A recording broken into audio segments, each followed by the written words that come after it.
Good morning, everyone. I will call this Board of County Commissioners meeting to order. It is 10 o'clock, and we will start with a salute to the flag, and I would love if Chief Justin Roper could lead us. I pledge allegiance to the flag of the United States of America and to the republic for which it stands, one nation, under God, indivisible, with liberty and justice for all. Thank you very much. And now we will do roll call. Madam Clerk. Alexis Hill, Chair. Here. Jean Herman, Vice Chair. Mike Clark. Present. Mari Luz Garcia. Here. Clara Andriola. Present. County Manager Eric Brown. Here. Assistant District Attorney Nathan Edwards. Here. And I'm Jan Gala, Senior County Clerk. Madam, you have a quorum. Thank you, Madam Clerk. We will now move into the invocation. And if you could please introduce yourself for the record. Hello, my name is Reverend Dr. Deborah Whitlock Lax. I'm from Bethel AME. So pleased to address the board and pray for the board and our community. Amen? Amen. If you abide in me and my word abides in you, you shall ask what you will, and it will be given to you. Let us pray. Almighty and gracious Creator, we humbly come before you today seeking your divine guidance and wisdom as we embark on the sacred journey of our county and the board. We acknowledge your sovereignty over our lives, and we lift up our hearts in gratitude for the blessing you continue to provide. We pray for our Board of Commissioners, dear Lord. May you provide and sustain a safe, secure, and healthy environment for each member of the board. Grant each person the strength and resilience to face the challenges that may come across their desk and make wise decisions. May the Washoe County Board of Commissioners be a beacon of social, economic, and policy leadership, not only in Nevada, but be a model for other states. May the endeavors of the BCC board be marked by integrity, compassion, and commitment to excellence. Lord, bring forth the aspiration of strategic management within the board. Instill in them the wisdom to institute a strategic management of processes and priorities, and organizational alignment and performance matrices that is so integral to what our needs are, that we can all feel its impact. Grant them wisdom to guide and strategically plan and manage a sound budget. Grant them the resources to advance forward our county's priorities. May their thoughtful approach guide their decisions, fostering efficiency and effectiveness in all endeavors. Lord, I pray for those who will publicly speak. I pray for the concerns of our public with regards to those who find themselves homeless and the ordinances that are meant to protect them. I pray, God, for those who are suffering through slavery, sexual slavery. And I pray, Father, that we would be a people who are governed by your Spirit. It is in the mighty name of the Creator of all things. Amen and amen. Amen. Thank you very much. Beautiful. We will now move into item 4, Mr. Manager. Item 4 is public comment. Comment heard under this item will be limited to 3 minutes per person and may pertain to matters both on and off the commission agenda. The commission will also hear public comment during individual action items with comments limited to 3 minutes per person. Comments that are made to the commission as a whole, virtual public comment is eligible when facilities are available. Thank you, Mr. Manager. And Madam Clerk. We have several people signed in, so if you would queue up when I call the second name. First up, we have Maurice Page, followed by Barry Levinson.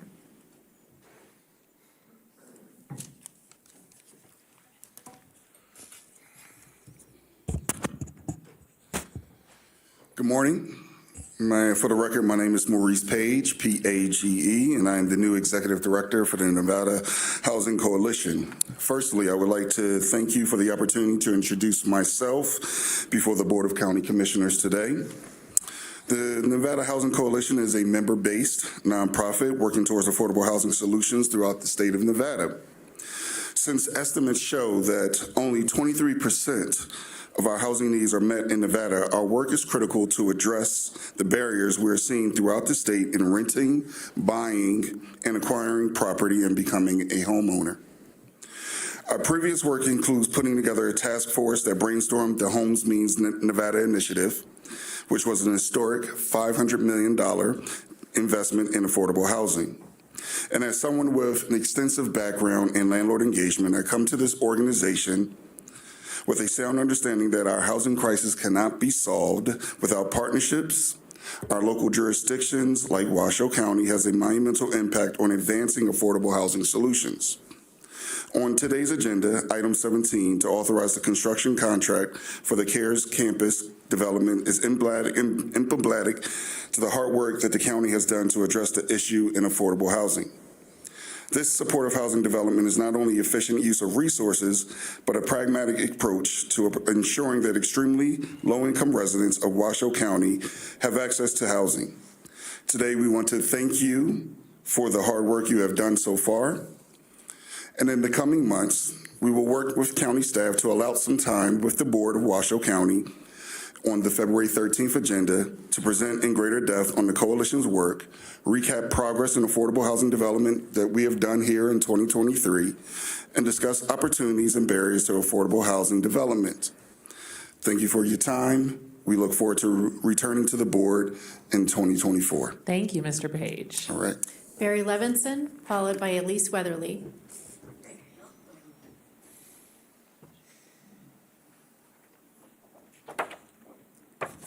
Good morning, County Commissioners. My name is Barry Levinson, a volunteer with Sierra Club Great Basin Group. I am also a retired chemical engineer and physician and have been living in Washoe County since 2020. I'm speaking today in support of the Envision Washoe 2040 plan.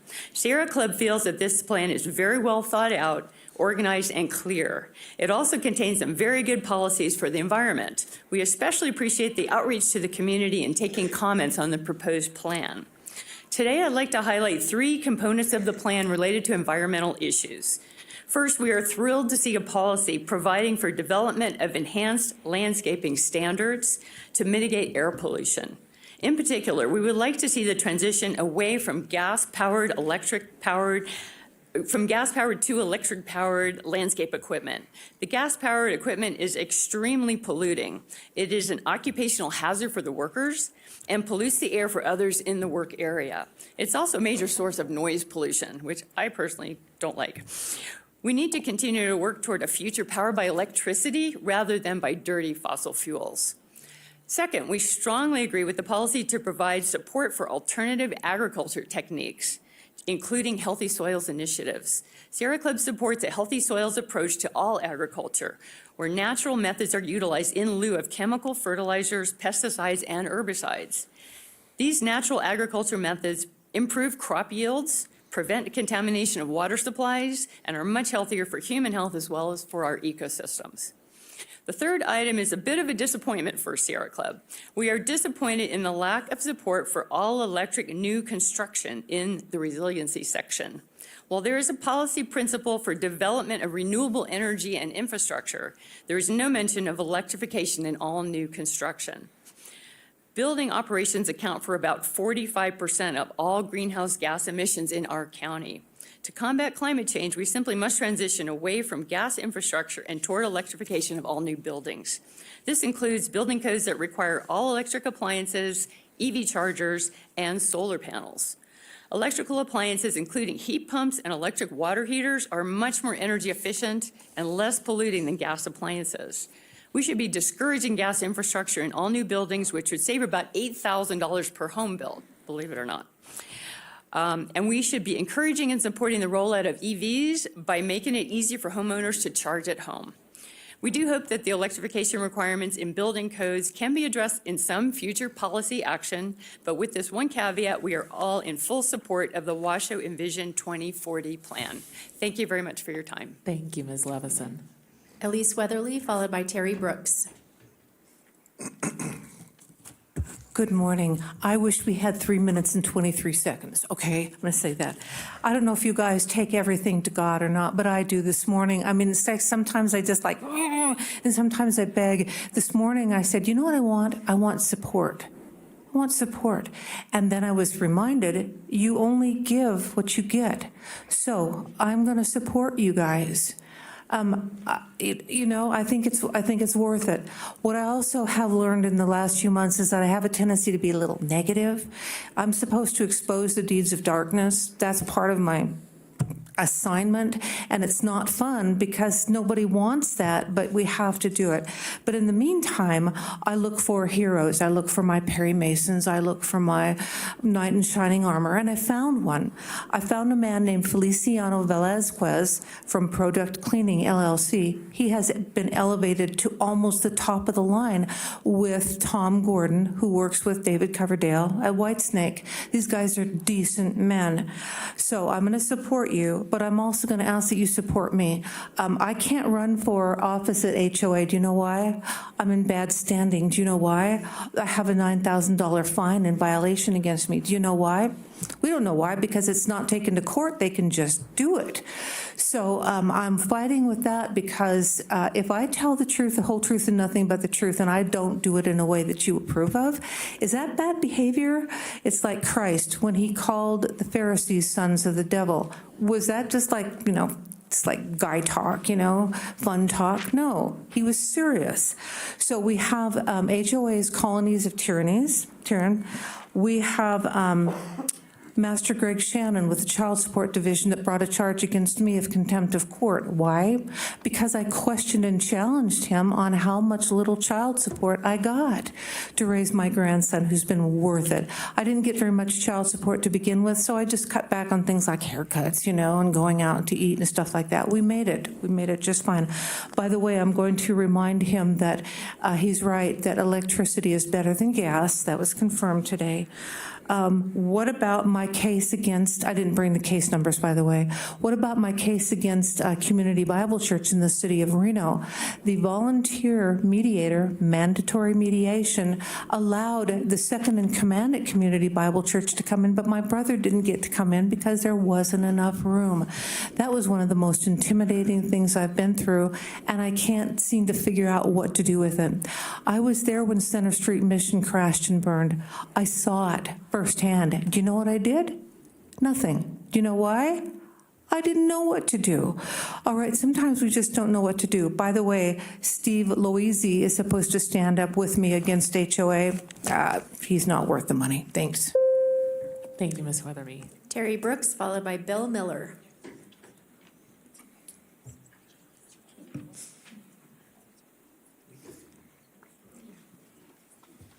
Good morning. It's me, Terry Brooks. As you know, I've been looking into homeless problems, and it took me a while to ascertain that all these problems of homelessness are linked together in a problematic chain. It has been my intent to eventually summarize how I've seen the homeless problem here and all the factors that it does comprise. Unaffordable housing is usually the first link of the homeless chain. And once a person's home is lost, it's something very difficult to regain. And if you wind up homeless, another result of that transition is to enter a lifestyle without proper nutrition. It's hard to eat healthy food if you can't afford to buy it. And being without a home or a kitchen can lead to an unhealthy diet, which then can lead to finding yourself in poor health, which then can lead to suffering from poor mental health. And when homeless, especially if you're a child, with poor health and poor nutrition, and with poor mental health, it's hard to get an education. Such circumstances also make it hard to get employed, when it's homeless people that most employers will avoid. And when you are unemployed and can't afford a home to stay in, it just starts the whole chain reaction all over again. And when all these circumstances are passed down through another generation, it just leads to another line of desperation. Problems with housing, hunger, health, employment, and education seem to create a chain reaction in an endless circulation. Any one of these problems keeps leading to another, and they all wind up being linked to one another. It has been my plan and goal to wind up with some kind of conclusion, but instead I found myself wrapped in chains of confusion. I won't give up. I am determined to somehow break that chain. After all, I've heard it said, and I'll say, no pain, no gain. Thank you. Thank you, Mr. Brooks. Another great poem. Bill Miller, followed by Rick Hilton.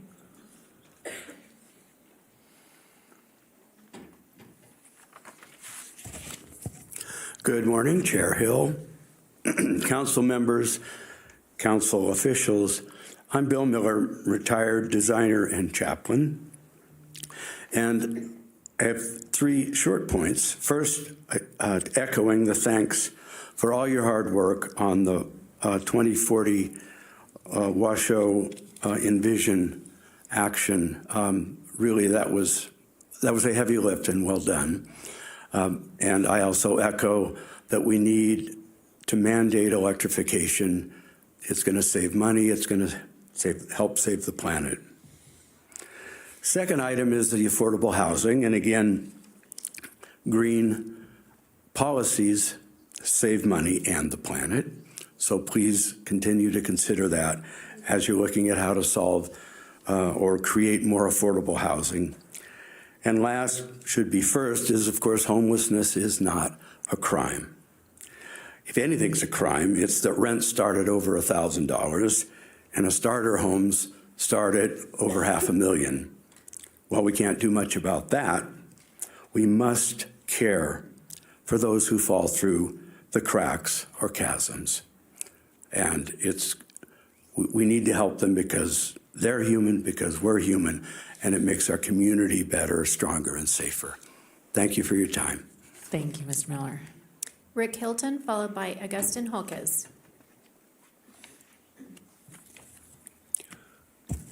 Good morning, Commissioners. My name is Rick Hilton. I live in Sparks.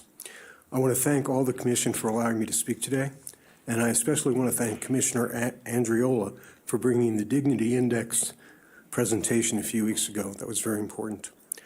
I arrived in Reno in early 2020, just a few weeks before COVID-19 arrived. And as I drove around the city the first day, I saw people holding cardboard signs asking for help. I saw one sign in the Arlington shopping center which read, "I never thought I'd be holding a sign like this. Please help." Well, I could relate to that. I had never thought that I would, forgive me, lose my wife, lose my business, lose my house, lose my savings, my SUV, all in short order, and drive to a city I'd only read about. But things happen. So I gave the man $3 and I asked him two questions. I had driven from Florida and there had been some costly repairs. So I arrived in Reno with 3 days before my Social Security benefits would arrive and 1 day's worth of motel room money. So I asked the man, where in Reno could I sleep in my car without being harassed? And how much could you make holding a sign in Reno? These days, I don't see people holding signs asking for the kindness of strangers. I am personally harmed by their removal. It used to be I would carry dollar bills around and do small, kind, good deeds. I'd be able to look somebody in the eye and say, good luck to you. And there's some magic to that. Now, let me see where I am on this. I'm sorry.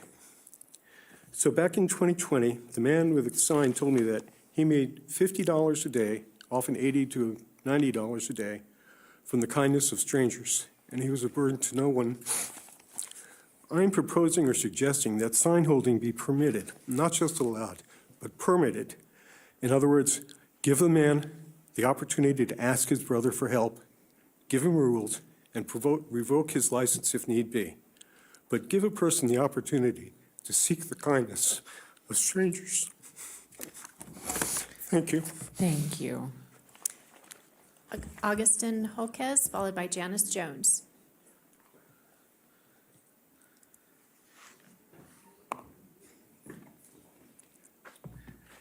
Greetings. For the record, Reverend Augustine Jorquez, and congratulations, Alexis Hill, on your new position. It's been a while since I've been here, and there's some new faces. Some of you may not recognize me, and there's some not so much newer faces that I'm glad to see also. I've advocated for many years towards our elders, our senior citizens, towards homelessness, and there has been great strides within our county. Keep in mind, many of these new buildings and new businesses, they're creating tax revenues and giving back towards that community in a good way. As a Native American pastor, chaplain, spiritual leader, I really have to emphasize the importance of even in our opening prayers, we give thanks for clean air and clean water and for the very breath of life within us, least we take it for granted. And homelessness within Washoe County, it may increase. Currently, we have a population of a little under 500,000. The population can easily go up to 600,000. So just 10% of that, that's 10% of 600,000 is 6,000 homeless people. It's just at 10%. And 10% may seem minuscule compared to other cities. However, once again, if you're looking at it as a person for person, as family for family, 6,000 is quite a bit. And I've always, I don't know, since 15, 20 years now, one of the things to recognize is that here within Washoe County, within Reno, there's pockets. And that's what makes it difficult to assess the averages and, within income, average incomes and whatnot. But please be aware that the decisions you make have an overall effect for generations, including our environment, our social, and just well-being in humanity. So God bless you, and keep up the good fight. Thank you. Janice Jones, followed by Prince Saruhan.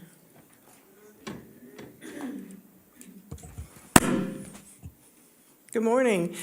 Janice Jones, please have my comments entered into the record. I want to speak today on behalf of the line dance class at the 9th and Sutro Street Senior Center. And I want to first extend much thanks to Manager Brown, Commissioners Andriola and Commissioner Mike Clark for all the time and attention that you extended to that matter. And I also want to tell you that thank you for connecting myself and another instructor to work with Kara Paoli, the Director of Senior Services. She's just been a pleasure to work with, and we have created so much change that's made life in the dance class a lot more comfortable regarding noise and pedestrian traffic walking through the dance. Taking such a hard look at the senior center to identify what was challenges for us has brought me to another matter. I looked and I saw that in that building, not only is there Thursday afternoon dance class, there's Wednesday morning music band. There's mahjong card game, Mexican train, dominoes. There's a crochet class. There's a pool table down in the hall. There's several small game rooms. And there's people coming into the admin office with needing information and standing in line waiting to reach people in the office. And on top of all that, you have food going on for most of the day, and then people that want to sit and drink coffee or sleep at a table for the remainder of the day. And the homeless are in and out of weaving in and out of all of that. My idea is, I know the county owns a building with an industrialized large kitchen, and if you could stop throwing money at CARES Campus for 1 minute and fire up that kitchen, I know that you could serve really good meals from there, and the homeless would definitely follow the food, keep 9th and Sutro as an activity center, put in some portable table tennis. You would just separate the food and the activity. That's my concept, and you might want to give that some thought, because I think mixing it all up together is everybody's walking all over everybody there. So just a thought. Thanks so much. Thank you. Prince Sarahan, followed by Father Chuck Duarte.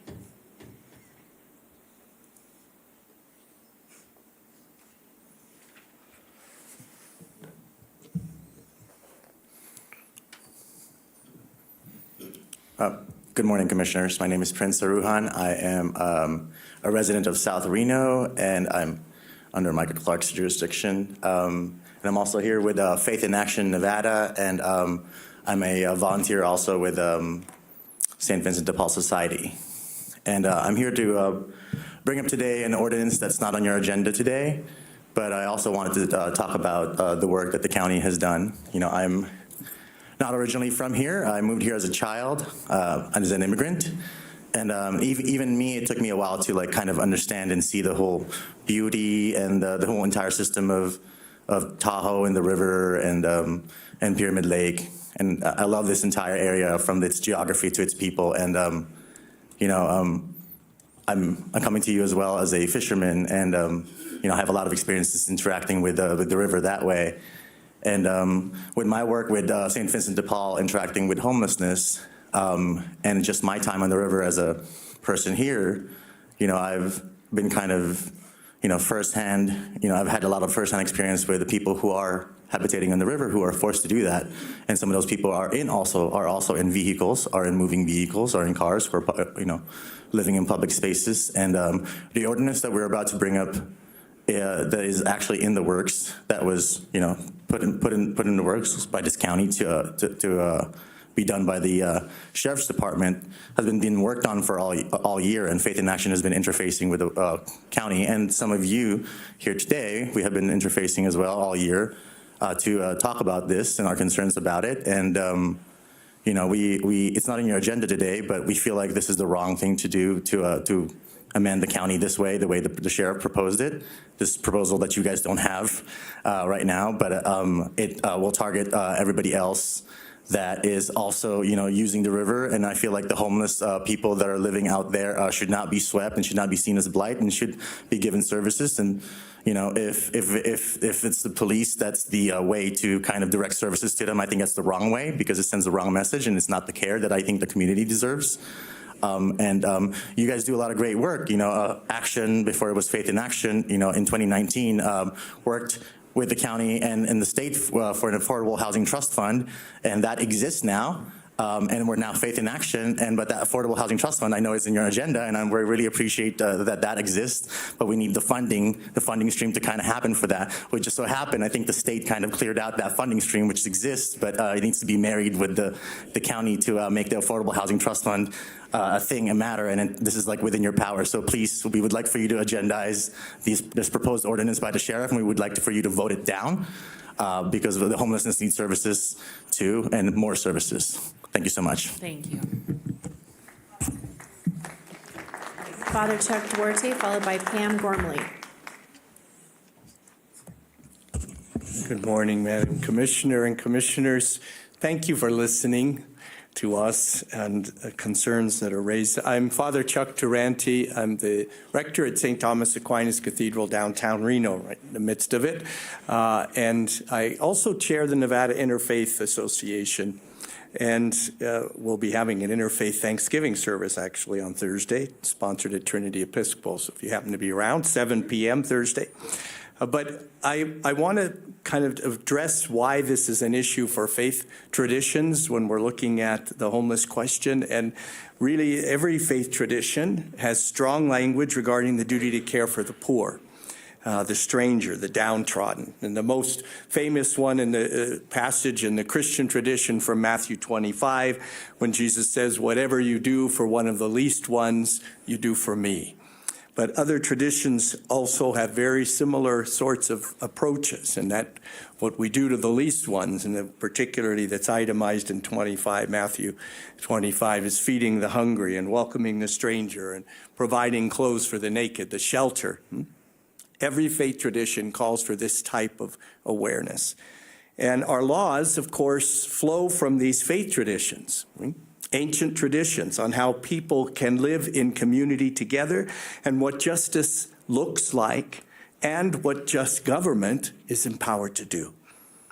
The issue of homelessness is complex, is many-faceted, but our stance is, and what appears to be the case with even the latest iteration of the ordinance that we've seen, is that it's still making a criminal action to be on the streets and a camping situation, using our jails as a means to care for the poor, then adding shame to their lives.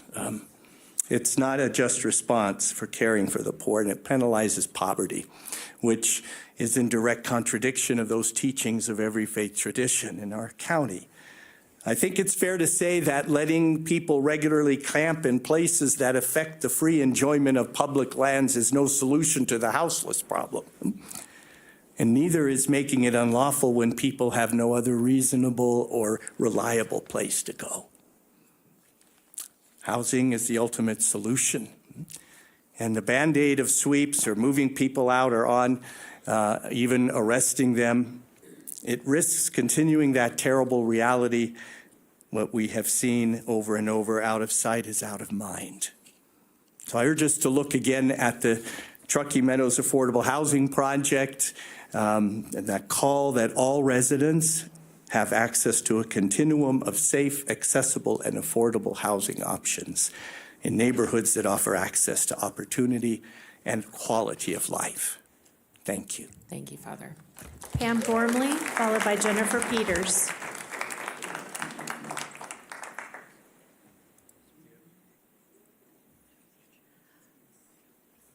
Hi, my name is Pam Gormley. I'm here representing the Unitarian Universalist Fellowship of Northern Nevada, Faith in Action, and the Reno Posse. Two friends of mine died in December of 2022, Debbie Wilcox and George Small. They died in the cold of a bitter winter. They lost their lives only because they were unhoused. I knew them for several years. They were kind and so appreciative. I knew them because I delivered dinners for them through the Reno Posse. My friend Debbie had been sick for the summer of 2022, but was feeling so much better and looked wonderful in September, only to die of exposure in December of the same year, 2022. It is such a tragedy that 99 homeless fellow citizens died in 2022. They died because they could not afford housing here. They had no place to live. Please think of these people.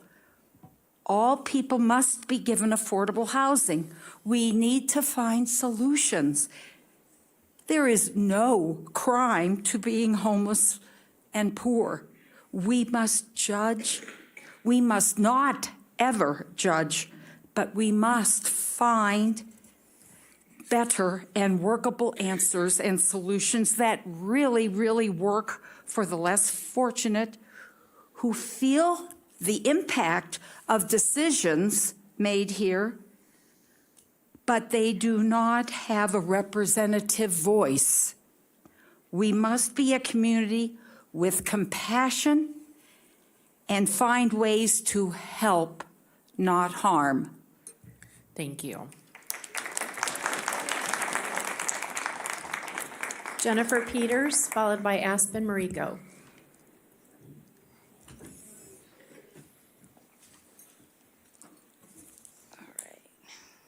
Hi, my name is Jennifer Peters. I'm a constituent of District 4. I'd like to start off by telling you a little bit about myself and why I'm here in front of you today. I am someone who's experienced being incarcerated, had an addiction, mental health issues, and once was homeless for 4 years. I lost my apartment that I lived in for almost 7 years with my kids due to a new management. So from that point, life spiraled downhill and I lost everything. For me, as a female, and it being new to me living in the streets, I was scared. I would wonder where I would lay my head at night, if I would even get to eat, or how I could come up with money. I had no family here, I was alone. Then my depression came and I stopped caring and felt like giving up. I had no one to help me, so I know what it's like to be outcasted by society and looked down on. I felt belittled and my self-confidence and self-worth was gone. Because of that, because of the way people looked down on me, like I was another statistic because of my living situation and being a formerly incarcerated individual that has a past or a background. I was judged and all I needed was a chance to show I could be a positive member in today's society.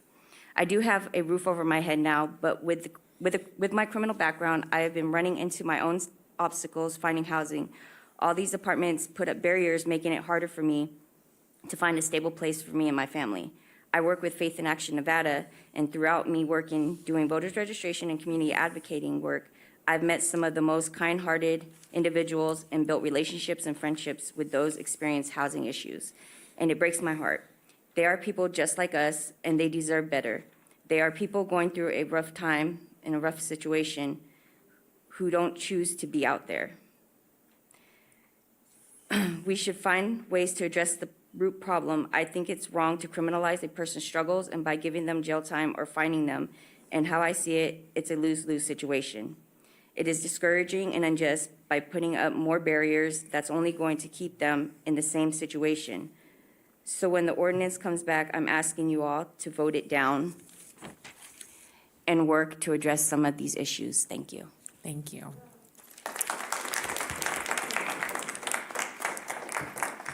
Aspen Marico, followed by Kevin Benline. Hello, good morning. My name is Aspen Murillo. I live in District 1 on Washoe land.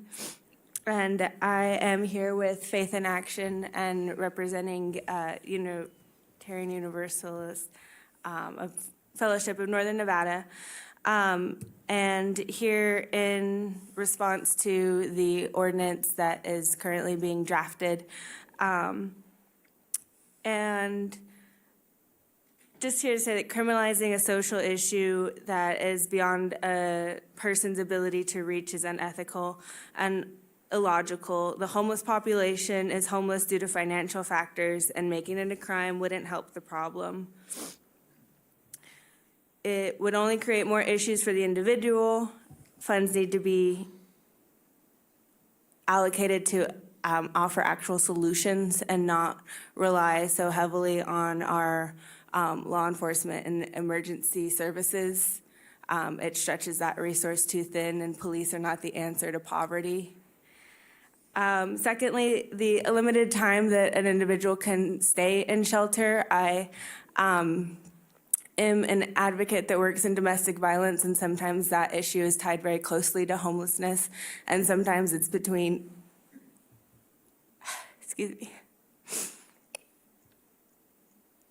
a victim being homeless or going back to her perpetrator. So there needs to be more resources in general. especially when individuals face financial barriers and have no income, when those with chronic mental health struggle to obtain employment and be self-sufficient and give back to the community.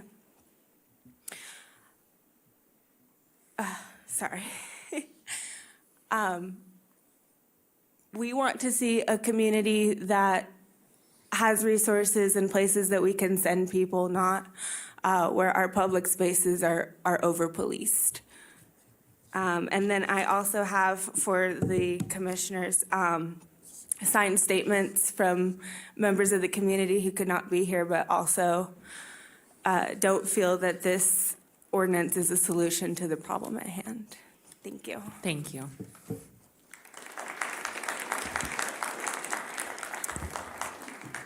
Kevin Bedline, followed by Chastity Martinez. Good morning, everybody. In 2014, Marvin versus the City of Boise ruled it is unconstitutional to punish somebody criminally for sleeping outside if there's not adequate housing. I stand here today to protest against the proposed ordinance. Criminalizing a person for their personal hardships and being homeless is a cruel and inhumane punishment, adding more stress and worry to an already difficult day. A daily struggle, and it is counterproductive to the overall goal. The bottom line is, as a homeless person, basic necessities and needs that the average person has access to every day, such as restrooms, showers, laundry, are a serious struggle to obtain. Some days it's impossible. We have to constantly worry about our belongings, where to put them, wonder if they're going to be safe, what we're going to eat, where we're going to shower, do laundry, thus making it almost impossible to just get a job like everyone else. This being said, obtaining and keeping proper identification to get a job, or gaining reliable transportation, or simply keeping a roof over our head, somewhere to sleep and eat and, just get ready for the next day, it's ridiculous. It's hard.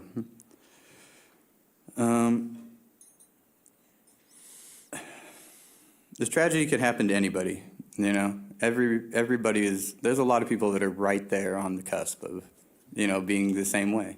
And I don't know, they've never experienced that, but it's close. It's a life-changing circumstances for a lot of people out there. And it's making, this ordinance would just make it harder. It would create more friction between the homeless population and law enforcement. It adds more fines, penalties to a demographic that's already, struggling in itself.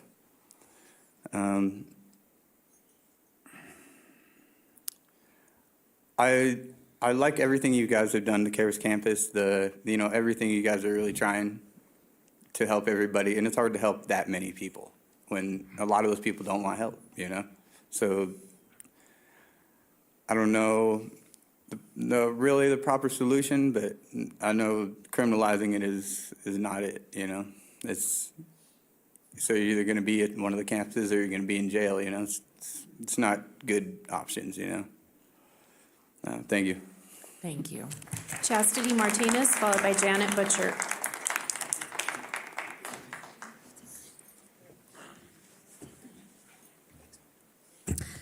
Good morning, Chair and Commissioners. My name is Chastity Martinez. I'm a community organizer with Faith in Action Nevada. Our organization works with faith leaders and community members to advocate for equitable policy change at local, state, and federal levels. Over the past 10 months, Faith in Action Nevada leaders have organized a campaign, Housing Not Harm, in opposition to the proposed county ordinance on illegal encampments brought forward by the Washington County Sheriff's Office last December. We met with the Chief Deputy responsible with redrafting the ordinance to review updated language, and we are disappointed that we saw no significant changes in similar language to the restrictive policy that was recently passed in Sparks, which in addition to camping also adds criminal offenses to things like panhandling, sleeping in vehicles, and other activities that are life-sustaining for people without housing. And we know there's no set date yet of when this ordinance will be back on the agenda, but we are here to ask that you vote this ordinance down. It's not necessary since there are already other behaviors that are illegal, like trespassing after warning, littering, loitering, etc., and could lead to unintended consequences like filling up our already overcrowded jail, which costs the county and taxpayers more money than providing housing and services.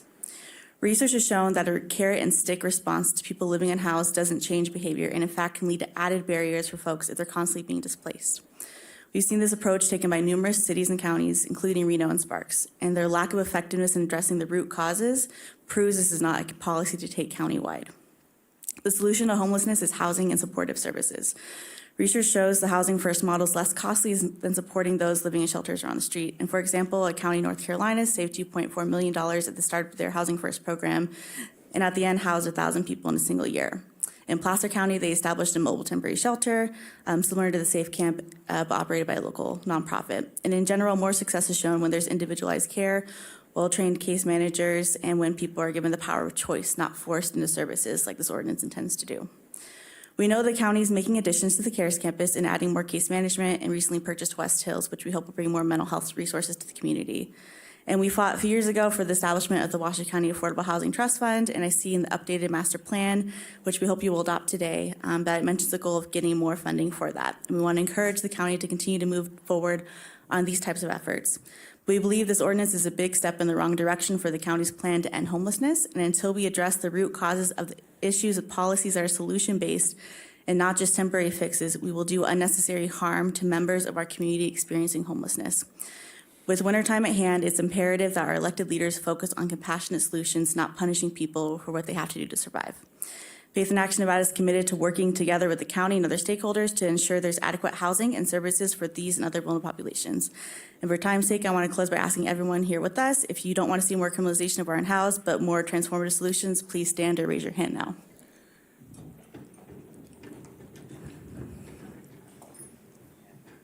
Thank you. Thank you. Janet Butcher, followed by John Garfinkel.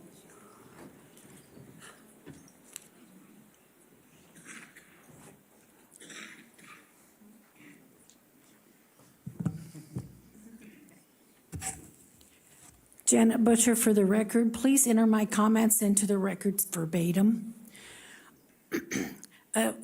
Several weeks ago, I was at a CAB meeting in Spanish Springs, and I brought up the issue of the exit off of Pyramid going on 80 East. A couple weeks later, it was closed down and it was resurfaced. It's so nice to take that exit now. I don't know who to thank for that, but things can happen if you ask sometimes. But that also brings me into all of the trucks on Pyramid.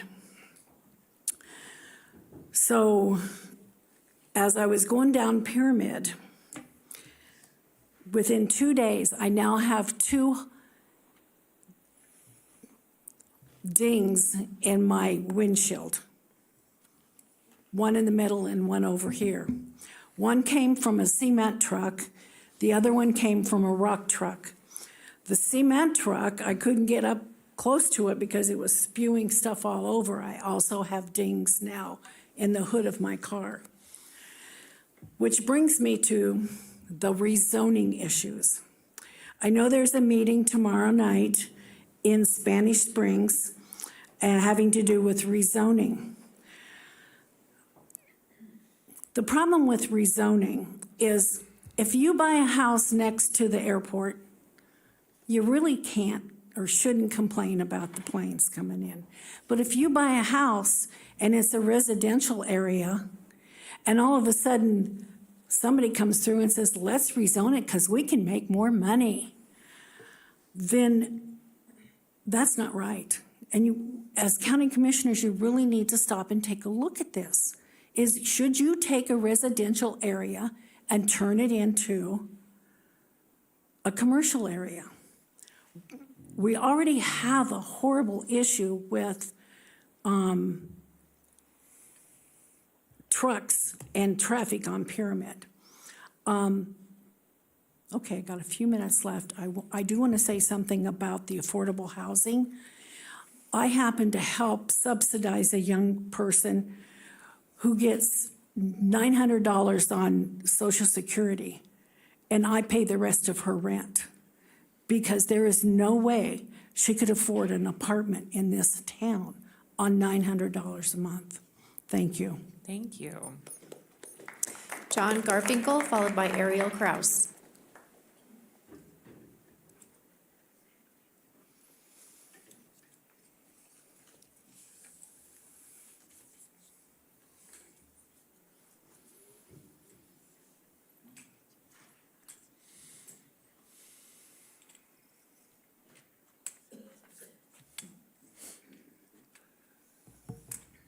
My name is John Garfinkel. I was born in Reno, Nevada, 81 years ago, also in the county of Washoe County. I'm proud of my state, and I'm proud of my town, but the town that I lived in really doesn't exist anymore except in my imagination. I feel that sometimes in our life, for everyone, there's an abundance of words and fewness of deeds. I feel strange speaking to all of you, but I did read in the newspaper, I don't work for the county commission. The county commission was elected to work for the citizens of Reno. So actually, I'm not here begging you for anything. I'm your boss, and I'm asking you to consider what I'm going to say. I feel terrible about homelessness in Reno. I help every day bringing food and clothing to the poor, but I'm here to speak for dogs and cats, our pets, that are being mistreated and being mistreated purposely by the county commission, who doesn't enforce the laws that were already made and should be followed by the county commission. Under Nevada state law and Washoe County law, you must enforce housing for dogs and cats that is wet and dry and warm or cool in the summer. You must give them potable water. You must also give them food. There is a law in Nevada that you must also provide medicine, but the county has not followed that law. They've chosen to disregard it and just enforce the other three. The other three are not enforced. If someone is not giving their dog potable water, green water, and I have pictures of it and other people do, you do not test the water. If the food is thrown in the dirt on the ground, that is considered feeding the animal. You already have the laws, Washoe County Commission, and you appoint the county commissioners who do nothing really to enforce those laws. You give misdemeanor after misdemeanor, and the action goes on, and the animals die. I'm almost ashamed to say that I live here anymore. No one speaks for dogs and cats. They have no voice.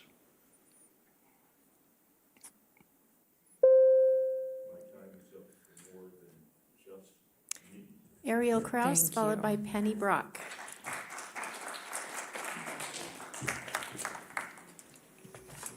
Good morning, Board of Commissioners. My name is Ari Kraus, and I run an equine education company in Washoe County.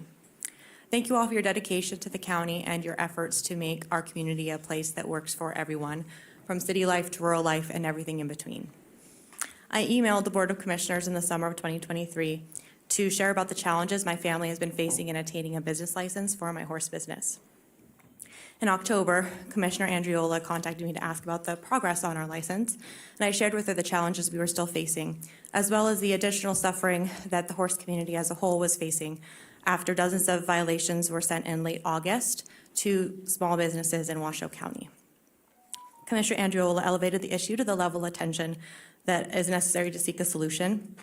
For the first time in 3 years, I am hopeful for the future of the equine industry in Washoe County. I want to thank Commissioner Andriola for the work you've done so far and the work you've initiated within the county. I want to thank Commissioner Herman and Commissioner Clark, both for your conversations with me about this issue and your outspoken support for the horse community and for horse businesses. I want to thank the board as a whole for your responsiveness to your constituents and to the community. I have attempted in the past to contact commissioners and never received a response. I've received responses from almost all of you, and they're kind and caring, supportive, and encouraging. So I want to thank you all for your responsiveness to your community. I also want to thank county staff for their attention to the challenges facing the horse community. And I think the community as a whole is looking forward to working with you on coming to a solution. Thank you all for your time, and I look forward to working together. Thank you. Thank you. Penny Brock, followed by Greta Anderson.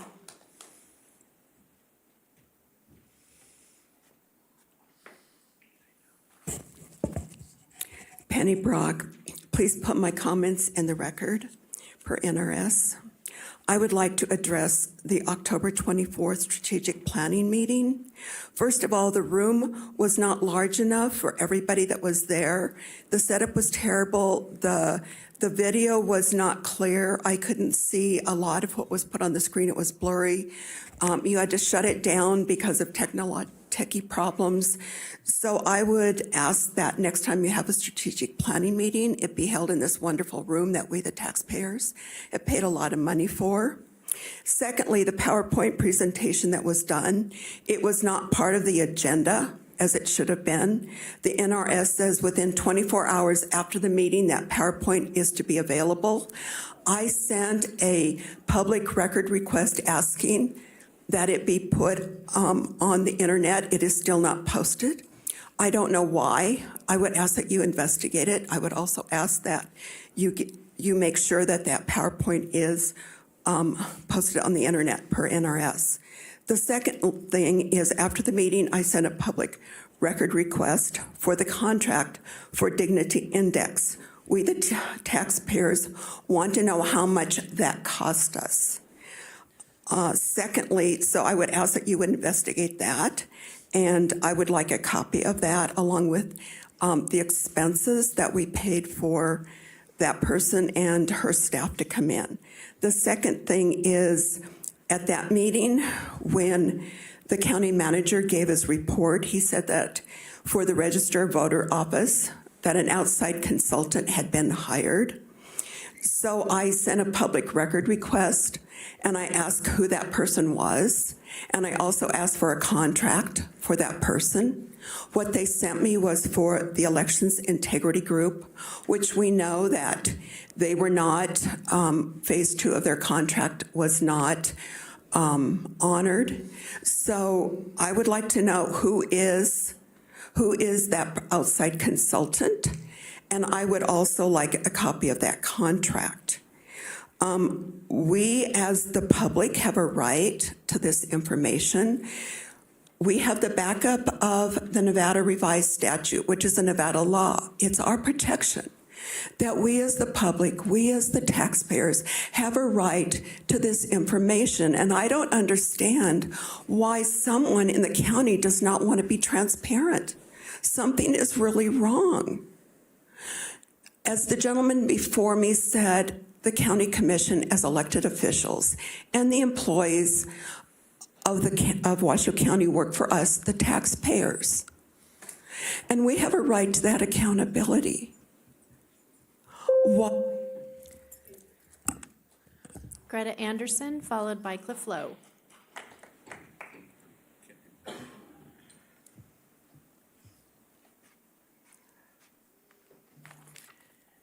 I hope I can hold it together. First of all, I want to say that I'm humbled by the other issues that came forth today regarding homelessness, and I do hope that you operate with the most consummate compassion for what has been said. I was trying to take notes, and I guess I'm going to speak extemporaneous. I was recently assaulted.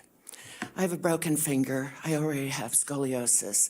Stenosis, I might be saying it poorly, and other back maladies.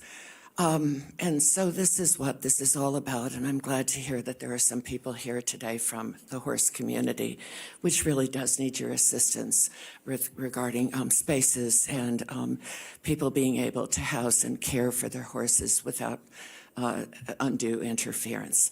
Anyway, I just recently, I'm 72.5 years old, so that makes me an elder. And I made the very difficult decision after losing 3/4 of my retirement to go down in numbers of horses.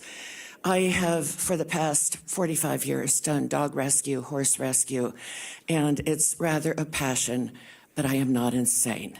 I know this from previous history. I can't go into it. I recently published my first book. You can refer to it, Clearing the Air, Air Rage and Outrage. It is a 15-year history about violence within the workplace. I was a 30-year flight attendant. It's an interesting read and only $9.99 on Apple Books. Have to bring a little levity in here. But anyways, and soon to go out on Amazon and in Barnes & Noble. So I'm trying to tell you, I'm not crazy. I've studied crisis response, which also features into homelessness. I went to a rescue called KT Equine Redemption Rescue. And I had her come over to my house. I have to speak clearly. And it resulted in Washoe County case number WC 235810, a criminal case. This is part of the evidence which unfortunately turned into an attempted bogus contract. When I brought her over to my house, I gave her a list of 8 horses that could be taken. She wanted my best horse that I had won the USA Colt Starting Challenge with, and I said no. She wanted 4 puppies, and I said no. Oh my God, I'm running out of time. She ended up coming over to my property. I ended up assaulted. The records are with the Washoe County Sheriff's Department. The animal control recently came to my home and took all of my animals, which quite literally put me into the hospital. And I want you to know I did speak with a psychiatrist, and he said, for what you've experienced, you have had a dismal, acute tragedy that's happened to you. It's not mental illness. It's... Thank you. Cliff Lowe, followed by Catherine Snedeker.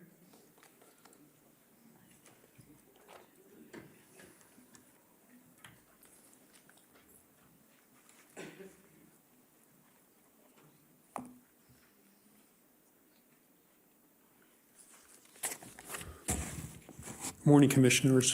For the record, Cliff Lowe, and I hope I won't seem insensitive by switching gears. I want to speak to you at this time about some items that are much later in the agenda, in particular 25, 6, and 7 relating to the new master plan and the proposed amendments to the development code. And I'm going to speak a little personally now in this 2.5 minutes I might have left. I want to make it clear, it is not my intention. I'm not aware of any need to try and sound a 5-alarm fire alarm. And I'm not aware of any reason, and it's not my intention to sync or try to get you to sync these items.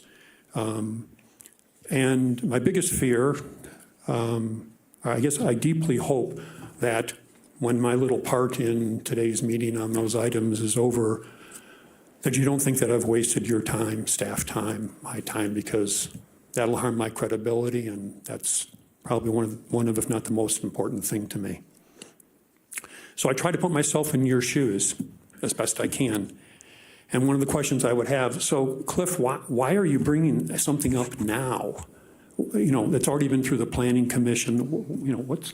Why now? And part of the answer is that I'm human with human faults, and one of those is procrastinating. But I think there's a more important, or equally important reason anyway, and it's due to the process. You will be hearing during the presentations about all the involvement there was of stakeholders and the public in the process for the master plan, and perhaps never done before in Washoe County, and perhaps much more than is done elsewhere. You will also hear how closely related the new master plan is to the following agenda item, which is amendments to the development code. On the amendments to the development code, to the best of my knowledge, there was no involvement. In fact, as a member of the Citizens Advisory Committee, I found out through somebody else by accident that the development code amendments were going to the Planning Commission last month. And there was somebody else who they allow phone-in or remote public comment. I believe he was from the Technical Advisory Committee, and he expressed his surprise gee, nobody let me know. These two things are really connected. And because, there was no involvement, and this time, because they're so connected, there should have been, in my opinion. That's why I'm bringing these things up today, because it didn't happen the way. I think it was an error in judgment on the staff. I don't think it was intentional on anybody's part, but that's why it's coming up at the 11th hour. Thank you. Catherine Snedeker, followed by Val Fianacca.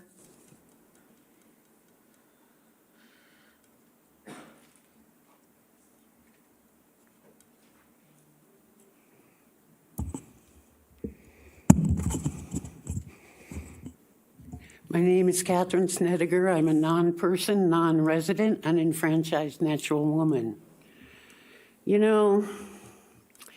It's really amazing how you people can cause so much damage to other people in this county and then make a code about it. You're the reason more people are on the street. You're the reason. This county is the reason. And it started with the mask and the shutdown and the forced vaccination. You're the reason there's so many homeless. You're the reason people are committing suicide. You're the reason children are committing suicide. You are the reason why people are so distressed, because you took it upon yourself to give medical advice to the county people. You don't have that choice. And thankfully, I didn't follow any of it. Not one bit of it. Even when I came here, you may have seen the mask, but it wasn't like it was supposed to be, because they're filthy, dirty things full of worms. Doctors only wear a mask for an hour or so at a time, but you made people wear it all day long. That's bullshit. Ms. Snedeker, please do not use profanities during public comment. It's We've my had this comment. discussion It's before. my opinion. It's my opinion and my viewpoint. NRS 241.7 says you can't interrupt my speech. You cannot interrupt my free speech if it's my opinion. And that is my opinion. So stop disrupting me. And you know what disrupting means. I'm sure you looked it up after I told you. Tired of you people making everybody's lives worse. You cannot create a law. I know you don't know that. I know you're going to do it anyway. But you can't create a law. You have no authority. You don't have laws in the county. You have codes. Codes are not law. I bet you didn't know that either. I bet you didn't know that they repealed all public law in 1947, and it came back in 1967 as commercial law, administrative law. That's all it is, administrative everything. There is no actual laws being followed, and you don't even follow your own administrative properties. And again, that's bullshit. Ms. Snedeker. Madam Clerk. Valerie Fianacca.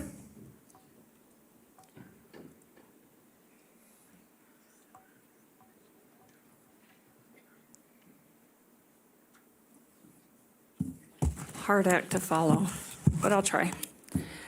Valerie Fianacca for the record. I'd like to discuss two things. One is the audit committee meeting that was held yesterday, and the second is the meeting that you held on civil discourse. Regarding the audit committee that was held yesterday, I was very surprised to see, taken off guard actually, that committee meeting was held yesterday. We didn't expect the library to be audited until June of next year, because that's when they told us they were going to hold the audit. What I was surprised about was that my very specific requests were not addressed at all in that meeting, and also that our two representatives were not present at that meeting. No dollar amounts were discussed. And I even read back the minutes to make sure I had requested very specifically what I wanted audited. And they were in the minutes, which the board actually approved those minutes of yesterday. So they were there.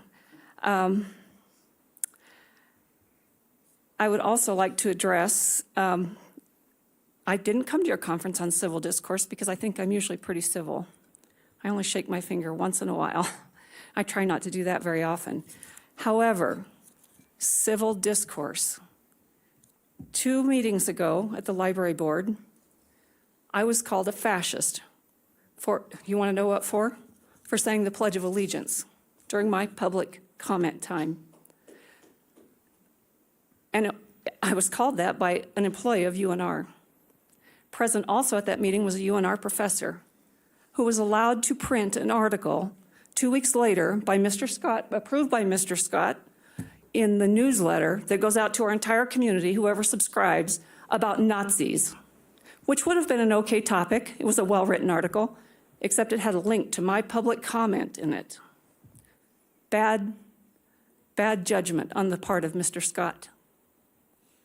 If you want to talk about civil discourse, that's where we can start. Calling somebody a Nazi in these times is harmful. It's extremely harmful to our community. It's extremely harmful given the public discourse that's going on right now. I could flip it around on y'all right now, but I'm not going to do that because I don't think it's necessary. I think everybody sees the point I'm trying to make here. Coming from the university, calling me a Nazi in the times that we're living in is extremely harmful and dangerous. For being an American, wanting to say the Pledge of Allegiance, extremely harmful and poor judgment on the part of our library director. Madam Chair, there's nobody else signed in, and just to clarify, there was nobody in Gerlach or in Klein Village. Thank you very much, Madam Clerk. We will now move on to item 5, Mr. Manager. Item 5 is Commissioners and County Managers' announcements, reports, and updates to include boards and commissions updates, requests for information, or topics for future agendas. Thank you. Mr. Manager, do you have anything for us? I do not, Madam Chair. Okay, Commissioner Andriola.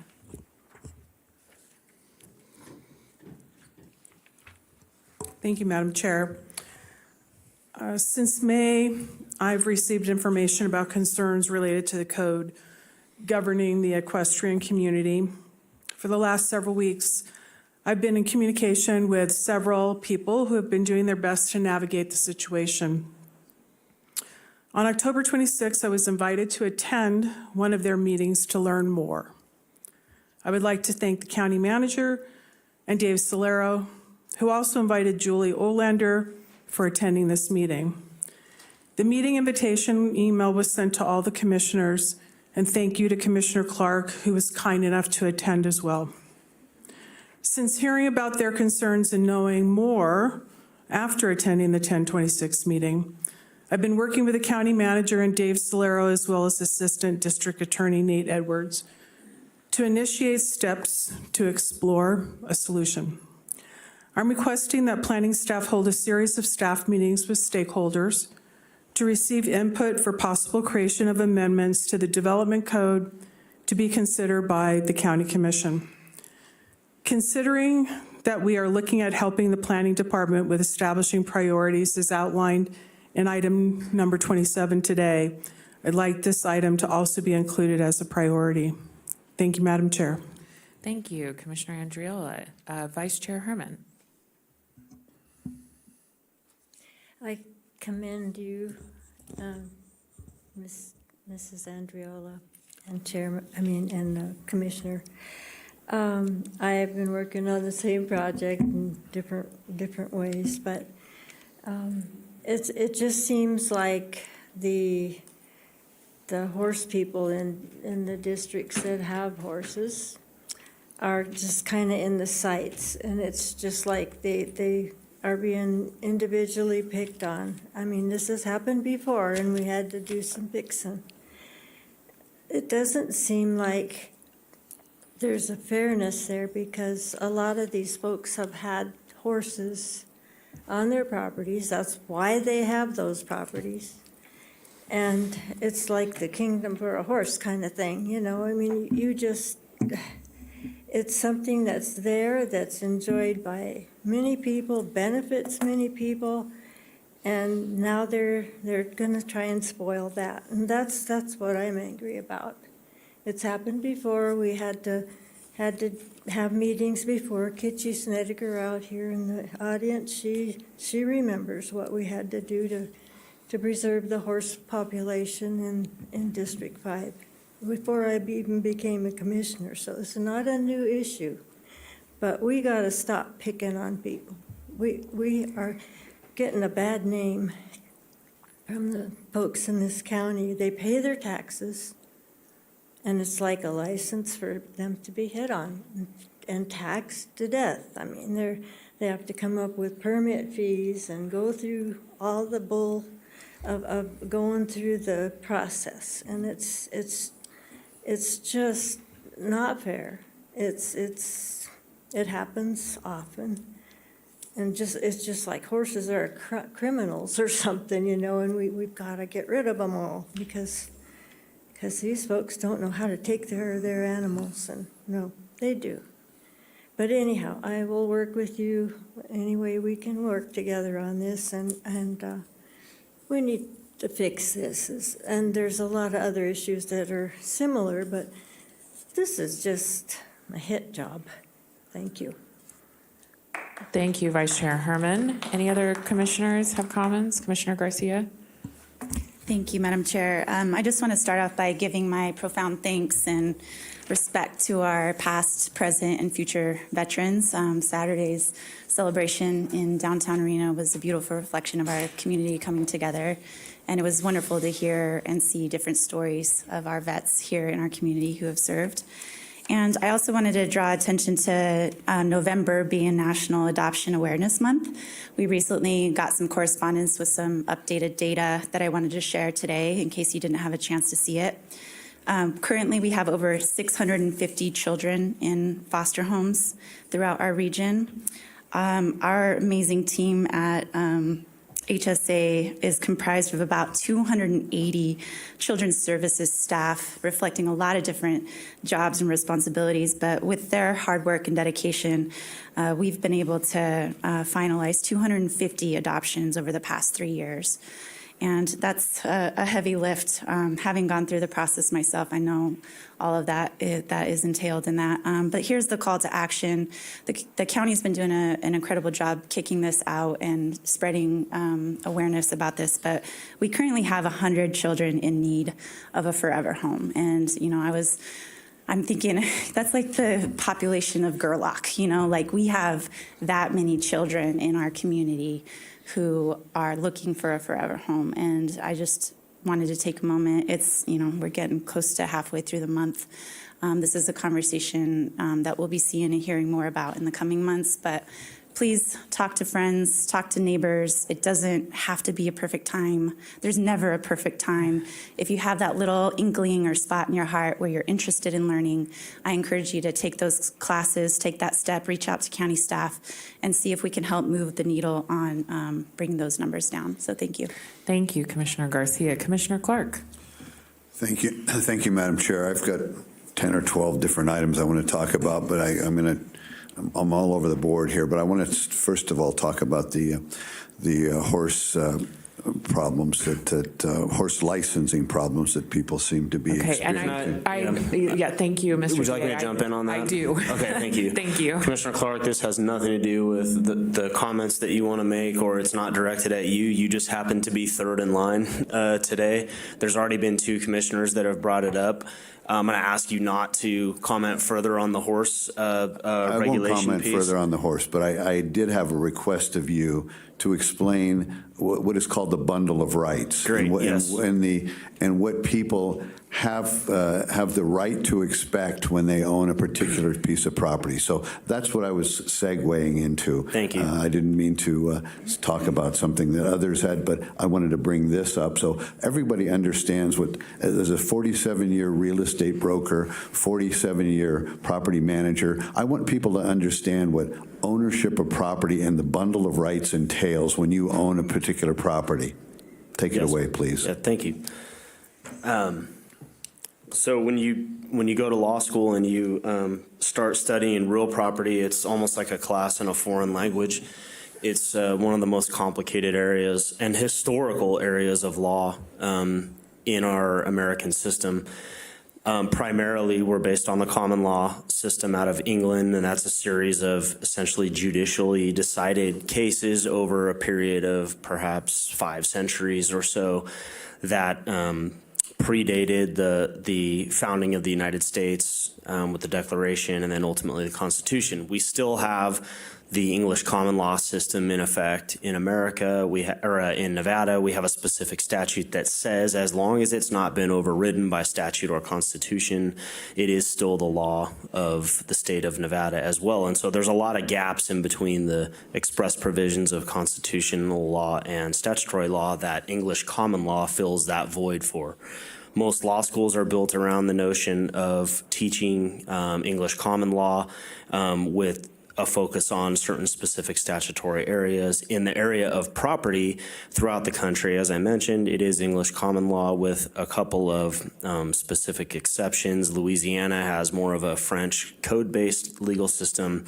Throughout the West and Southwest in the United States, when it comes to marital property, there's community property law, which is hails from a Spanish background and Spanish system, and that has to do with all the Spanish influence with the exploration and those types of things earlier on in the development of the influx of people from Europe and during those periods. But moving back to the English common law and getting acquainted with those principles, the way they teach it in law school is they say that property ownership is like a bundle of sticks. Commissioner Clark referred to it as a bundle of rights, and the sticks in the analogy are the rights that you have. The more sticks that you have in the bundle, the more rights that you have with respect to that property. Perhaps the purest form of property ownership in the American legal system is what's known as the fee simple absolute. The fee simple absolute would be the biggest bundle of sticks that you could get your hands on. But even the fee simple absolute does not give you all the sticks in the bundle, because there are still things like utility easements, which removes a stick from the bundle, or tax liens or tax obligations, which remove another stick from the bundle. Easements that other property owners might have to access their property to come and go across, perhaps the edge of your property, removes another stick from the bundle, and so on. So even the most absolute form of property ownership in America is not actually absolute in the strict sense. But with respect to the sticks in the bundle, those can include things like reasonable investment-backed expectations in the property at the time that you acquire it. They can include things like expectations based on the maps that have been approved for the construction and sale of lots in that particular subdivision. And interference with those rights after the fact could become problematic under the law, because it is clashing with the fact that the property owner has those sticks in the property owner's bundle. I know this is very Yeah, I'm just trying to, where are you going with this? I'm Mr. DA, we have a huge agenda. I get you. Okay. I'm answering Commissioner Clark's question. Right, but maybe we need a presentation offline. Sure. Yeah, this is. Sure. That concept is what shapes the relationship between property owners and the government when it comes to regulation and regulatory burdens that are allowed to be placed on the property, and those ultimately perhaps in some situations limit what the government can regulate, and in other situations do not limit what the government can regulate. So there's my best effort to analyze or answer that question in an abstract sense for you, Commissioner Clark. If you want a specific follow-up, please let me know, and I'll try to provide that.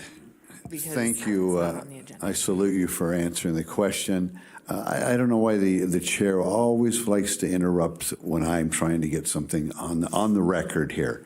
I'd like to get something on the record because there's certain folks, I think, on this dais who don't have a clear understanding of private property ownership and what the rights of the individual is that tries to use their property in a way that it's zoned for.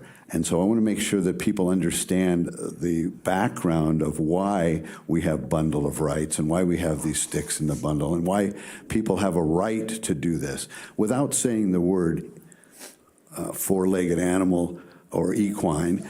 I would like to, and I've asked for this, to find out how many permits have been issued in each of the districts for requests for this type of activity on property that's properly zoned for this. I want to find out why the county has a history, a recent history of not approving these types of businesses on properties that have the traditional right or have a reason to be able to use their property in this type of a manner. Again, in the future, I'll make sure not to go third on asking questions about something that's already been discussed, but those are the questions that I have and the questions that I'd like to get on the record so people understand that certain individuals in this county have a right to use their property in such a way, and for whatever reason, they've been denied using it in a certain way. And I'm also worried about the liability the county might have for not allowing people to use their property in such a manner that they have the right to. And that's what I'm worried about. I'm trying to keep us out of legal issues. Thank you. Thank you.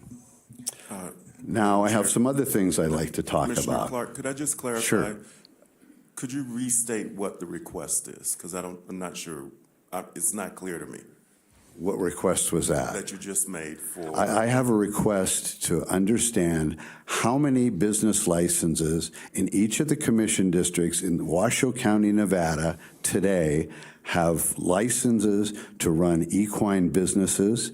How many of those businesses have been asked or applied for? How many were denied? And what was the outcome and what's the status? I'd like to see the percentage of folks who try and get an equine business on their property and find out how many of those are denied and how many have been approved and what the ratios are in each district.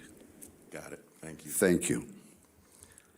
Next, I'd like to talk about a person gave me a call yesterday, Miss Moss. She lives at 12295 Westridge Drive in Reno. She went out of her house for an hour or two the other day. Her alarm went off.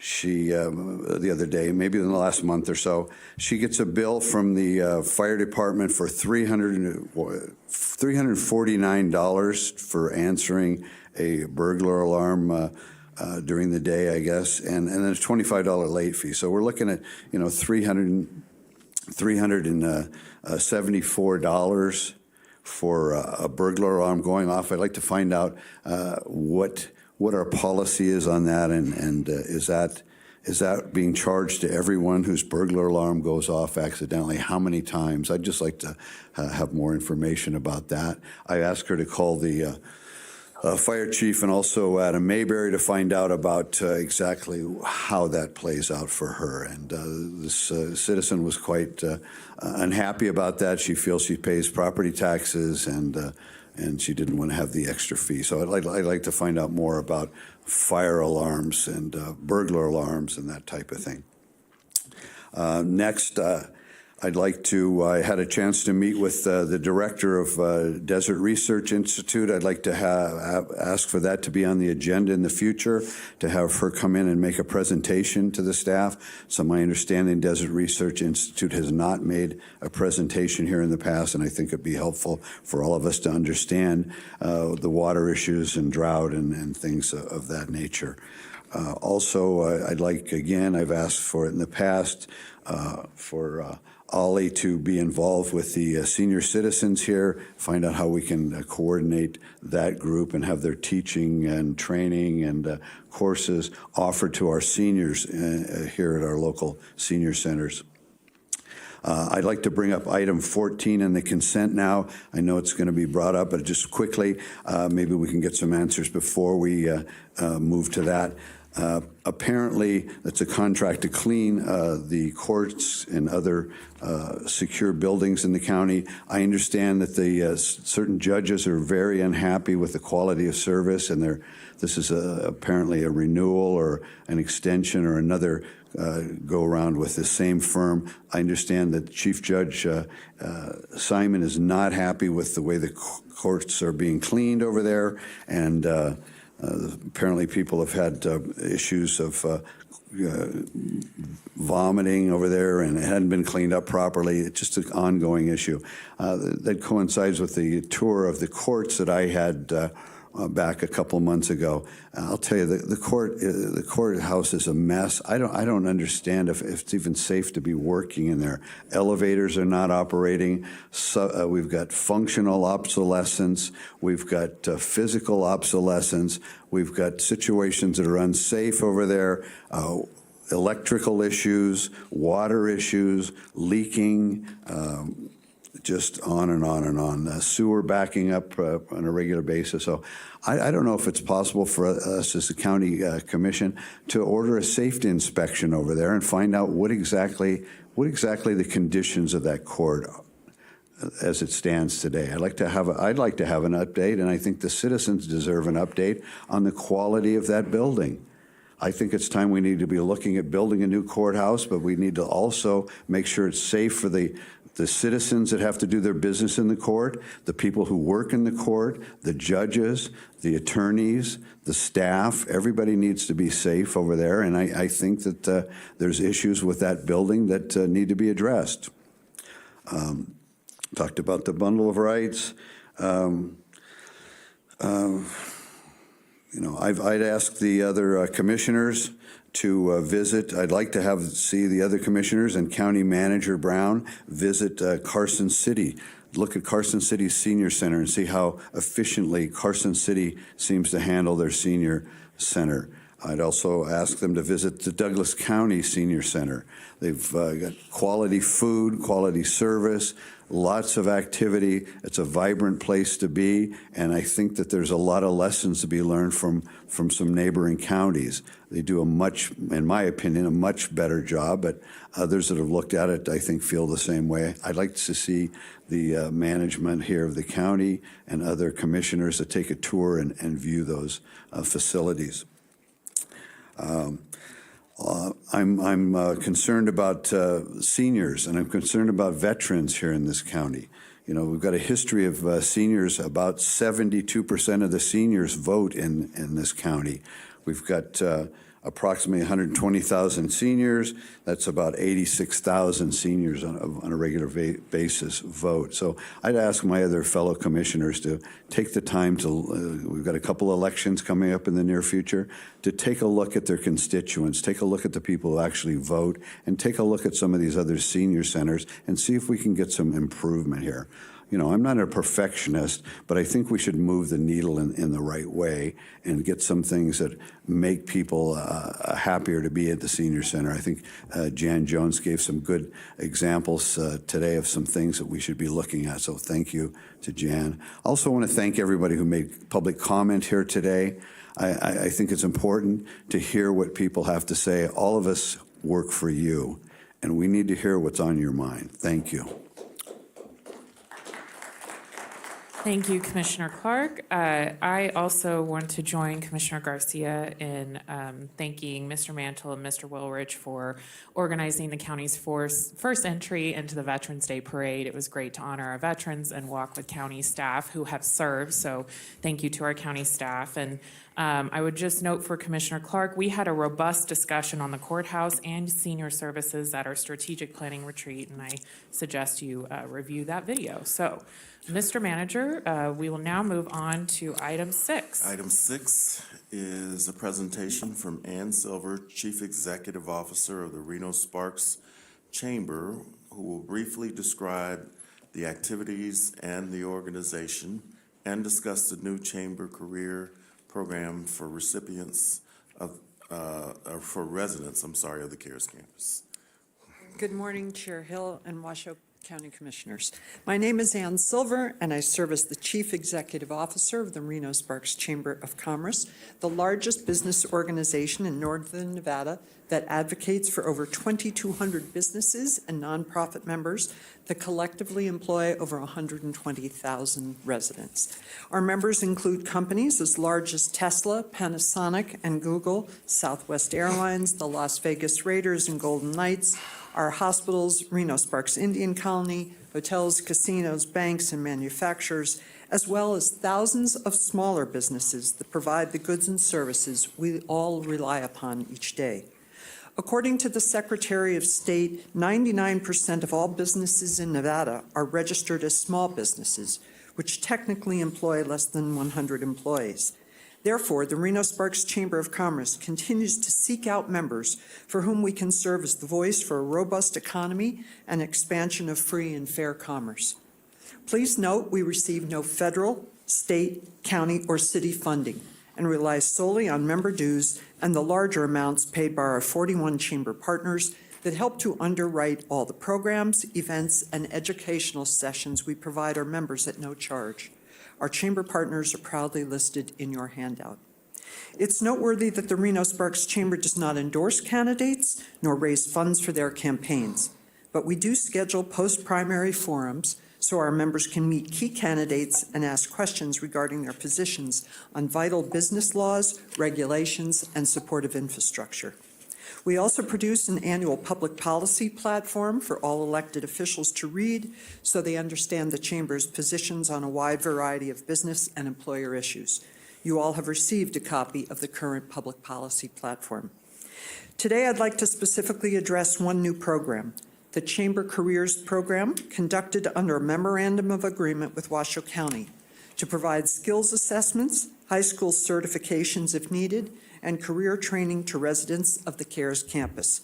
The program is free and held at the Chamber to introduce eligible campus participants to in-demand career opportunities, free training classes in over 100 occupations, and if needed, literacy training and high school completion. We work in conjunction with the case management team and the Northern Nevada Literacy Council, and we hope to maximize the talents, prior work history, and workforce skills the campus residents have and wish to utilize again. These pre-qualified individuals meet at the Chamber, enjoy coffee and refreshments, and receive the respect they deserve as potential employees of hundreds of our community's employers. Their dignity and sense of self-worth are magnified by their willingness to imagine themselves employed full-time, earning self-supporting wages, and becoming self-sufficient citizens of our community. This program has just been launched, and we anticipate at least 10% of the population of the CARES campus to participate and gain meaningful careers, not just jobs. Thank you for requesting my appearance before you today. You are the first and only elected body that have ever asked the Reno-Sparks Chamber of Commerce to be invited to briefly provide information about its impactful work in Reno-Sparks and Washoe County. Thank you. Thank you, and welcome, Ms. Silver. You are also a volunteer on our Library Board of Directors, and I thank you for your work on that board. And Thank you very much. I look to the rest of the board to see, Commissioner Clark, you had asked for Ms. Silver to come. Do you have comments or questions for her? Yeah, first of all, I need some technical help over here with my, yeah, if you Okay. can get that. Can we have a, there, yes, coming. There we go. It's playing back the start of the meeting. I don't know why.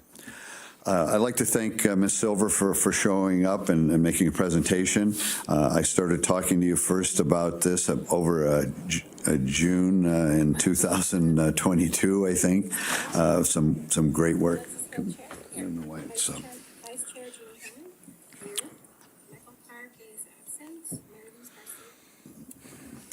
Thank you.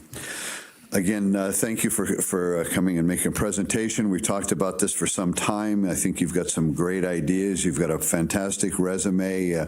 People look at your resume, they'll understand that you've worked with employment issues in the state. You've worked with the Sparks Indian Colony. You've worked at Stewart Indian School. You've got a great understanding and done a great job in our community, and it's a pleasure to have you the head of the Chamber of Commerce.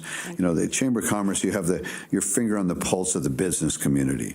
Movers and shakers, people coming to town, people out of town, people from Las Vegas, lots of interests, and you've got an opportunity, and those folks have employment needs, and working with the CARES campus and finding some folks that can and will and want to work, and helping them restore their personal dignity and getting them some money to survive. And money is what makes the world go around. It's the fluids that you need to keep things alive, and have a house, and have food, and transportation, and everything that people want to have to make their lives easier. So thank you for reaching out and trying to help solve some of the employment issues. And it's good for both sides. It's good for the folks that you represent, and it's good for people who need an opportunity to make some money. So thank you for doing that. Thank you, Commissioner. And Commissioner Andriola?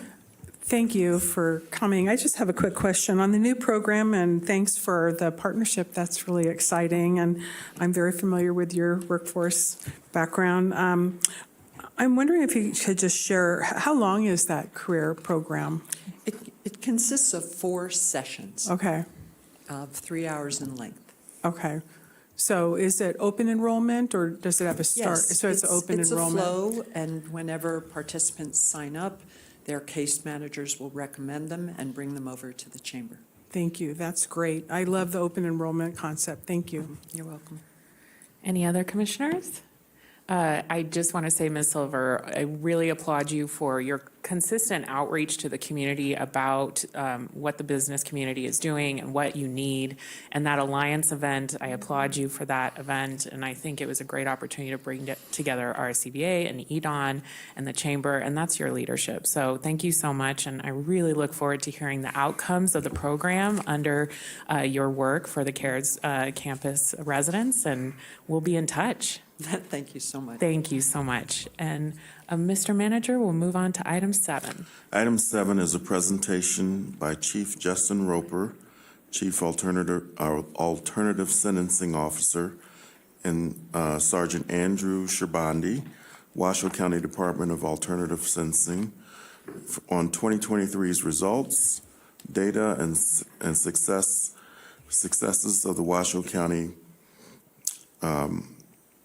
DAS support in treatment, accountability, and recovery, better known as the STAR program. This includes, but is not limited to, STAR's notable first-year statistics, successes, challenges, and future plans for the program. Welcome, Sergeant. Madam Chair, Madam Vice Chair, members of the Commission, good morning. My name is Andrew Sherbani. I'm a sergeant with the Department of Alternative Sentencing. Thank you for allowing me a few minutes to discuss the STAR program's successes over the last year. Madam Chair, you asked for this when you were part of the body that brought this program to life last year, so I'm excited to share some of the takeaways from the last 12 months. Thank you. The STAR program, short for Support and Treatment, Accountability, and Recovery, is a multidisciplinary program model geared towards addressing opioid use disorder within the population that DAS serves. The team, which is composed of a probation officer, a licensed clinician, a case manager, and a peer recovery support specialist, provide wraparound support for a group of 25 to 30 people that are under our supervision, with the understanding that addiction is a disease that needs to be treated. And if we successfully address that disease, then the symptomology, which is often criminal behavior, can be addressed as well. We received 157 total program referrals over the first 12 months of the program, with the majority of those coming from DAS itself. This is particularly notable in that it illustrates that the need was present within the walls of DAS before the program existed. The pretrial population that we serve was most in need of a program like this, because traditionally Pretrial supervision is pretty hands-off. It's referral-based because it's pre-adjudication. And by bringing a program on that can provide the wraparound services that these folks need at the pretrial supervision level, which DAS can do, we've addressed that gap and bridged the need there, providing much-needed services for folks pending adjudication. The reason the STAR program works as well as it does, in my opinion, is because we're out in the community. This team is lean. It's a small group of people that they're working with, which allows them to really get to know the caseload, meet them person to person on a near daily basis, and develop relationships. It's all about building trust and finding alignment with these individuals to ensure that there's agreement in the goals that are put in place, and that we can reach the goals that have been established through the courts as well. Most notable on this slide is the amount of contacts our peer recovery support specialists accrued in the last 12 months, 2,000. That's astronomical, and it really speaks to the power of the peer. I knew having a peer involved in this program would be important, but I didn't know how important it would be until I saw that statistic. She brings an instant credibility to the work that we're doing. Somebody that's been through the system, come out the other end, and is now standing literally arm in arm with law enforcement. It's a powerful image for our people that are in the program, and it shows what's possible if people engage and find ways through addiction, through mental health, and come out the other side. Redefining success. So recidivism is always an important topic of discussion whenever we have meetings like this. And the way that we've been approaching it through STAR is by redefining what success means for these people that are under our supervision. When you're on probation or pretrial, you're given conditions, and how well you're able to succeed in upholding those conditions has a lot to do with your circumstances in life. If you're dealing with addiction that's lasted for years, can I really expect you to provide a negative drug test on day one? No, the answer is no. So we need to redefine what success looks like for you by addressing some of those core barriers to that success, whether it's housing, like so many people have talked about today, or mental health, or addiction treatment. By focusing on the needs of the individual, finding alignment, and pulling on those intrinsic motivators, we can find success for these folks. And that last bullet is the one that I'd like to emphasize most of all, that in the year preceding STAR, 65% of the people we've worked with had 2 or more criminal charges. That's 6% in the 12 months since the program has existed, because we're focusing on people first, not just adherence to conditions. We're dealing with some of the most deadly substances on the streets. Fentanyl, first and foremost. 18% is something that I'm proud of. My team has done a great job. And the people that we work with, I give them all the credit for holding on to sobriety and trying as hard as they are. I want 0, though. And in the years to come, when I come back and I speak with you all, I hope that 0 is what we get.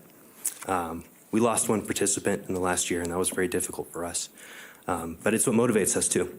It's the reason this program exists. So assuming that we have the opportunity to come back year after year and continue to refine this project, I anticipate a 0 on this slide the next time we have this conversation.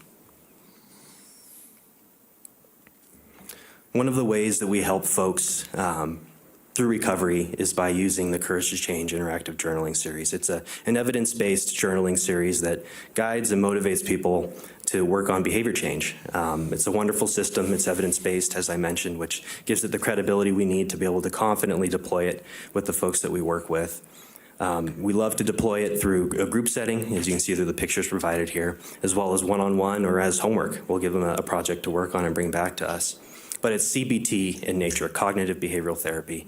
Life gives us situations, and the way that we perceive that situation, process it, allow it to affect us, and then have that turn into action, that's what we're trying to figure out and disrupt. We're trying to put pro-social skills in the middle of that cycle through this journaling series, and it's working. It's working really well. We've seen a 32% average increase in the comprehension of the journaling content that we're presenting to these folks, which means they're retaining it and they're applying it to their lives, which is huge. We want to see people taking what we talk about and using it at a ground level. And we're seeing that through the conversations we have with them, through the steps they take to hold on to recovery through the program. So this is a huge step for us. And when we combine that with the relationship-focused approach to the program, with the counseling that we deploy through the counselor on our staff, and then of course having the peer and a probation officer that leads with compassion, we see drug testing data such as this, where at the first month of the program, you're at 74% average positivity rate, down to single digits by the 5th or 6th month. And that's because we're focusing on alignment with the individual. not just compliance with conditions, adherence to a behavior plan, a supervision plan that resonates with the individual. Another high priority area for STAR in the first year was identifying additional grant funding to broaden our scope and ensure that we can provide all the resources that these people need. All credit for this slide goes to our grant coordinator, Nicole Schauwecker, as well as the community reinvestment team that helped us identify funds that mirrored with what our goals are and helped expand what we can provide, leading to $1.6 million in additional funds for STAR, which is amazing. It's an amazing stat. And through those funds, we're able to provide things such as vocational training, support for medication-assisted treatment and counseling services for people that are no longer Medicaid eligible. That change should be rewarded, not punished, right? If you get a job that gets you off of Medicaid, you don't want to be burdened by the bills that now come from all of those services. So we're going to help you by reinforcing around that cost. And then most significantly was the funding that supported the start of the STAR Recovery House, something that we're particularly excited about. This was funded through the Fund for Resilient Nevada and in collaboration with Life Changes, Inc., a local nonprofit that helps with recovery housing as well as Silver Summit Health Plan, to house 8 of our male participants that are looking for a sober living environment. We were fortunate enough to receive funding to support a female house in the next year or so, that Bureau of Justice Assistance grant, one of 8 nationwide, I'd like to mention. Something that's pretty fantastic. But for now, we're starting with this. It's a good springboard for future recovery housing that we'd like to provide. And the basis for it is sometimes when you come out of a more structured program, you're not ready for independent living. Or the option that you have is the environment you're in before, which is contributing to the addiction, contributing to the behaviors. So we wanted to provide a safe place for our participants while they navigate next steps and work towards independent living in a way that's going to be sustainable. Silver Summit provided great assistance in getting this house set up to be a home, not just a place to live, but a warm environment that we could be proud of, referring our clientele to. And it's become a home. Those are our 3 guys that are there currently at the top, plus our house dog, Bo, who's fantastic. We have 3 more slated to move in the next month, but we've also been using it as a hub for pro-social engagement for the caseload as a whole. Those 2 pictures at the bottom there are from a Halloween party that the team scheduled. And you'll notice that the team is embedded in there in their civvies. They're there in their jeans and their sweatshirts because they want to be relatable. They want to be able to get to know these people and build relationships, continue to build recovery capital, because this program won't be around for them forever. They're going to need a network of people that have a similar experience. Recovery can be isolating. And knowing that there are other people going through the same things you are is a powerful thing. And that's what we're trying to cultivate through things like this.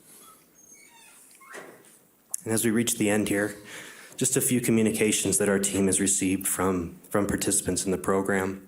A tertiary goal of STAR for me has been rekindling relationships between law enforcement and the population that we serve. And we're seeing that. Officer Adams, I don't know if she's here. She's done great work on this front. She puts herself out there and shows these people that she's a compassionate, empathic individual who wants to help. Public safety is our mandate. It always will be. And not everybody's going to be ready for this program, but the people that are, she's there for them.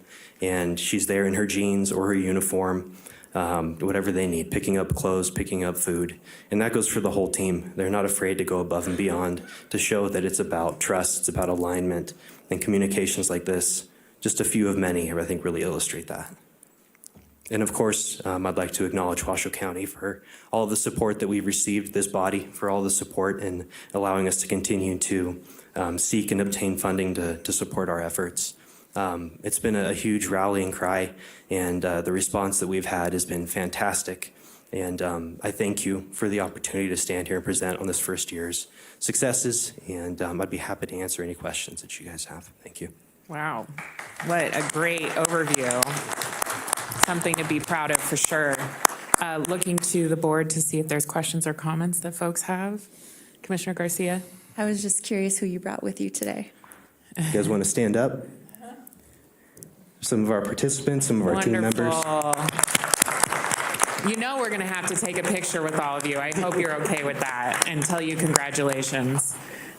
Great question, Commissioner Garcia. Any other board members? What I love about this program is that we are not seeing numbers, we are seeing people, and we see the potential in each person. And you have done an amazing job tracking down all the grants today on consent. We have a big grant we're accepting. So, I mean, it's just incredible, and I feel like Washoe County is cutting edge in what we're doing with restorative justice, and I'm really excited about the work that y'all are doing. And looking at any other board members, not seeing any, so we'll take a quick break to take a picture, and then we'll resume the meeting. Thank you. Thank you.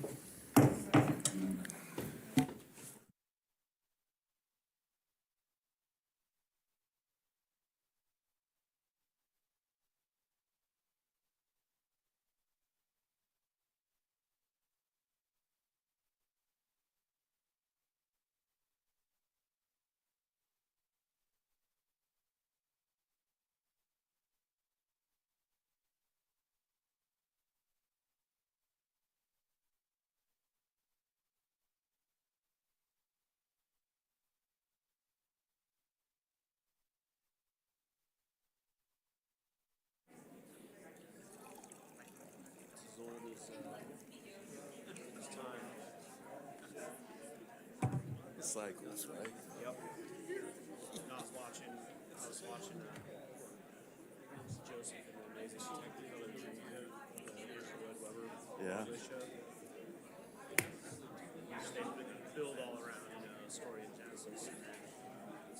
In that story, the advice to the Pharaoh is you've got 7 years of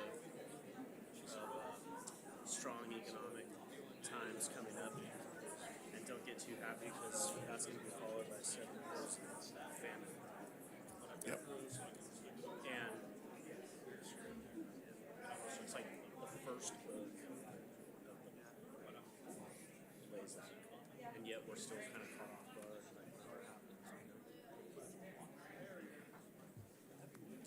Well, the 5-year forecast shows it. So we got 5,000 years. Precedent.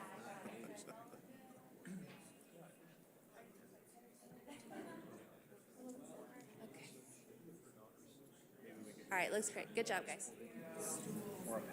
After that time frame, yeah.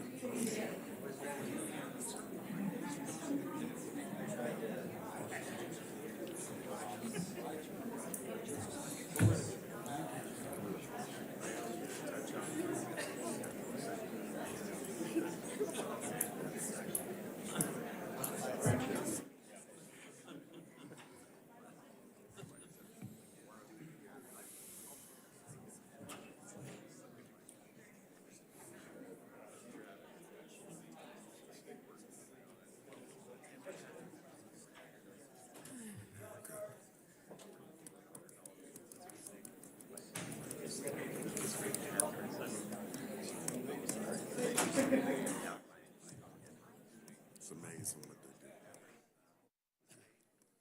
Yep. You have to be emotionally invested. So what's up when I ask a question? You answer my question.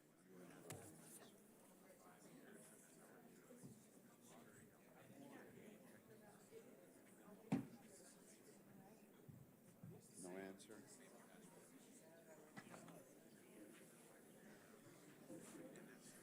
Mr. Manager, we will now move on to item 8. Item 8 is a proclamation, November 13th through the 19th as National Apprenticeship Week.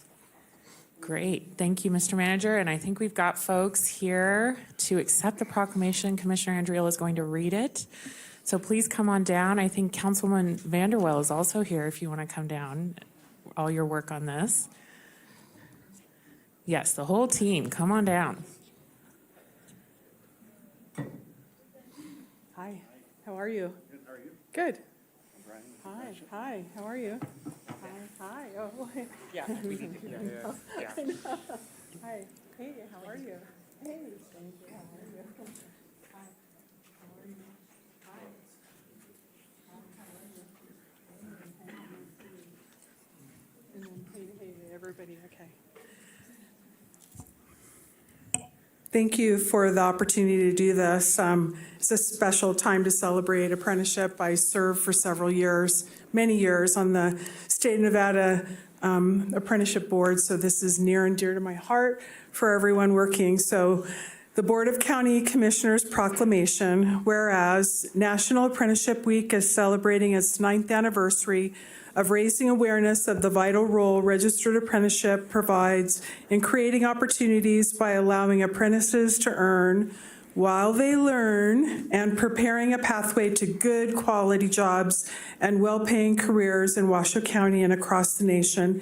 And whereas registered apprenticeship programs enable employers to develop and train their future workforce while offering career seekers affordable paths to secure high-paying jobs. And whereas the role of registered apprenticeship is expanding opportunities in our workforce that are inclusive of individuals who have been historically underserved, marginalized, and adversely affected by persistent poverty and inequality. And whereas registered apprenticeship programs provide a path for qualified individuals, including women, youth, people of color, rural communities, justice-involved individuals, and individuals with disabilities to become apprentices and contribute to America's industries. And whereas the registered apprenticeship, a proven and industry-driven training model, is a key strategy to improving job quality and creating access to good-paying, family-sustaining jobs for all, while addressing some of our nation's pressing workforce challenges. Now, therefore, the Washoe County Board of Commissioners does hereby proclaim the week of November 13th through the 19th, 2023 as National Apprenticeship Week. Woohoo, Yeah, that's great. That's what I'm talking about. That's what I'm talking about. Does someone want to say something? Let me get my stuff. And please introduce everyone with you as well. Oh, I don't know everybody with me.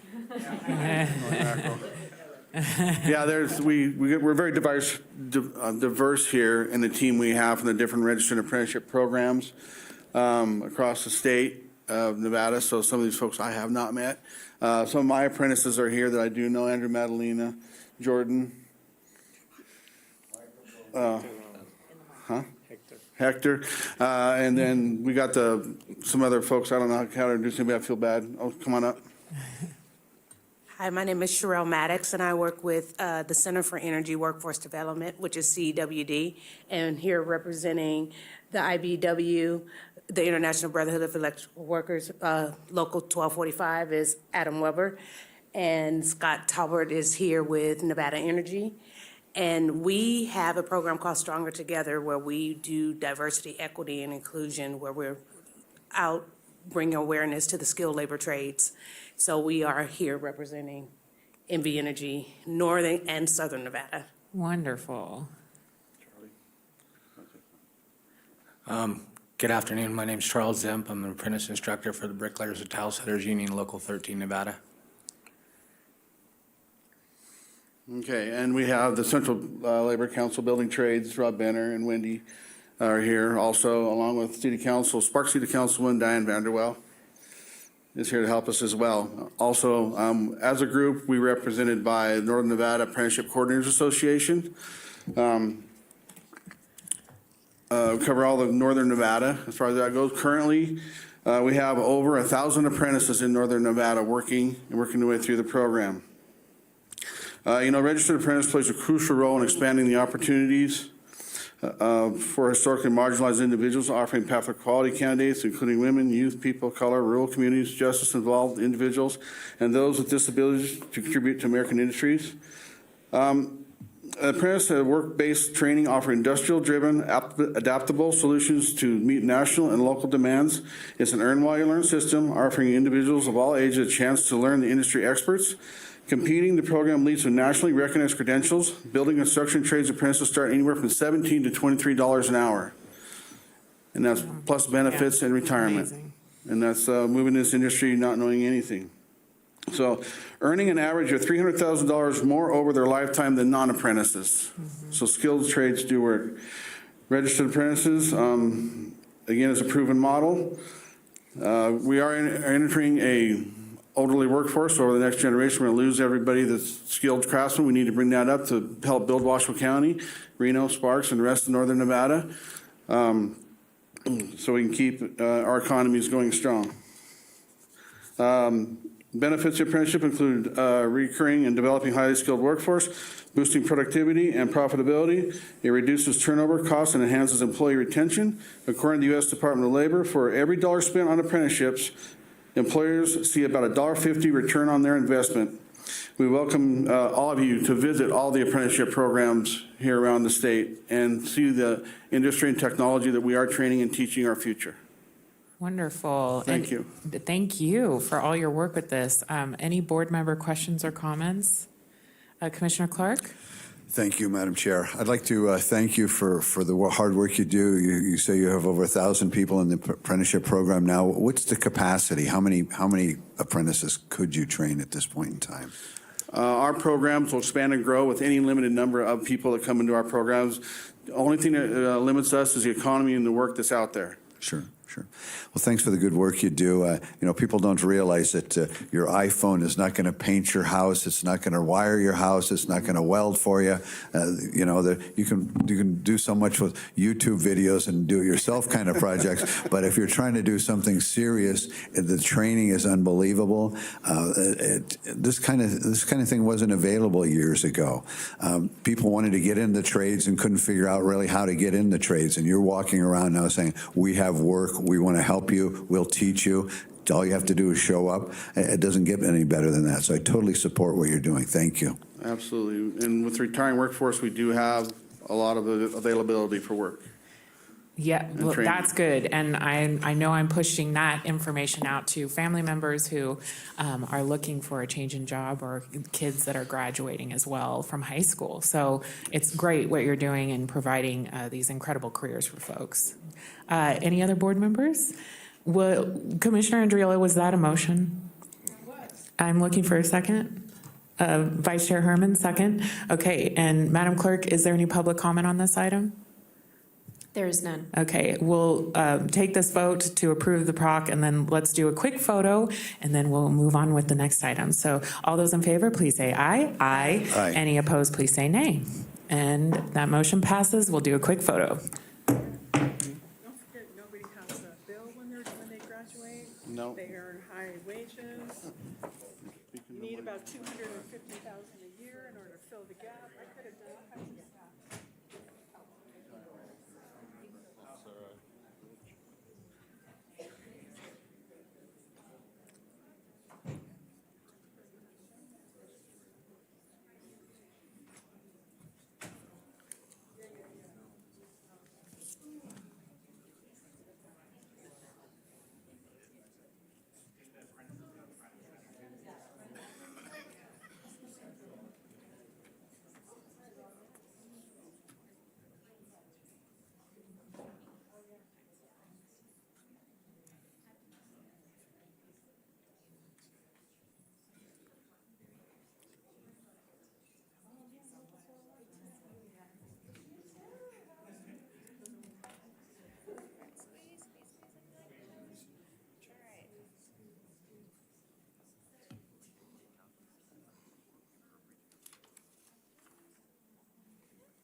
Goodbye, Councilwoman.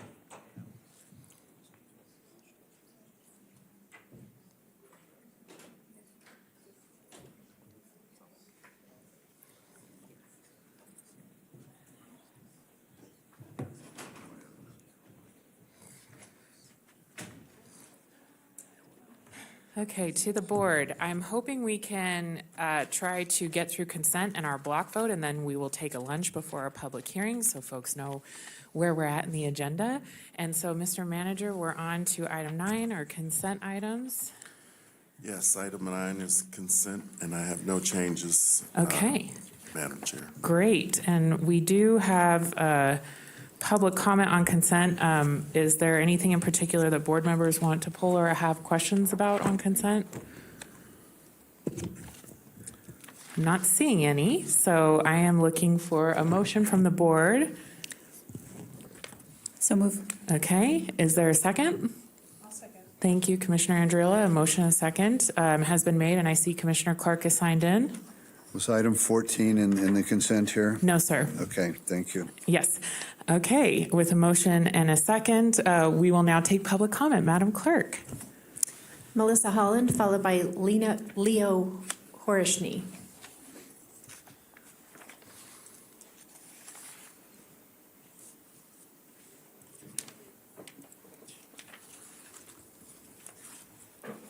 Go ahead. Thank you. I'm Melissa Holland. I'm the co-founder and CEO of Awaken. I just wanted to thank Commissioner Herman for the donation today and also just the support of the county. You guys have been incredible for us. Sure. We're in a state that's number one in the nation for the commercial sex trade, the illegal trafficking of women and children.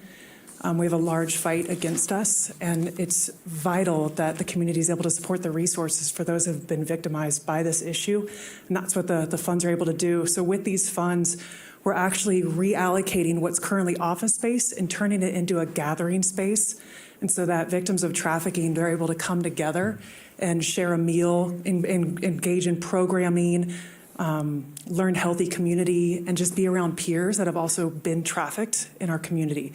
And so we're going to be able to reallocate that entire space away from administrative purposes and increase our programming opportunities. Currently, right now, we have a drop-in center. We have an education center for the minors that have been trafficked. So instead of just putting them right back into school, where they often don't adjust well, we're actually able to invite them to the Awaken Center. They can get their education online with us, with holistic wraparound services, case management, counseling. They do indoor rock climbing. They do a ton of fun activities, try to re-experience their youth again with the innocence that was stolen from them. And so they get counseling services. We also have a house that we're reallocating. So it was open to women who have been trafficked. We're repurposing it. We've seen the need in our community, especially with the shutdown of Casa de Vida. So we're going to reallocate it to women pregnant and parenting. So their kids are going to be able to live there with them. And so this space at the center will be an opportunity. So programming doesn't happen in-house. They'll be able to come off-site to the center. And then we partner with RAVE, and so childcare is available on-site as well. And so we're really grateful for the support of you guys and helping us go after this incredible need in our own community. So thank you. Thank you. Leo Hornishy, followed by Penny Brock.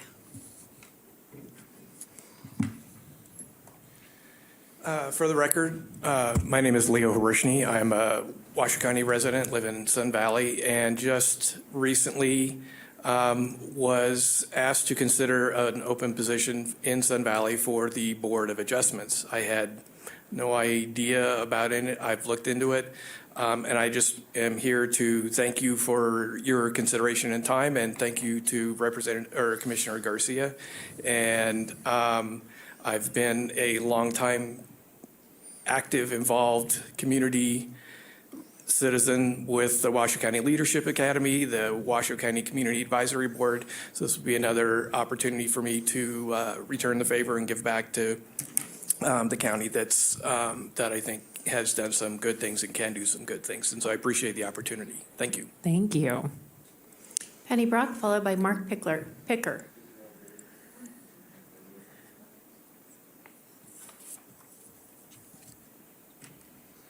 Penny Brock, for the record, please put my comments in the record per NRS.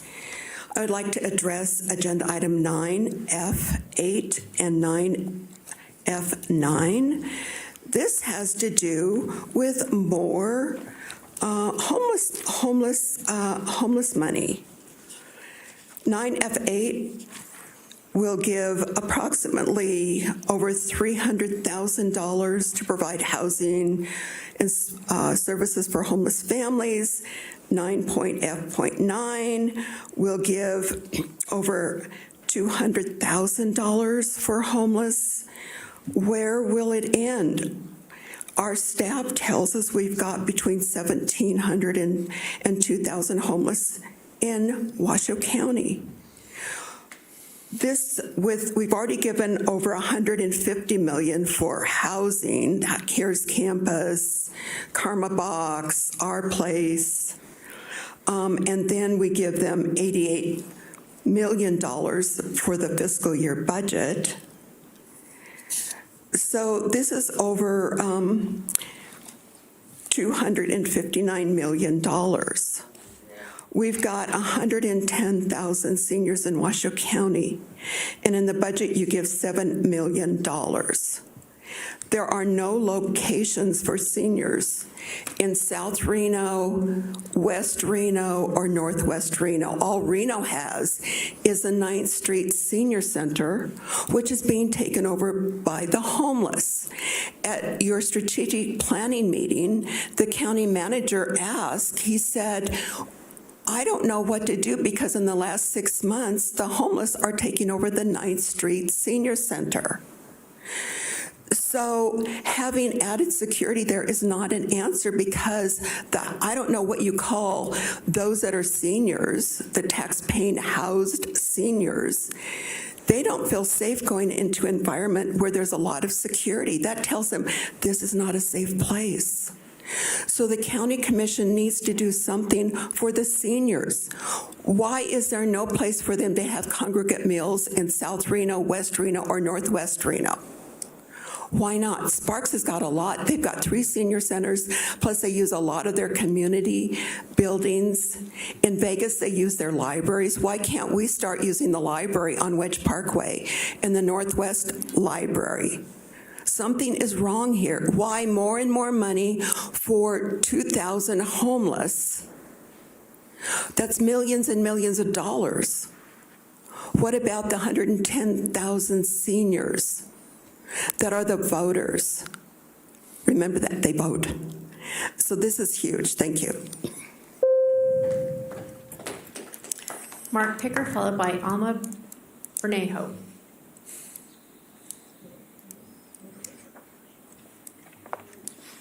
Good afternoon. My name is Mark Picker, and I'm the current alternate public defender for Washoe County. First, I want to thank the members of the commission for the privilege that was granted to me almost exactly 6 years ago when I was chosen to lead the alternate public defender's office. I believe our office is the best law firm in the state, and it has been my honor to lead this office. Second, on item 9G2, I want to recommend that you confirm the appointment of Kate Hickman as the next alternate public defender. Kate is a zealous advocate on behalf of her clients. She's a true mentor and teacher to those both in and outside the APD office and a recognized leader for criminal defense throughout the state of Nevada.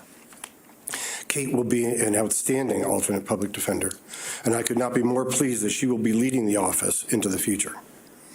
When I stood before this commission 6 years ago, and again just a couple of months ago when I gave up my report, I reflected on the difficult task of providing representation to society's most vulnerable and often least popular members. To provide public defense and to do it well requires dedication and true belief. It is not a job. It is a calling to be a public defender. There are 12 members of the alternate public defender's staff that are here today, besides me, to support Kate in this position, and we're all looking forward to you confirming her. Kate epitomizes what it means to be a public defender.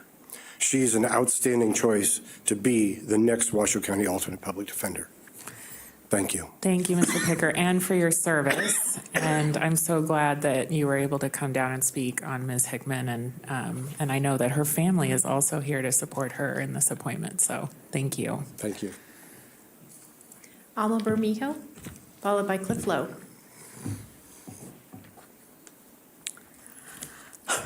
Good afternoon, County Commissioners. It's a total pleasure to be here. My name is Alma Bermejo. I don't have a title or initials attached to my name. I'm not a MS, ESQ, or whatever. My only accomplishment is that I've been a Washoe County employee for over 30 years. In those 30 years, I have supervisors, leads, chiefs, division directors, coordinators, directors, you name it. I've been under the supervision of many fellow coworkers, so I have a little experience in that area. Kate Hickman, and I call her Kate because she led us, came to the alternate public defender office back in October 2022, in one of the most busy and difficult times of our office. She came as a chief deputy alternate public defender. From day one, I noticed she had a different way of supervision. She doesn't supervise her staff. She leads her staff. She guides, she mentors, and attends to whatever needs are in our office, not only on the professional level, but in the personal, family, everything. But don't think she lets people get away with anything. If she has something to address, she does it. And she doesn't color code it, sugar it, or whatever. She will tell you how she feels, what needs to be done. She will tell you you need to fix it, and she will help you fix it. I highly respect Kate as a professional, as a woman, and I think she is the absolutely best choice for the alternate public defender office to be the new leader. I'm telling you this as a fellow coworker. Kate Hickman is not my supervisor, my chief or my leader or nothing. I'm not even her secretary. I'm just a nosy coworker that sits across the hallway and sees her perform every day. Her professional accomplishments are numerous. I couldn't list them in the last 20 seconds I have left. I just think she's the best new leader for our department. Thank you. What a beautiful testimonial. Thank you. Cliff Lowe?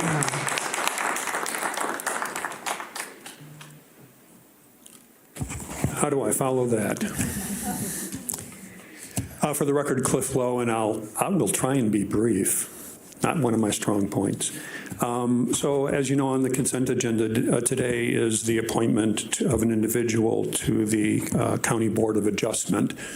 And I'm only acquainted with one of the people listed as applicants. I don't know anything about the others, but I want to thank all of them for volunteering to serve the county, and all the people who volunteer for all kinds of other boards and commissions, especially in the current environment. As long as they don't have some personal agenda, that's their reason for offering themselves in this, I think it's great, and I'm grateful to them. But I am acquainted with Leo Harishny, and I think you will be very happy to appoint him to the Board of Adjustment. I know Leo to be passionate and a hard worker, and he has other positive qualities as well, and I think he'll do a fine job. Thank you. Thank you, Mr. Lowe. There's no one else signed in. Okay, so we have a motion for the consent items by Commissioner Garcia and a second by Commissioner Andriola. And if Ms. Hickman's family and also the APD office can just stay, we're going to do a photo after we break for lunch. We've done so many photos. So if you could just hang out for a few minutes after we do block, that would be great. Okay, so we have a motion and a second. Any other comments from board members? Seeing none. All those in favor, please say aye. Aye. Any opposed, please say nay. And I think that passes. Oh, I have to also do my own. All right, unanimously. Thank you so much to the board. And now I look to Vice Chair Herman. Do you have a block vote for us today? If there's no items that people are interested, I remember something about 14. Clark, 14. So what we could do is you could pull 14 out of the block and bring that after lunch, and we can have that discussion. So if you're comfortable with the rest of the block, feel free to go ahead. All right, so I can shorten this up by saying item 10 through 24, with the exception of item 14. Okay, great. Thank you for that. Do I have a second on that block? Okay, thank you, Commissioner Andriola. So a motion and a second. And Madam Clerk, do we have public comment? Let's see. Hold tight here. We have Penny Brock on item 11. Not sure if she signed in for any else, but Penny Brock is up. Thank you, Madam Clerk.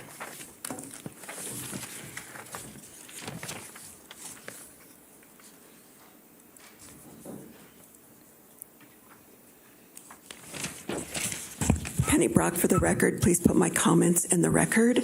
If this is going to be a block vote, I would like to address number 17. I believe that was part of the motion. Is that correct? I'd like clarification. Yes, ma'am. Okay. So I would like to address number 17.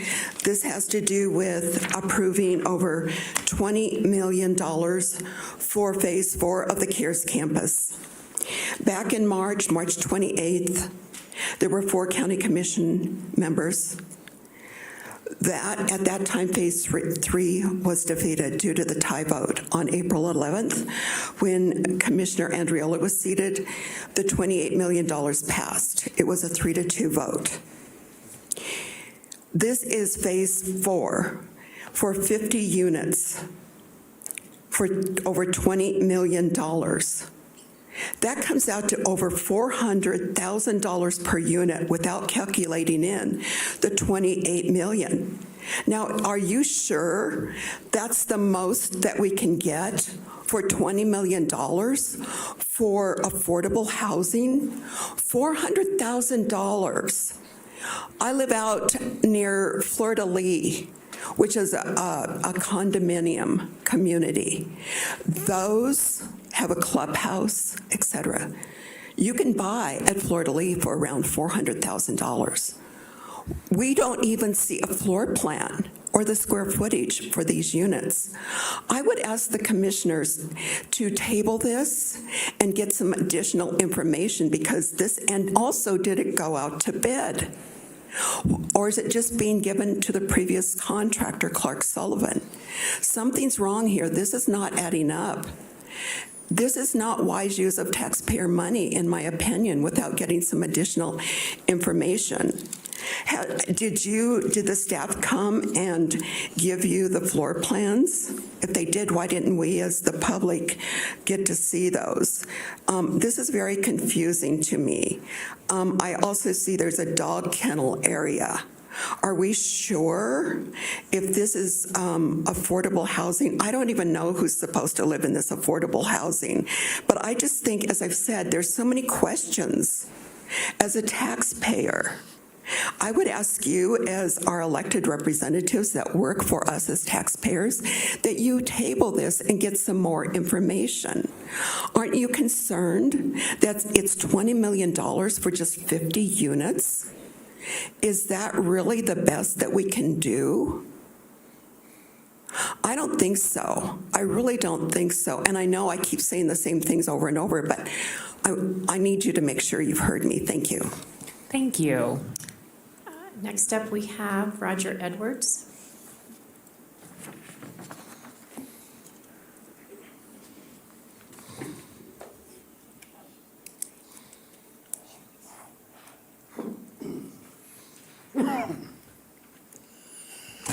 Well, good afternoon. I thought I was going to be after lunch. Please enter my comments into the permanent record. Roger Edwards for the record. Half a century resident of Washoe County. 39-year resident of Golden Valley. One of the original crafters of the artificial recharge program for Golden Valley. I guess this account, it looks like R23-149. Now, to suspend the program, I feel like I can go on vacation. But you got to realize January 1 of 24, when this suspension is supposed to go in, that will make it 8 years I've been asking you to suspend this program. The only voice in front of you for that whole time, almost every meeting, asking you to suspend this program. So I feel like I've been retired, except this program also talks about, in your staff report, it talks about not suspending. You know, this whole program was made up by us, for us, in our community, okay? Half a dozen of us sat down in the school library one afternoon evening, and we crafted this thing. And it was a fill-in program because we had bad water, low level, so the recharge program was necessary, okay? It was never critical. We did without it for 20 years, 40 years, I don't know, however long the valley's been going on. And then because of high nitrates and low levels, we decided to craft this, and we had like nearly 100% approval rating by the homeowners at the time. This thing that was sent out, these little survey cards were sent out, and it says above 50% were in favor of, received by the program participants. Over 50% were up for suspending the program. But what you weren't told in your staff report was it was closer to 70%, and what they wanted was refund of their money. Now, what we've got in this program by this person who, I don't want to name him, but I'll just go over his title if I can get through it all. Division Director, Engineering and Capital Projects, Community Services. Wow, that's impressive. It took him 7 or 8 years just to get going on suspending this program. Let's refrain on personal attacks on staff. I'm not. Okay. Now I'm out of time. Thank you. Next up, we have Valerie Fianacca.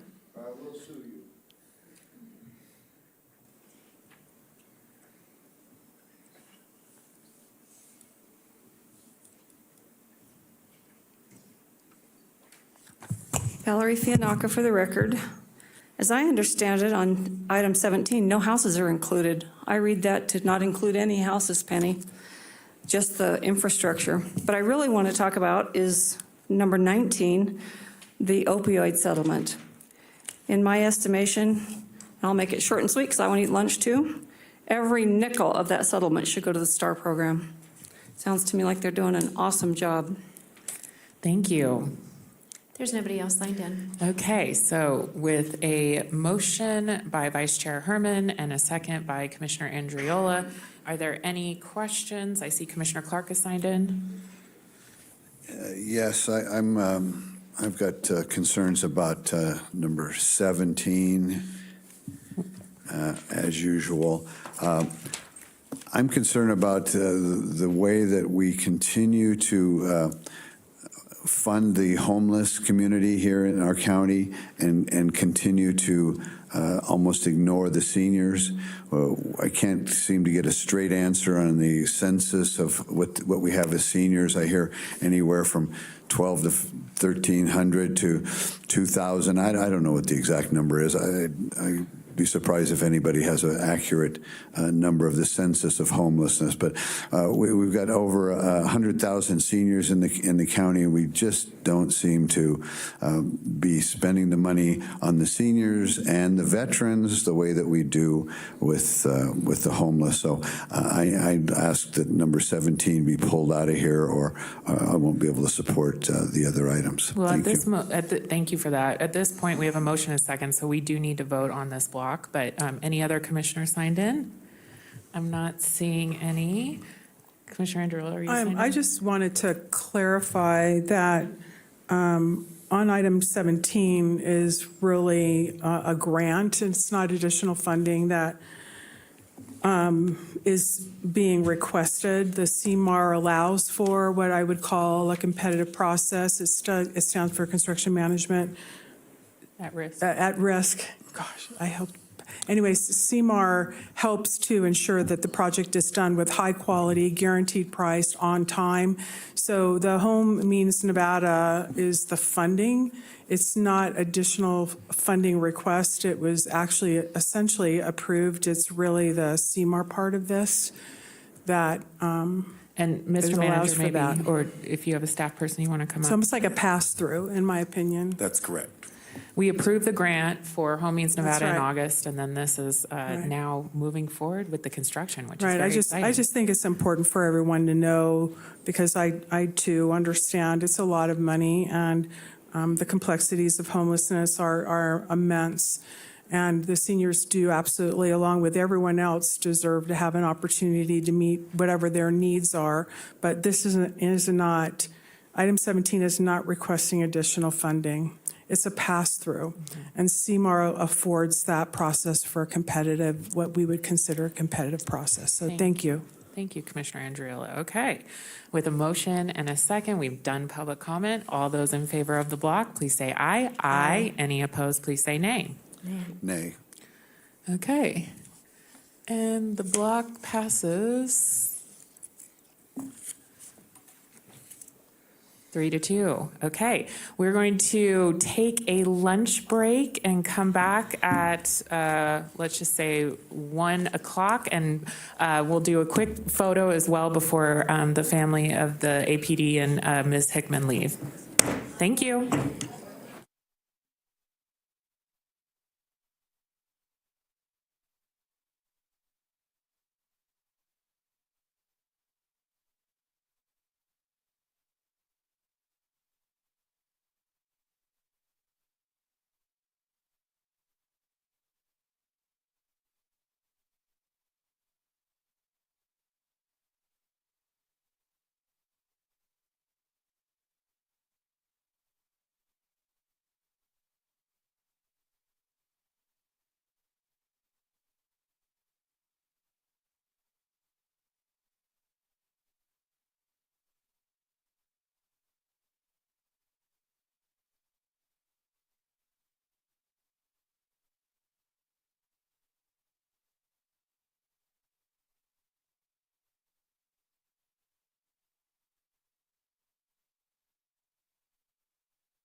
Okay, I'm going to call this Board of County Commissioners back to order, and we are going to start with item 14. Mr. Manager. There's a recommendation to award Washoe County bid number 3224-24 and approve the agreement of services to provide custodial services to high-security buildings to one responsible bidder. Staff recommends Qualicon LLC in the amount of $87,821 per month, and authorize the purchasing and contracts manager to execute a 3-year agreement effective December 1st, 2023, with 2 additional 1-year renewal options on behalf of Washoe County, estimated general annual value $1,053,852, plus costs for callback and porter services. Thank you, Mr. Manager, and it looks like we have staff here to address questions. Commissioner Clark. This is the same company that is currently doing the maintenance, the cleaning of the courthouses. Yes, good afternoon. For the record, Eric Crump with Washoe County's Community Services Department. Yeah, this item was put out to bid. We had 4 responses to the bid. We're recommending an award to the current vendor, Qualicon. I understand that there's a number of emails amongst the staff at the county courthouses, the judges, the chief, not the chief judge, but the clerk over there, Alicia, I forget her last name. LaRue. Do you have any correspondence from them regarding the quality of cleaning? I do not. I mean, we, as with all of our facilities, we receive complaints, on a somewhat frequent basis about the quality of cleaning at all of our locations. We address those with the contractor, make sure staff is aware of the level of service that's provided in the contract. Oftentimes, staff thinks there's maybe perhaps a higher level of service than what's contracted, but I'm not aware of any specifics associated with downtown. Well, it's been brought to my attention that the end user, the people have to live with this. I don't have to live there. I'm not there, but they are there, and they're not happy with the level of service. Is there any way to have a meeting with those folks? Is there any way to get copies of the complaints, the alleged complaint emails? I mean, I haven't seen them all, but if they're out there, and bring that to the attention of the company that's doing the work, and maybe try and do something a little bit better to make the end user feel more comfortable with what's taking place there. Us sending out a bid and getting the low bidder or getting a bidder that is acceptable to you isn't necessarily what I'm after. I'm after people being happy with the level of service they're getting. Why should they be unhappy at their workplace? And I think it's a morale issue. If you're not working in a clean environment, maybe that's a concern. Sure. And the public is served by that building. So if the public's served by the building and our employees, county employees, are working there, and other elected officials are there, and they're not happy, let's find out what it is and address it. That's what I'm suggesting. I would agree. I'd be happy to meet with any of them. We can address their concerns. If it's within the contract, we'll make sure the contractor's meeting their end. I will say that oftentimes some of the things that I hear about in the downtown area, it's important to note that the downtown courts actually, they benefit from a porter service that we've included in the contract. We included this several years ago. Where the custodial contractor provides an individual who's available basically on a daily basis, I believe it's 7:30 to 4 o'clock every single day, or might be 7 to 4 every day, and they can address concerns. So often what we see is prior to the facility opening, there's activities that occur during the night, and we don't find out about them until the morning when we're about to open. And, we'll find evidence of those activities, and it will require cleaning. So we've brought in a porter to kind of go through the facility early in the morning, make sure it's ready to open, make sure it's ready to clean, but then they're also available during the day should anything happen in it. And that's been a huge help down there. So what I'm referring to specifically is, I guess they call it vomit gate over there, where somebody got sick and one of the jurors got sick and it languished there for a day or two or longer. So again, I'm not there. Sure. I'm not making accusations. I'm just relaying to you what I've heard, and I'd like to have it addressed. I think I'd like to see this taken off the agenda and held for a couple of weeks and have some meetings with the folks that are the end users and find out if they have legitimate complaints or not. I don't think I've ever heard anybody complaining about the exterior, so things that happen during the night and hasn't been referred to me. So I understand the outside of the building. I understand what was taking place. I remember showing pictures here on the dais of people barbecuing right against the building over there. I don't think they do that anymore. But exterior work and interior work are two different areas, and I understand that the folks that work there are not happy. So can we address that? Absolutely, we can. I think there is a concern with not moving forward. This includes 14 locations throughout the county, so potentially 13 other locations will be impacted. Their current contract ends at the end of this month. Okay, and I don't know if there are complaints at the other 13 locations, but I guess I could do some investigation and start calling around. So maybe, or your staff could do that. See if there's other places that, if everybody else is happy and this one particular court isn't, well, I get that too. Right. But I don't know if that's I don't know if that's so. But I'd ask you to reach out to folks that are in those other locations and see if anybody else has anything that they'd like addressed prior to signing this contract. Okay. Is there legal ramifications for not accepting this today, or can we move it to a future agenda, or where is staff on this? So I don't believe there's legal ramifications. The current contract ends at the end of this month. I'd have to go back to see if there's language, our ability to go up a month to month until we move forward with awarding this contract. I believe there is, given the threshold that we would have from a financial standpoint. So we could push this out. It's important to know, we work very closely with all kind of our representatives throughout those counties. We have 24/7 facility management service that they're all aware of. We have a robust work order system, and so we hear from them quite often when there are concerns. I kind of view this contract, typically there's one or two people that administer a contract. This particular contract is administered by literally thousands of county employees seeing this on a daily basis. So right. They're not shy in letting us know if there are issues. And do you have a system to make sure that people can report it and that these items are fixed and that we follow up? That is our work order system, absolutely, okay. Yes. Well, it sounds like Commissioner Clark wants to table this. I have a little bit of a concern doing that with so many facilities and creating some uncertainty with this vendor. So I'm looking to the rest of the board to hear what folks want to do on this item.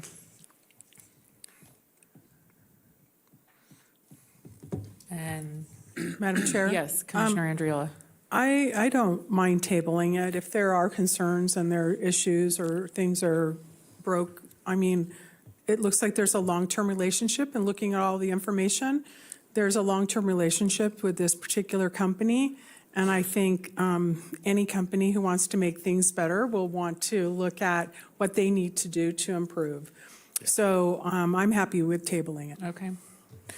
All right, we have public comment on this item, so Madam Clerk. Deborah Sock.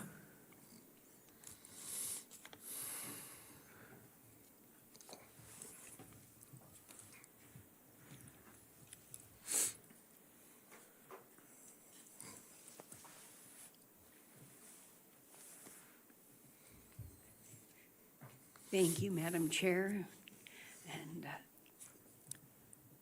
Commissioners. There, I think that's better. My comment on this is that we're servicing only 14 buildings at a cost of $87,821 a month, which is over $1 million a year. That equates to $6,272.93 a month per building. That's an awful lot of money. Most cleaning services are in the hundreds, not the thousands. Remember, this is our tax money. Please be judicious with its spending. Thank you. Thank you. There's nobody else signed in. Okay, do you have, Mr. Crump, enough information to come back to the board? Okay, great. Well, with that, we will move to item 25. Item, excuse me, 25 in the public hearing is to adopt Envision 2040, a comprehensive update to the Washoe County Master Plan. If adopted, this plan would replace the existing Washoe County Master Plan, excluding the Tahoe Area Plan, and provide a contemporary vision for growth and development in Washoe County for the next 10 to 20 years. Envision Washoe 2040 consolidates the 18 existing master plan documents into a single document. The new master plan would conform with both state law requirements in the 2019 Truckee Meadows Regional Plan and address certain topics such as housing, conservation, land use, transportation, public facilities and services, adoption and resiliency, regional form and coordination, and population. And if approved, authorize the chair to sign a resolution to this effect. Any approval of the Washoe County Board of County Commissioners will require a finding of conformance with the Truckee Meadows Regional Plan by the regional planning authorities before the updated master plan will go into effect. Thank you, Mr. Manager, and welcome, Mr. Young. Good afternoon, Madam Chair, Commission. I'm Eric Young, Senior Planner with the Planning Program here at Washoe County. We're really happy to be here today to bring you what really is the first of 4 related agenda items today. This is the update of the entire Washoe County Master Plan, otherwise known as the Envision Washoe 2040 project. We've never branded a project before, but we branded this one and as a sign of its importance. So we're going to spend a little time on the plan structure, and then we'll talk about the plan process and the public outreach. Before we get into that, that's just what is this master plan thing anyway? Why do we need one? Really, the master plan is required by the state and the regional agency, but it's, in general, it's a policy document that says how the county is going to absorb the expected population. How are we going to provide them with homes? How are we going to get them around? How are we going to provide them with recreation? And how are we going to preserve the environment as we do all of those things? And that's wrapped up into a policy document with a vision that is guided by principles, policies, and in this new plan for the county, actions as well. Where does it apply? This plan, the Washoe County Master Plan, applies to the unincorporated Washoe County, which means everything down here in the meadows except for Reno and Sparks and all the way up to the Oregon border, with the exception of the Tahoe planning area because they have their own master plan that is in conformance with the Tahoe Regional Planning Agency. So everything that is unincorporated except for Tahoe is where this plan applies. When we started this about 3 years ago, we recognized that we needed to be able to stay on track for such a big project, so we adopted some guiding principles and some fundamental goals that we could consistently come back to along the way, and we did that. We consistently came back to these 4 guiding principles and fundamental goals to make sure we were on track and that our decisions reflected these principles and goals. So these principles really reflect what our existing plan today is not, and that things that we knew we wanted to be. So this update is efficient, it's clear, it's accessible, and it's supported by a broad range of stakeholders. The fundamental goals, of course, to start with are state and regional conformance.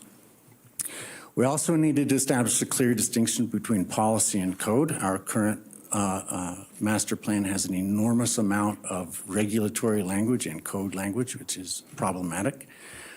We needed to make sure that when we said areas are different and we provide different rules, that they really are different, and that is established through a community process, and that those differences really are,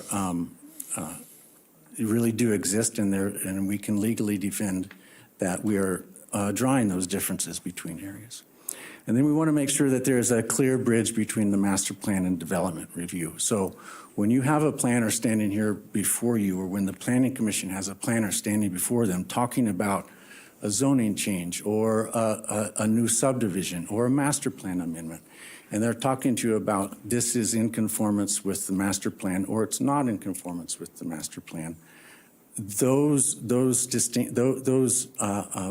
that the planner is drawing between the master plan and the project that they're reviewing are very clear and understandable. So these next three slides are slides that we developed to help us and to help the community along the way.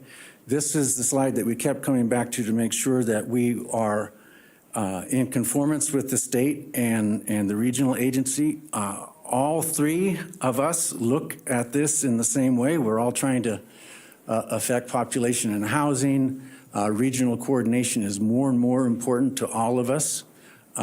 Nothing gets done here in a vacuum. Really, everything we do happens because of the coordination of multiple agencies, which each have their own territory to take care of, and we have to cooperate with each other. So we created a new section in our master plan all about regional coordination with other agencies.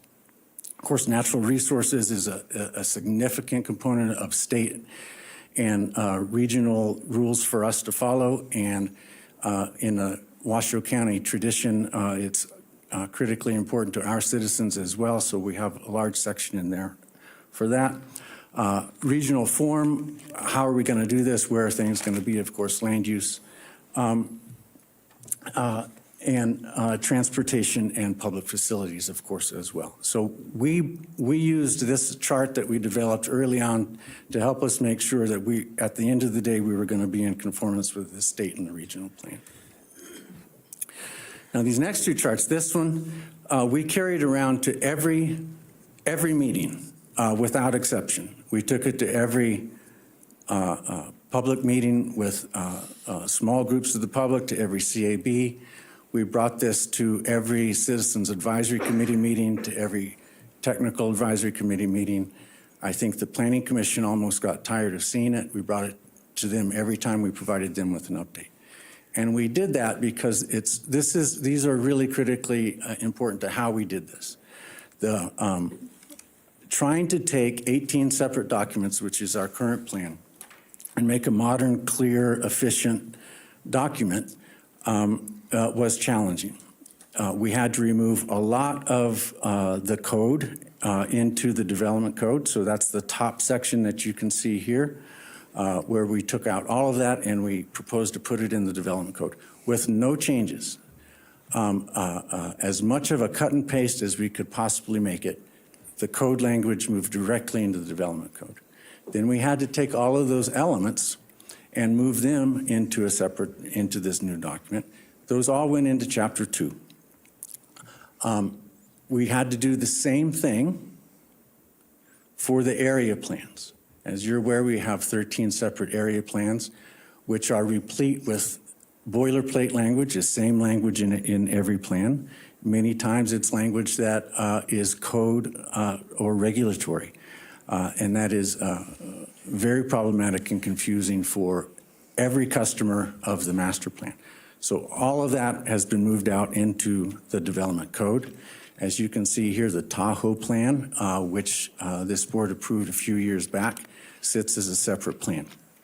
So all of these area plans were distilled down and condensed into sections in Chapter 2. So we ended up going from about 19 separate documents to one document. Now, what does that one document really look like? How did we really accomplish this?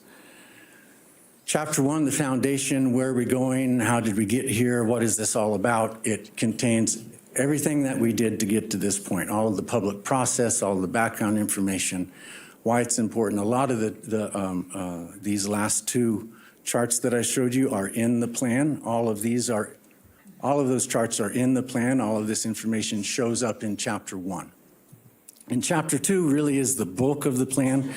We call it our vision, but it's where those elements and area plan sections have gone.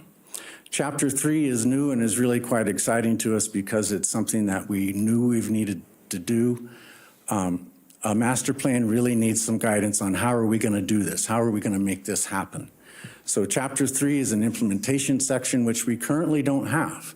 We have actions scattered throughout our existing plan. This is a dedicated chapter that talks about what are some things that we could do? What are some actions that we could actually take in order to implement this plan that we're laying out? It's a guiding concept, and we'll get to that in just a moment for how that works. So this is the new plan structure. 18 documents into one. Chapter 1, as I said, it's got everything, the history, what we heard, a lot of discussion of the public engagement process, and a lot of the discussion of why it was so important to go from 18 documents down to 1.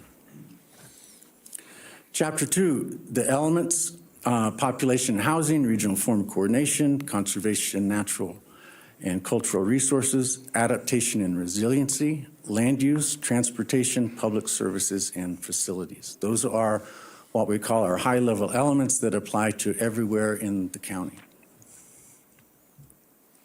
They are all laid out in exactly the same way, in an existing conditions section that says this is where we are on this particular subject. This is the type of habitat that we have. This is where it exists. For the road section, this is where our roads are. This is how many trails we have. This is where the trailheads are. All of the existing conditions are laid out for every separate element. Then we have an introduction for what's about to follow and what the policies are going to be about, principles and policies.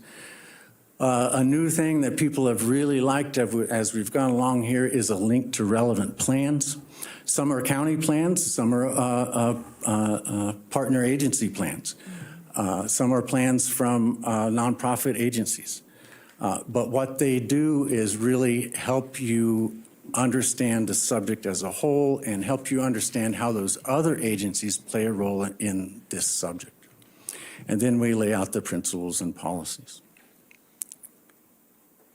The planning areas are done so that there's a little bit of imagery up front to help distinguish each area. The history and existing conditions is a little bit of a larger part that we've laid out in there to help explain a little bit about why this area deserves its own discussion. When we began this process, there was some concern about what to do with these area plans. Some people wanted us to just get rid of them altogether. Some people wanted us to expand them. What we really needed to do was to focus them and to make sure that when we said the forest area or Cold Springs or the high desert or South Valleys where Washoe Valley is, that these areas are different and there are a couple of things that are special about them. We needed to make sure that we really zeroed in on those things that made it an area different from every other place. So we spent an enormous amount of time in this project, probably a solid year of this project, working on distilling down what makes each of these areas really need a separate discussion and why they each deserve a separate discussion.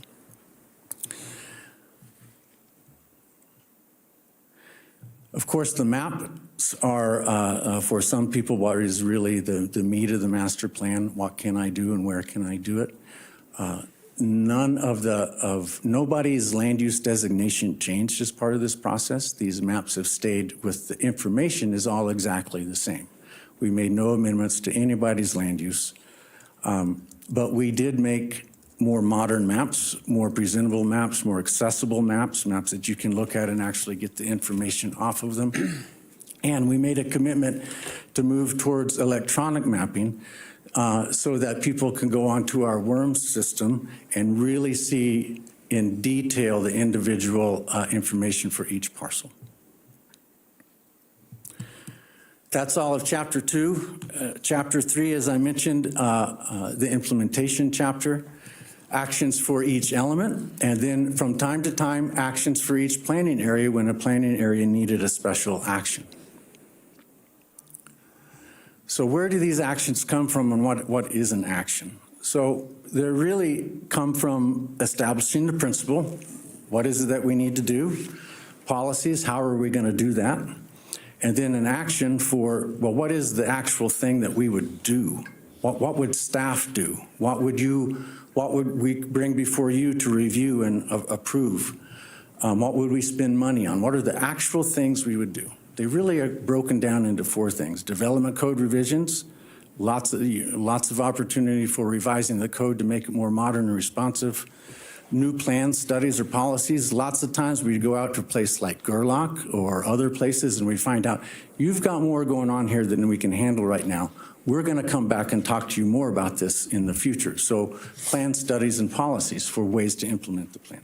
Programs and resources. For instance, the Affordable Housing Trust Fund that you just established many years ago is an example of a wonderful program and resource that we could use to help implement some of the goals and policies in this plan. And then, of course, there's capital project. We might build something, anything from a trailhead to a sidewalk to a new building to help support our delivery of services.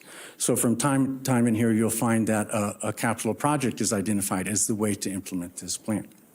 Now, these are laid out in immediate actions, short-term actions, middle range, and long range. The immediate actions are things that came up through the process that staff and the public thought would be a good idea to do as soon as possible. Then there are the things that we can do over the next few years. Then there are 5 years out or more. Then there are things that we're looking at, really we're talking about maybe 15, 20 years from now or when we want to be making sure this happens. This is a guide. It's pre-vetted by the community, a set of actions that you can take if you like to implement this plan. It's not the full set of things you can do. You're not required to do these things, and you can throw something else in whenever you feel like something is needed to implement this master plan. You can say, well, I think we'd like you to do this. So this is just like the master plan in general, it's a guiding document. It is intended to help you think things through when you're trying to determine how to allocate resources towards implementing this plan. But the real value of it is that it is pre-vetted with the community. It's understood by staff and others as things that would move the ball down the road for you as you are attempting to implement this plan. So that's what Chapter 3 is, and that's how we see it. I'm going to turn this over to Kat now to talk to you about the whole public plan process that we engaged in.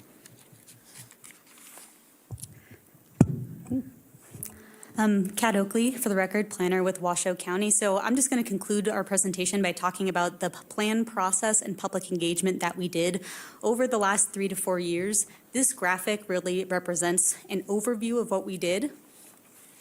You can see it really ramped up there towards the end. 2022, 2023, we had a lot of public meetings. We did a lot of different forms of outreach, from social media to emails to going to community events, all those sorts of things. And you can see we took our time with it, and part of that was because this was a huge reorganization. It was a huge effort, and so a lot of that early time was spent understanding what needed to change, what that would look like, and then talking to the community about that new vision. To get into more details of the process, we did have 3 advisory committees throughout it, and we met periodically with them. We had the steering committee made up of mostly county leaders to provide us some direction, the technical advisory committee made up of technical users of the plan who have that expertise to guide us in our plan. And then the Community Advisory Committee, which was made up of one member from each of the planning areas in Washoe County. This is actually quite unique to Washoe County that we established this, and the reason we did is because engaging with the community is so important to us and making sure that this does represent a whole community vision. And so the individuals on that committee helped us do our outreach and helped provide input to us on remaking the planning area documents. Some other things we did planning commission updates on a regular basis to keep them in the loop, get feedback. We went to the CAB meetings and did presentations. And of course, we communicated with our partner agencies for regular updates. Just some numbers to throw at you. So we did 2 questionnaires. We got almost 600 responses. We had kind of 2 big phases of outreach with draft materials. First, we had a dedicated phase of outreach for the new planning area documents. The reason we did this is because it was such a big change. We wanted the community to have extra time to talk to us about it. So that was first. And then, of course, this summer, we did outreach on the whole draft plan. And that's where you see we had 16 in-person meetings and lots of online views and comments. In tandem with these general public outreach efforts, we also were talking to our partner agencies at a federal level, a state level, local. And the reason is because, as Eric said, this plan exists in a regional context. A lot of different agencies have overlapping roles in accomplishing our goals. And so we wanted to make sure we were aligned with them and that we understood where they were coming from and they understood that from us. And so that's what we did throughout the process. And then lastly, I just want to highlight, this is a list of our series of 16 meetings we did this summer. And what it really represents, it's a lot of new things we hadn't tried before, and it's all driven by our effort to meet people where they are instead of asking them to come to us. So you can see we went to a number of community events, including things like the Latino Arte and Cultures Poetry Encounters, the Bowers Mansion Bluegrass Festival, Lazy 5 Music Series, and so forth, to let people know what was going on with the master plan update. We had the planner at the library series, which had an opportunity for people to come talk to us about this plan. And of course, we had an online webinar and then our kind of typical open house style events throughout the county. One exciting thing we did was our first Spanish language outreach ever that the planning department has done. So we had 2 events for that, the Spanish language open house and one earlier in the year. And so that was really exciting for us as well. All this was to make sure that the plan before you today represents the whole community vision to the best of our ability. We feel like it does, and so this is our recommended motion, and we're happy to answer any questions. Thank you very much. I do want to give a shout out to the whole team. I know Eric was already working on this, Mr. Young, when I started as a commissioner, and I just want to say thank you to Senior Planner Young, Planner Oakley, and then our consultant group, obviously, and then our planning manager, Mr. Lloyd, and then the planning staff, Mr. Brosnick, Mr. Evans, Ms. Oleander, Katie Stark, and Ms. Wyke, and also all of our stakeholders. We really appreciate all of the work that they did on this. So happy to open this up for discussion and questions by the board. And we also have public comment if the board would like to take public comment before. Okay, this is a public hearing, so we will open up public comment. Madam Clerk. First up, we have Cliff Lowe, followed by Penny Brock.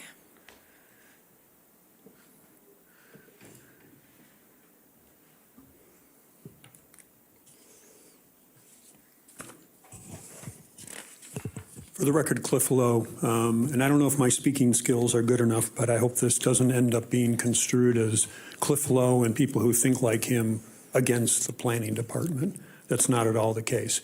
But as I think you know, there are a couple of issues that I think you should consider as you move forward on this. And they are both process and substance. And as far as the process goes, you might say, well, okay, is there any problem as a result of the process? No harm, no foul. I hope to share with you both parts of that. As I started in my public comment a couple of hours ago, where I think an error in judgment was made was to not involve the same groups, the same people in looking at the proposed amendments to the development code.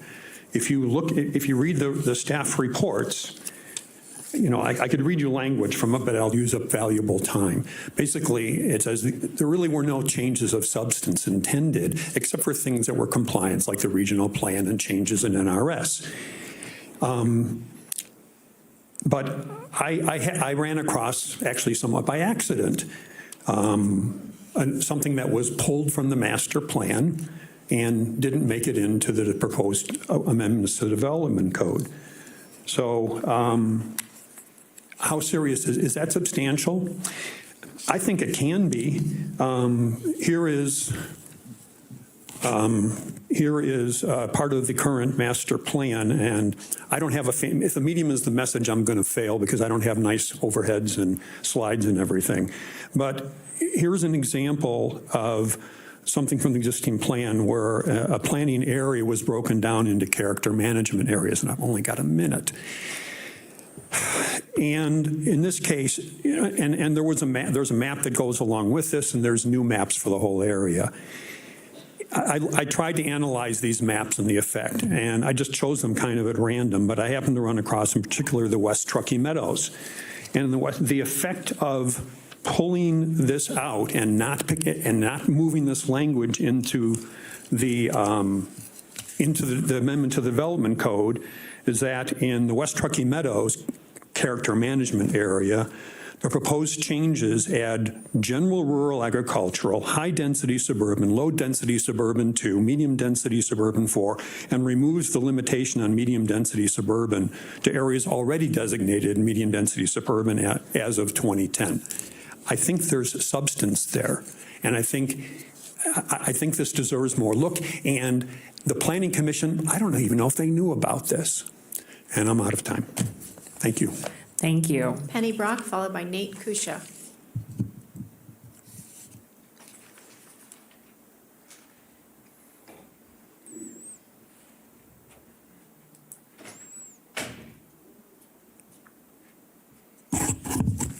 Penny Brock, for the record, please put my comments in the public record. Wow, this is quite the agenda items you're hearing today. Looks like it's agenda item 25, 26, 27, 28. My concern was, you probably thought about this too, it happened during COVID, 2021, 22. The public was afraid to go out to public meetings. How much input did the public really give? I live in Southeast Reno. I don't recall getting any notification of such meetings. So my concern is I'm not sure the public was really involved in all this. I also, in number 25, it says this is going to encompass public facilities and services. I mean, I thought we're talking about land use. This is all very confusing. Are we going to put more homeless issues in this, and the services? Public facilities, where's the facilities for the seniors? Services for the seniors. This looks like this is a huge, huge decision that cannot be made by you today because, I mean, have you even looked at all of the attachments? Have you heard from the planning committee or commission that Mr. Lowe mentioned? I'm concerned about the partners at the federal level. What does that mean? Where did Envision 2040 come from? A lot of what we're seeing introduced into our county started in 2020 with the new Democrat administration in Washington, D.C. They brought all their Democrat agenda down to the county and city levels. I want to know, where did this come from? The other thing I want to know is, how much is this going to cost us to implement? This is always what the taxpayers want to know. It might look really pretty on an overhead, but what does that mean to me as an individual? What does it mean to families? What does it mean to local businesses? What is the cost going to be to implement this? Thank you. Thank you. Nate Kusha.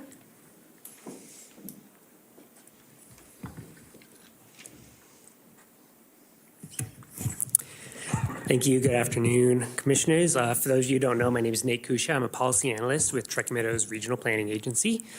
I want to start off by saying our director, Jeremy Smith, really wanted to be here to support this effort. However, he had prior engagements, wasn't unable to make it, but we wanted to make sure we had somebody from Team RPA here to really voice our opinion on this document and to really support it. We think that this document is really a great step forward, and your staff has done a great job in making it more simplified and a more approachable document, which I think is huge. There's been a lot of talk about regional coordination tonight, and that's kind of a lot of what we do at regional planning. That's our role, right? And we think that coordinating across our region, we all live here, we all work here, we all play here. It's a huge thing, and we really like the attention that's being put forward in that regard. Having been through an overarching document overhaul ourselves in our regional plan recently, we know that immense undertaking that it is. And we think your staff has done a really great job in getting through this and putting it forward to you guys, a great document. There's always more improvements and more work that can be done in anything like this, and we're excited to work with your staff going forward in making improvements. But as it's being presented to you today, it's a great step forward, and it's a huge improvement over the old document. So your staff has been great in involving us at Regional through this whole process, getting our input. We've had many meetings with both Eric and Kat here, and it's been great kind of helping to guide to the degree that we can help this document as well. So we just wanted to come here, show our support, and say great job to you guys on the commission here, and great job to your staff as well. So thank you. Thank you. There's nobody else signed in. Thank you, Madam Clerk. Okay, I'm looking to the board to see if there's any questions or comments by board members. Commissioner Andriola. If I may, I'm not sure. Yes, my comment first is related to the immense heavy lift to do this, because you're taking years and years of various things that were going into the plan and now really extrapolating a clear distinction, as you put it, between policy and code, and that's a heavy lift.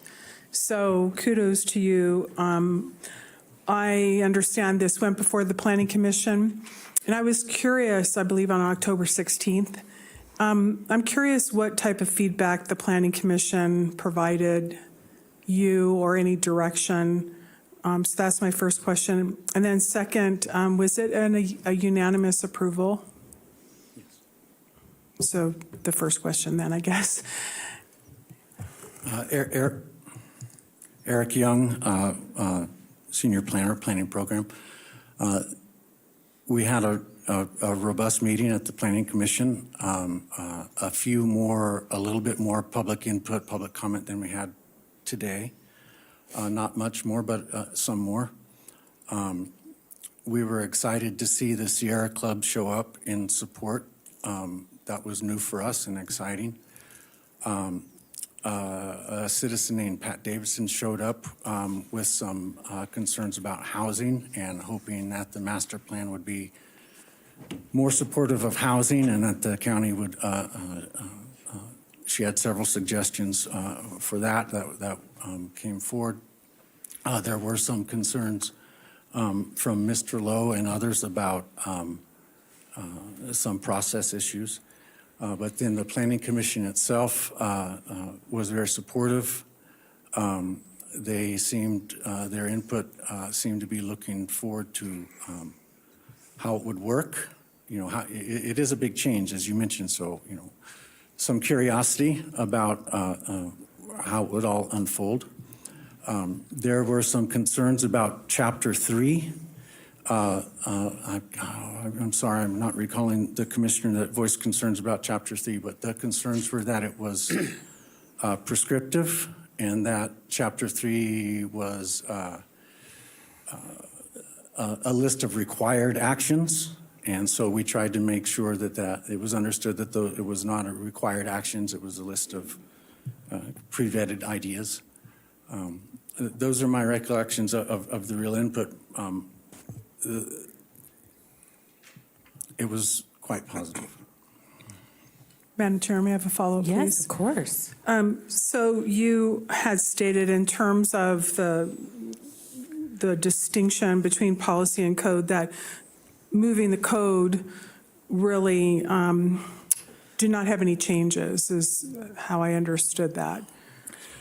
Yes, absolutely. We established that from the very beginning, that in order to make changes to the development code, in order to make changes to what the code was saying or what the regulatory language was, would require a whole nother effort on top of this one, to go back out to the community and solicit specific input on those changes. So we decided very early on that we would do as much of a, pardon the term, but cut and paste as we could possibly do in order to just move the regulatory language from the master plan into the development code without triggering the need to go back out and discuss any changes that people might want to talk about. Is there a plan to actually look at soliciting feedback? And I know it's another heavy lift, but now that the distinction has been made so that the code can actually be looked at and reviewed, is that something that is in the horizon somewhere? It's your next agenda item. I thought, I know. So maybe I'm getting a little premature. So I'll retract that question and reserve it for the next item. But I want to just have one more question on the character management areas. Is there any room so I'll just put this in the context of how I see it. When you work with statute and you have an NRS, that generates an NAC, which is an administrative code. And the administrative code then is the implementation of the statute that's a high level. This reminds me of a parallel to that. So Envision 2040 is almost the framework and the guidelines of a high level piece where the administrative code is actually in the development code in the next phase. So I'm just wondering on the character management areas, how does that get defined? If there is a change or a need for a revision, what is the process for that? So the character management areas were identified from the beginning of this process as one of the more problematic features of our existing master plan. They do not, the concept of the character management areas is not efficient. It's not clear and concise. It's not supported by a broad range of the community, and it's not accessible, meaning it's very difficult to get in and understand what it is. So that very concept that we were using did not meet any of our established principles for where we wanted to go. But we understood that certain people in the community felt like it was a sense of an added protection, so to speak, that certain zoning districts you just wouldn't be allowed to ask for them, no matter what. That was the protection that some community members felt that they had. In practice, what that resulted in was none of our master plan designations, like suburban, rural, or suburban, residential, they didn't have any meaning any longer, because in the code would say this master plan designation, you are allowed to have these zoning districts underneath it. Well, that wasn't true, because what you really had to do was to go into the area plan and then find your specific neighborhood and then find the list of zoning districts that were allowed. So you had to go several levels deeper to find out what the real designation was. And then, if the landowner found that what they wanted wasn't allowed, what that meant was a master plan amendment. And when we look back over the last several years, the number of master plan amendments that have come through our office to be requested it's dozens. Ideally, you don't want to have master plan amendments coming. You want your master plan to be stable. You want it to really be a true vision of the community. And then the master plan amendment would come in. I apologize if I'm getting there to your answer, I promise. the master plan amendment would come in to make the change. And of course, the first thing you do is you look at the area plan, the master plan, the character statement that went on for many pages, the other things that would say, well, do we want to make this change and allow this zoning district or not? And we would have at the Planning Commission both the proponent and the people who were against it citing the very same language Right. in the code for why it should or shouldn't be done, and arguing over what that language meant. So at the end of the day, it was just a Planning Commission decision. What do we do? Well, that's really unfair to the Planning Commission. It's unfair to the landowner. It's unfair to the people who are against it. And then sometimes there's an appeal. Then it's unfair to you because you can't look at a plan that gives you clear, solid direction. And you have two different sides telling you that the same language supports their side. So that's very problematic for us. So we said, well, if we go with just the straight master plan designations and a list of zoning designations underneath there, and an area plan that is clear and concise, that says this is what's expected here, this is what's not expected here, then when it comes to the Planning Commission to make that zoning decision, if the master plan supports it, they can say yes. If the master plan doesn't support it, they can say no, in a way that they can point to the document and say, it's clear for us, there aren't two sides looking at it. And so what happens today, to get to the specific answer to your question, is if this is adopted, what would happen is somebody would put in for a zoning change. And they would go before the Planning Commission. And the planner would look at the master plan and say the master plan supports this or doesn't support it. And the Planning Commission would look at that and make a decision, but they would be able to make a decision not on we have to take sides, or I kind of agree with you and I kind of agree with you. It's a clear, concise language about what the community expects in their neighborhood. So even though there is a sense that protections have been removed, it's a much more clear and accessible process that we're proposing that gives the Planning Commission the ability to make a decision based on real information and not feelings. So that's where we're trying to get to with taking out those community management areas, is get to a point where everybody in the room, from the property owner to the community to the decision makers, can make a decision based on what the plan is proposing and not on how they feel. Thank you. Thank you for that really in-depth I explanation. apologize, that was so long, I felt like Nate for a moment. No, I think it's helpful. No, it's. Anyway, thank you.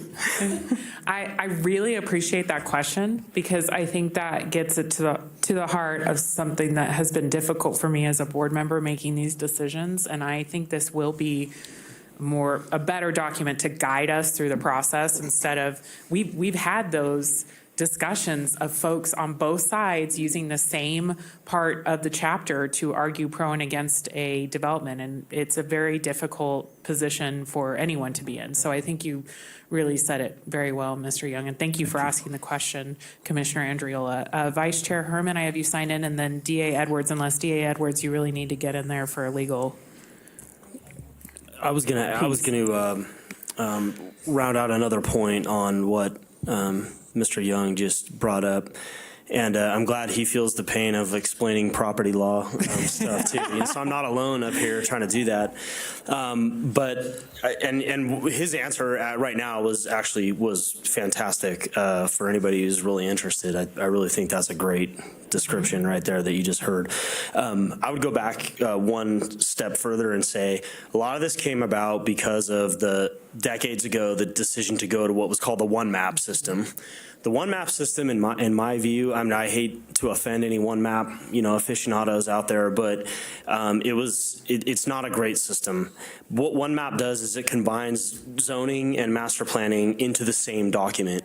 And so then what you're doing is every time you want to change zoning, you have to change your master plan. And in addition, when you do that, you bring regional in to review your zoning changes when they don't even have authority to review zoning changes. So you create all this these collateral effects that happen. Well, that went on for a while, and in 2011 we changed back to two map, which is much better, split zoning and master plan. However, in the meantime, it's like having a spare bedroom in your house. I mean, it's like a great idea, right? You're going to have some nice stuff in there. When you have guests, they can come over and stay in your spare bedroom and everything.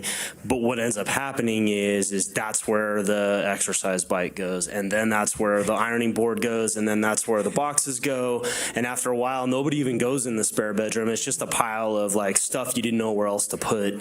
That's what happened with the master plan under the one map system. All these regulatory zoning rules and development code zoning type rules all found their way into the master plan, and it's a total, I don't want to say it's a total disaster, but it's a problem. 278-200 in the NRS says your master plan is supposed to be a map together with, supporting documentation reports and things like that. But that's really what it is. It's a map. It's supposed to be a map with colors on it. Purple's where the industrial goes. Pink is where agriculture is. Green is where the housing is. Yellow is where commercial goes. And that's where those zones belong. And this move that planning has brought forward here is a kind of a bold step to return that concept where it's supposed to be, where it has not been for a long time. So that's just more background on all that. So keep that in mind as you're deciding today. Thank you, DA Edwards. Vice Chair Herman. I want to thank you for spending so much time in my district because I have so many area plans. Yep. I've been concerned about the same things that Mr. Lowe pointed out and Andriola was suffering through, and I agree. I mean, it really worries me, and until I see it in action, but then I do remember when we had the one map, and it was a mess, and it still is. And that's what a lot of our development problems right now came from. No definition. I mean, I don't like seeing the individuality of the areas not being in the character management areas, but I'm going to have to really worry about this for a while, but but I think I'm not a planner, so I know you've worked very, very hard on this. But I will be concerned until I see this all coming about and go in the right way. So thank you very much. Thank you. Commissioner Garcia. Thank you, Madam Chair. So coming in at the tail end of a 3-year project, it sounds anything other than thank you and congratulations in a sentence seems odd to me at this stage in the game after so much work has gone into this. But quick question before I add some other comments. But at any point between now and 17 years from now, when it's 2040, are there going to be any time in these chambers when we're long and gone that this document will be revisited or modernized at any point?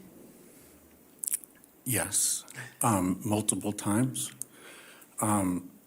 Typically, the way we've looked at it is trying to do one big update, which is probably why we haven't brought one to you.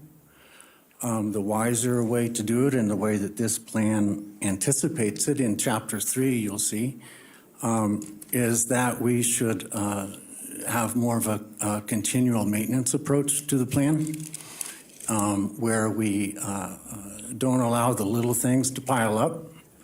And then we do periodically come back to you with more of a significant update, but it wouldn't have to be like this.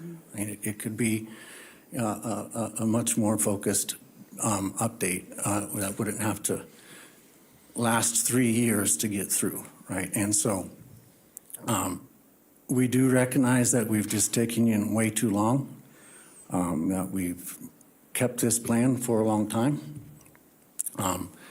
But the new approach, as we've tried to articulate in Chapter 3, is that we should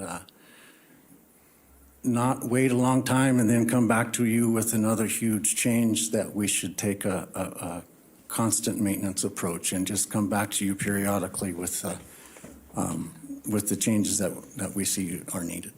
Thank you. I appreciate that. And, you know, the saying is something like, you know, a plan today is better than a perfect plan tomorrow. And so we are here today, and it's an honor to be here, actually, to see a culmination of such extensive work and outreach and everything. And I think the real true test will be when this plan, you know, we've been working on this plan, but then the plan is in turn going to start working for us. And as a new user of this document, I just wanted to highlight some of the things that I really liked as a rookie, as I told Dave Solaro earlier this morning. Learning this and seeing this with a fresh set of eyes, I just really appreciated the emphasis on the clarity of this document, paring it down from 1,500 pages down to 190. You usually see the reverse when you're looking at local government action, so I really appreciated that. The emphasis on accessibility, this is truly a user-friendly document. I mean, you've got the maps, you've got the photos. It gives you kind of the essence of who we are and where we are at. I loved the relevant plans boxes. Those were very helpful for me as I'm new to this and trying to navigate what kind of came into play on these particular chapters and sections. The vision statements were really well done, again, giving a good essence of our community. The visual representations of the bar graphs, constant reminders to recreation, scenic resources, commercial services, and multimodal transportation, very helpful. So those are some of the formatting things that I really did appreciate of this document. And I guess the last thing I would say is the logo, and it kind of ties back to my original comment, was done by high school students. And so by 2040, these high school students will likely have, you know, careers and families, and that's what's really powerful about today is these moments in this particular job. It's like such an honor to see this kind of play out because the decisions we make in here today impact our families in the future. So thank you for all your hard work. Thank you. Thank you, Commissioner Garcia. Commissioner Clark. Thank you, Madam Chair. Again, thank you for all your hard work paring this down. I'm all about streamlining government in any way we can, and I think that has been done here. But to Mr. Lowe's comments, you know, when we pare this down from how many pages was it? All the pages initially, approximately. 1,900. Yeah, to 180, there might be some phrases or little sentences and things that are no longer there, just by the fact of reducing the number of pages, number of words. So I don't know if Mr. Lowe's had a chance to meet with you and find out if those specific examples that he has concerns about are addressed or you've been thought about. But again, as the voice of the citizens, Mr. Lowe contacted me on Friday, came to my house on Sunday, dropped off information, wanted information. I'm just trying to be a conduit and help Mr. Lowe have a better understanding of his particular concerns. Thank you. I appreciate Mr. Lowe. I've had constant contact with Mr. Lowe. He's actually a member of the Citizens Advisory Committee or the Community Advisory Committee that met regularly on this plan. So he's been able to be a part of the process and be along and be informed of everything along the way. So I really appreciate Mr. Lowe's ability and willingness to spend time with us and to be informed. So yes, I have been working with Mr. Lowe along the way, and he's actually been a volunteer on one of the standing committees. Thank you. Great. If there's no other commissioner comments and we've taken public comment, I am looking for a motion from this board.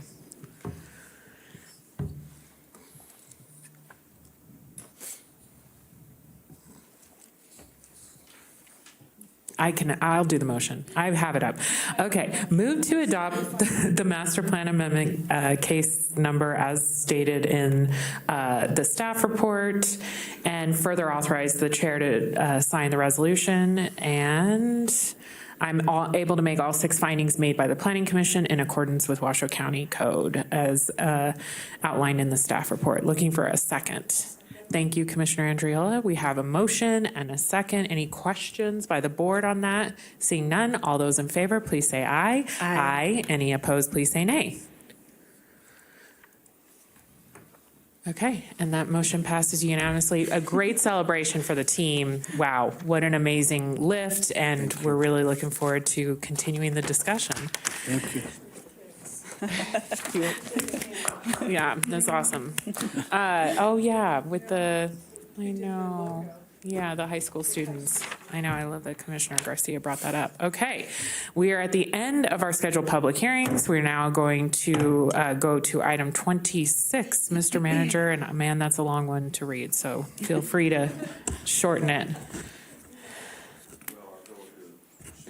Item 26 is an intro and first reading to amend Washoe County Code Chapter 110, the Development Code, adding sections, maps to multiple articles within Divisions 2, 3, 4, and 8, comprehensive update to the master plan, Envision Washoe 2040, set a public hearing for the second reading and adoption of the ordinance for December 12th, 2023.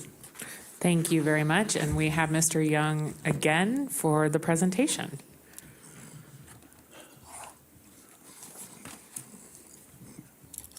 Thank you, Eric Young, Washoe County Planning Program. This is the second of the 4 related items, but this one is significantly related to the master plan update that you just approved. I made promises to Bill Naylor of the Washoe Valley Alliance that I would reiterate how important this section of this whole combined effort is to the overall effort. If you remember a couple of slides from the last presentation, we talked about moving the code and regulatory information from the master plan over to the development code. We put this up here just to show how massive it really is, but clearly you saw it. Yeah. So we are, the proposed amendments are mostly to the articles in the Division 2, the 200 series, what we call the modifiers. And these are the ones that are critically important to the community at large, particularly in South Valleys. Some of the code language that we transferred over consists of use tables that significantly modifies the types of uses, the specific types of things you're allowed to do, say, in general commercial or in a neighborhood commercial. And for the areas in Steamboat and in what they call Old Washoe City, they are significantly modified. And right now, we use the area plan to identify that land use table and to identify what land uses are actually allowed. We don't use the development code, we use the master plan.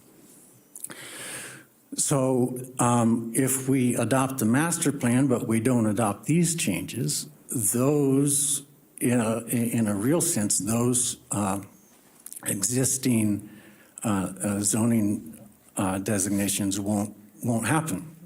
And so they're very concerned that I reiterate how important this part of the process is to them. Outside of the 200 series, we have a little bit in allowed uses. We have some in the industrial performance standards. We have some in building placement standards. And then in order to clarify exactly how we can amend a new master plan like a modern one, we've changed a little bit about amendment to the master plan. As you can imagine, we don't In our existing plan, we don't talk about how you amend a link or how you could make changes to a modern plan like this, or how you could make changes to some graphics. So try to be clear about that. Here's an example of a land use table that had to transfer precisely. We transfer these directly over. These exist in both Spanish Springs and South Valleys.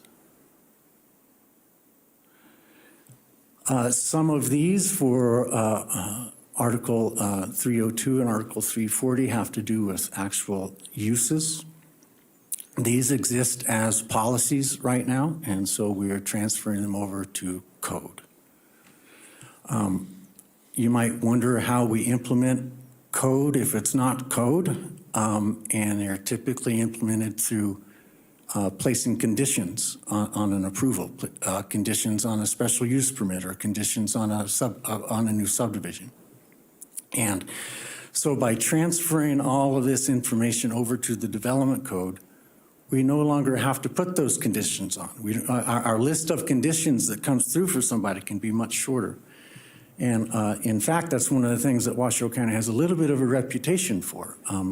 In our early days of the stakeholder outreach, one of our techniques was to ask what jokes do people tell about Washoe County when we're not in the room.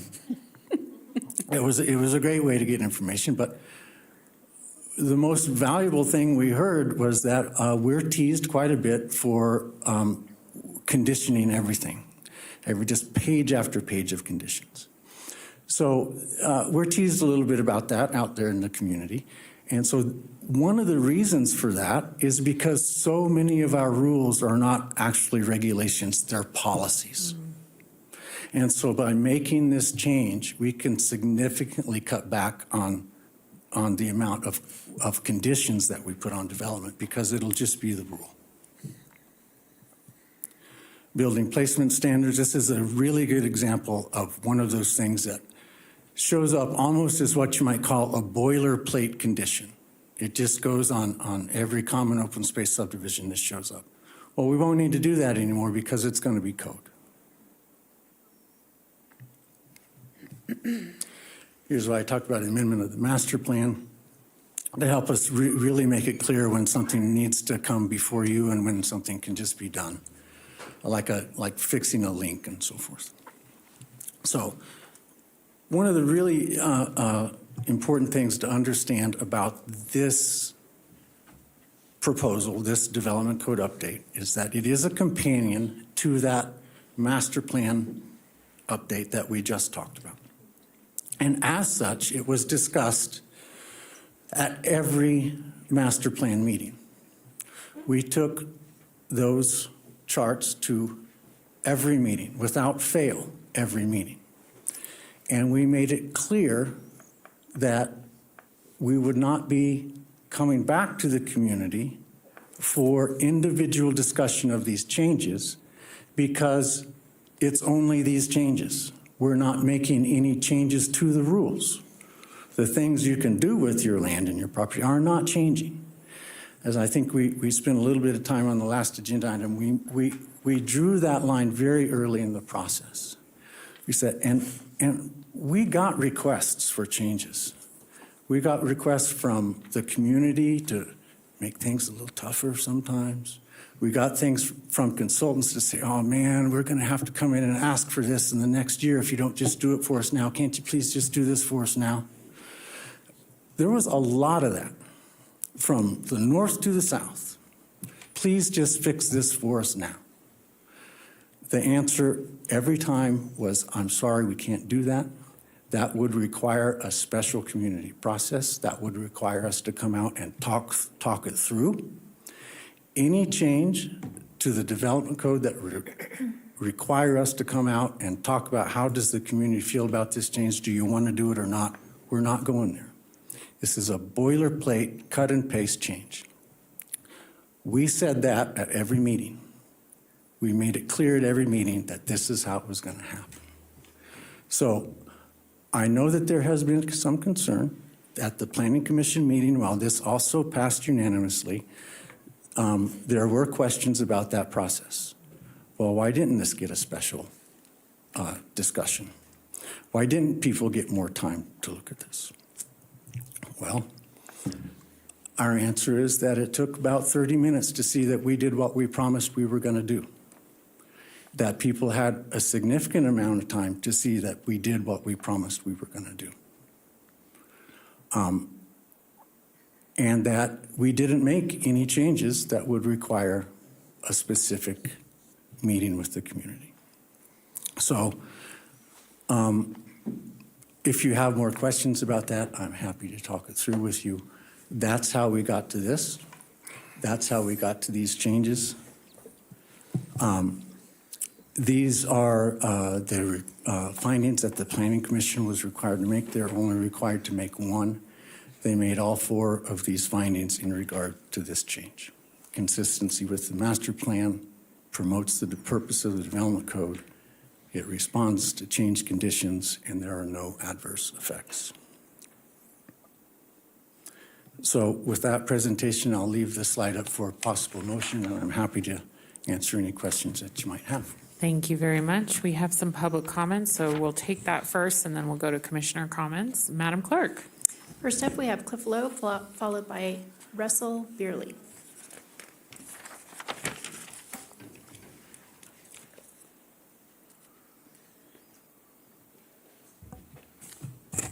For the record, Cliff Lowe, and thank you all for passing the master plan. Hope that doesn't come as a surprise to you. So, again, trying to put myself in your shoes. Is there an issue? If there is, a little bit, how did it happen? And what should we do about it? So, I brought you and showed you in an earlier public comment that there were parts of the old master plan that were taken out, but were not added into the development code. In my judgment as an amateur, there's a change of substance and potentially makes the job of the Planning Commission more difficult. Another question, are there other things that were pulled out of the master plan and not put into the development code? You know what? I don't know. I don't think the Planning Commission knows. To the best of my knowledge, the Planning Commission, well, as was pointed out, I was on the, I'm on the Citizens Advisory or Citizen Input Board committee.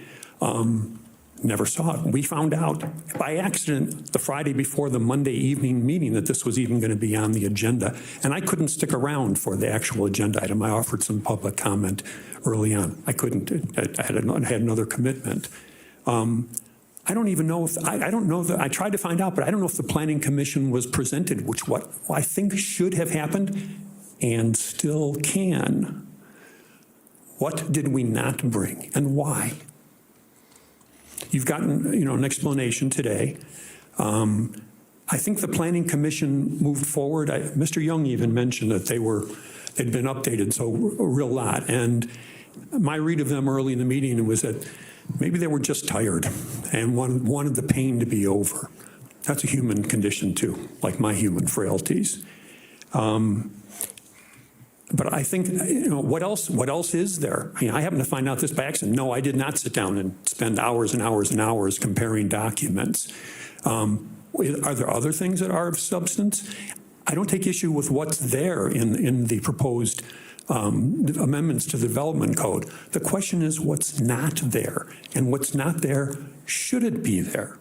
So maybe if you agree there might be some substance here in what I've shown you, and there might be other substance that I haven't, and I've given you some my take on how we got to this point, because there was no public solicitation of that.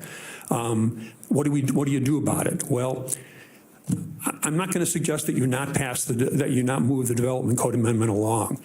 What I am going to suggest to you is that you task planning staff with doing what I just suggested and bringing it to the Planning Commission and making the interest groups aware of it and bringing it to them for them to go over what's not there and why should it. Thank you. Russell Beerley. I apologize if I said your name wrong. You'd be the first one who did. Russell Byerly for the record. I am the Public Works Supervisor for the Gerlach GID, and I serve on the Gerlach Empire Cab. And like Mr. Lowe, this is the first I've heard of this being on the agenda today. We weren't notified or consulted. No mailers went out to the best of my knowledge, and we were not permitted to submit virtual comments online today. So I drove straight here from the Gerlach Community Center as soon as virtual comments ended. I just barely made it. I got here about 5 minutes ago. And I don't personally have an opinion on this measure, but I know about 150 people up in Gerlach who have an opinion about everything. And sadly for all of us, I work for them. So I am requesting that this be tabled until such time as the people of Gerlach and the other communities that are affected by these changes have had an opportunity to look at them and are able to virtually submit comments. Thank you. Thank you. There's nobody signed in. Okay, thank you. I am looking to the board to see if there are questions or comments by board members. And Vice Chair Herman. Just for kicks. Could I hear a little description of what is entailed in the downtown Gerlach community modifiers and special plans? I think we need to see that. And we need to see the North Valleys sections. And I don't know how it's written in our original, in our present master plan, but I have never seen that language. And, okay, the South Valleys, I'm not real up to date on what goes on down there, so, but if we could get information on what these mean, I think it might make it possible for us to make an educated decision. Madam Chair, Commission, the Gerlach modifiers come directly from the High Desert Area Plan. There is, and has, since that plan was adopted, a little section called the Downtown Modifiers, and we lifted it and placed it in the development code with no changes. In the North Valleys plan, there were a couple of those community or character management areas that had code along with them, that did not just have a list of zoning. They weren't just like a master plan overlay. They actually had some code that went along with them. So we identified those and we lifted them directly from the North Valleys plan and put them into the modifiers for in the development code without any changes. It is a direct lift and movement. That's what they are. Okay, so what about Warm Springs and this export of native water resources? That's existing in the existing Warm Springs area plan. Water is not allowed to be exported out of that hydrographic basin without your approval. And so we lifted that out as policy into code so that it's not an outright prohibition. It just says that before that can happen, you have to approve. And that's a current policy in the Warm Springs area plan. So North Valleys area, does that include Red Rock, Rancho Haven, all of that? Yes. Okay. Well, this probably will, I would probably be thinking about tabling it as well and making sure that everybody understands what the differences are. Sounds like one community already is a little concerned. Okay. I want to reiterate that there are no changes. Yeah. So any meeting that we have with anybody, if it's tabled, if you need to table it, that's what we'll do. But when we meet with the community, we will simply explain to them again that there are no changes. Yeah. And Vice Chair, sorry, go on. Well, Vice I Chair. just feel like,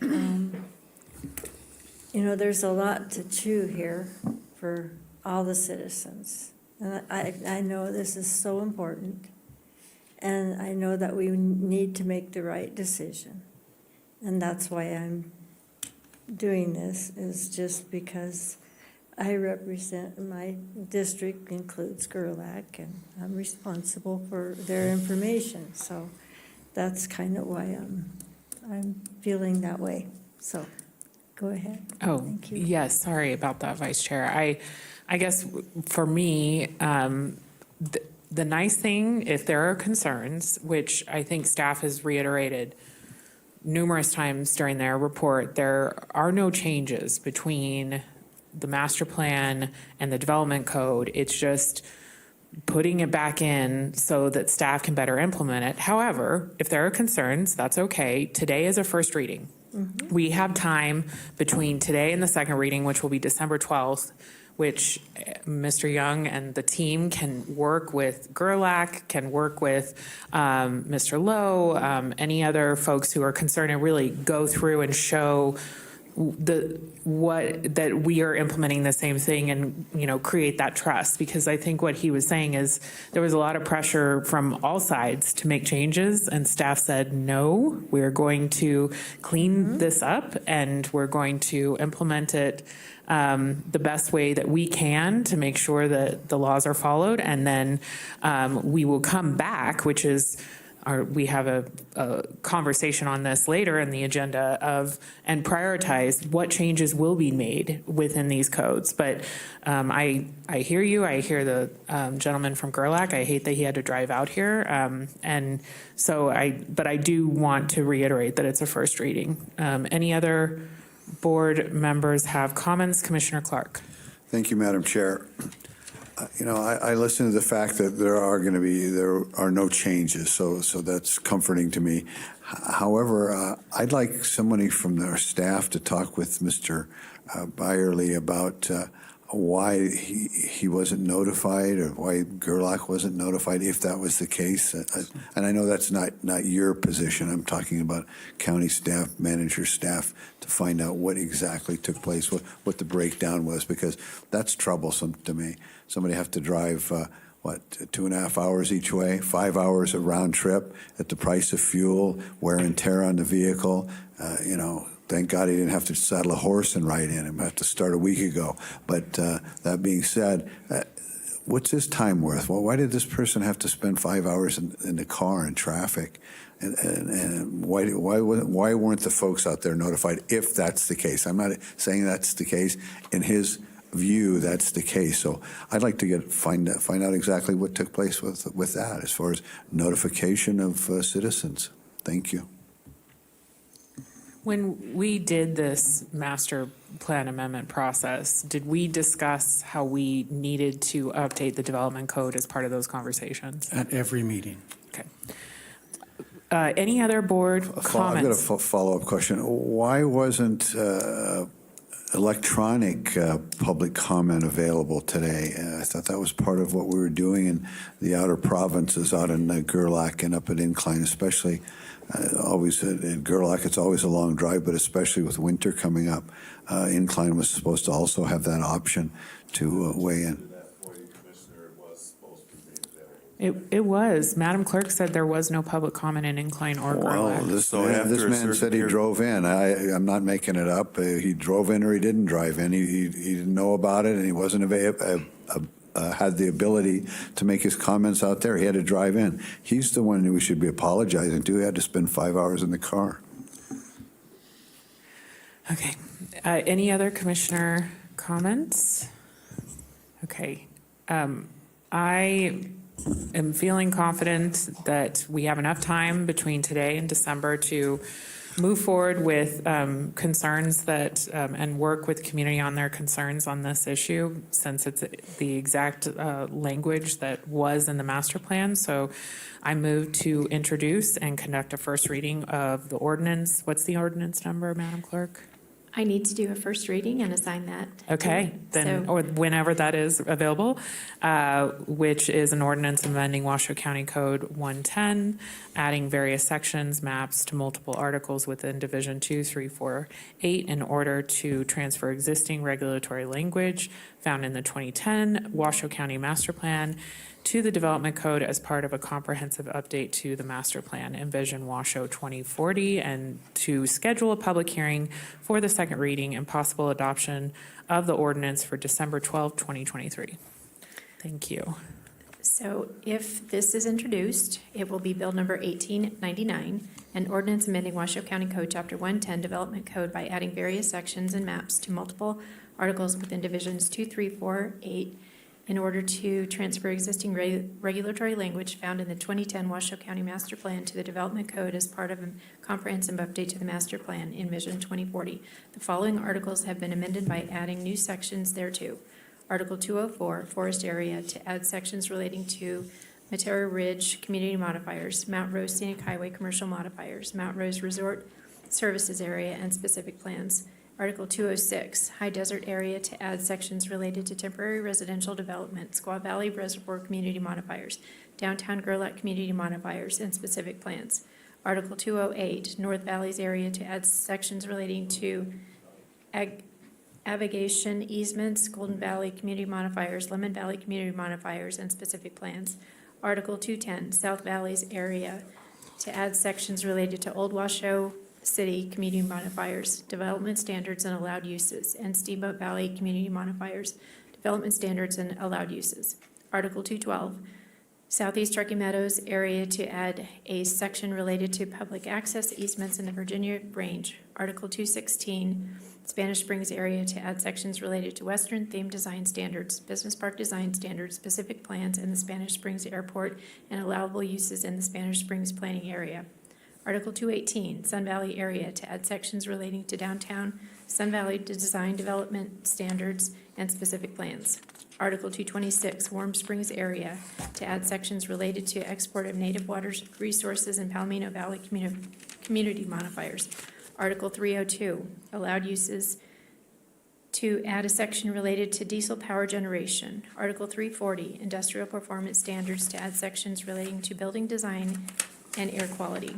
Article 406, Building Placement Standards, to add a section related to common open space fences. Article 820, Amendment Master Plan, to add a section related to administrative amendments.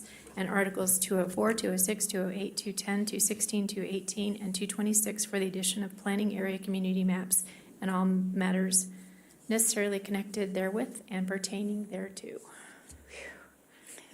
Thank you, Madam Clerk. Great job on that one. So I move to introduce and conduct a first reading of ordinance number 1899 as outlined in the staff report and schedule a public hearing for the second reading and possible adoption of the ordinance for December 12, 2023. So we will now move, Mr. Manager, to item 27. Okay, item 27, initial actions on Envision Washoe 2040 Master Plan. Prioritization, first, of countywide affordable housing initiatives.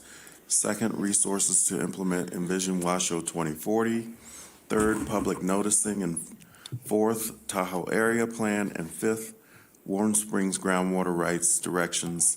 Sixth, indicators for measuring Envision Washoe 2040 Master Plan achievement. Welcome.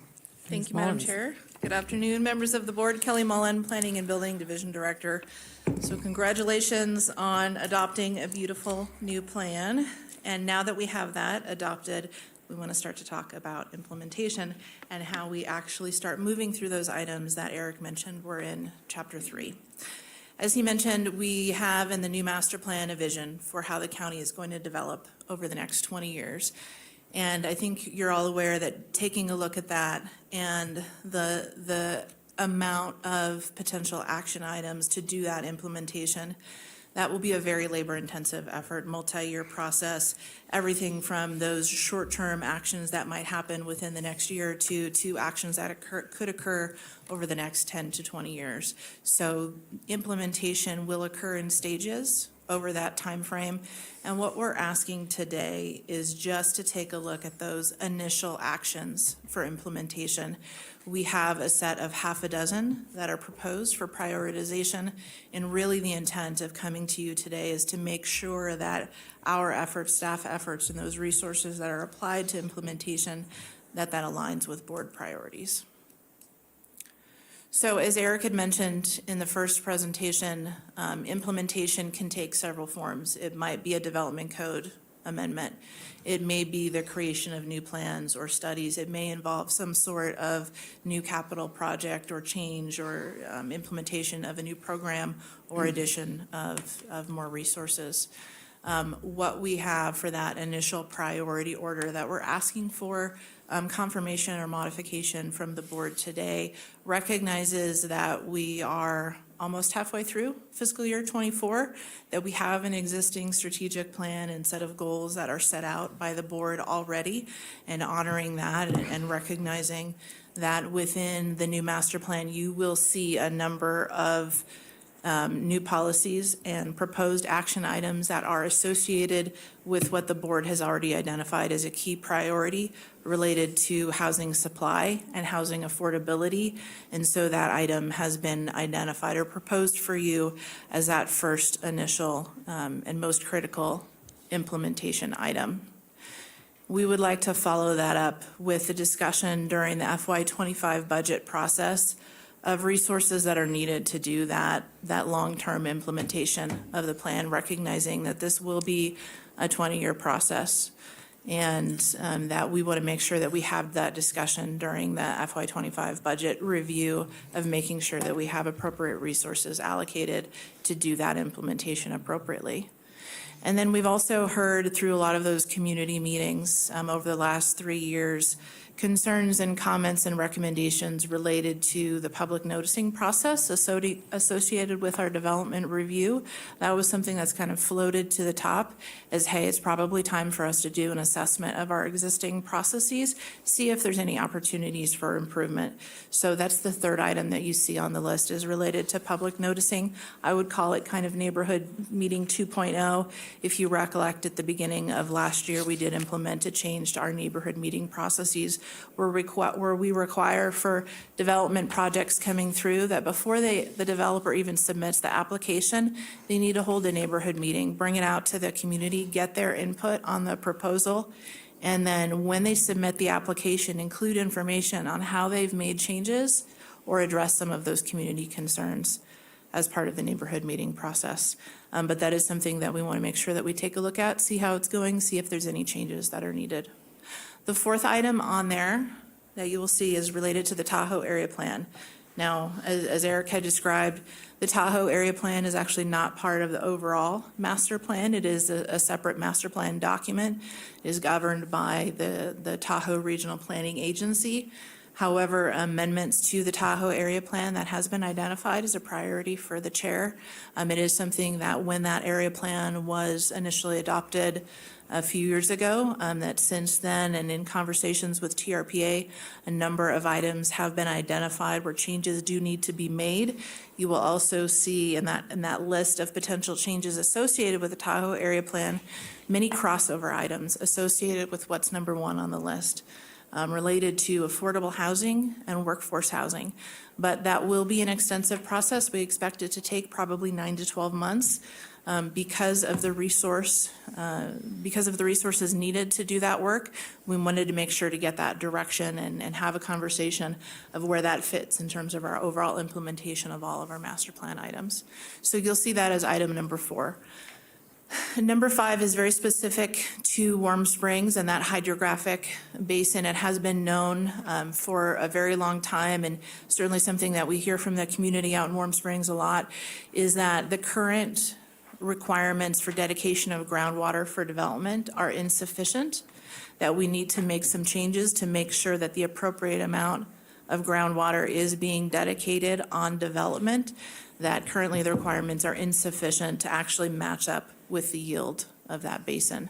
And so that is another item that would be in many ways led by our water rights team and engineering team with planning support, but it is something that has risen up where we believe that that needs to be addressed sooner rather than later. And then final item on the list relates to actually measuring the achievements as we work through implementation of the master plan, creating something that's a little bit more transparent and visible for our public to see and our community partners so that they can, visit some sort of a dashboard or other easy way for them to see how we are making progress in implementing this plan. So that's the proposed order that staff is putting forth to you today. And the request from this board is to either confirm that, modify the order, so we make sure that we are allocating and dedicating our resources in alignment with your preferences. With that, I'd like to conclude my presentation, available for any questions. Thank you. Thank you very much. And I see we do have public comments, so I'll throw it over to Madam Clerk. First up, we have Cliff Lowe, followed by Kathy Yarte.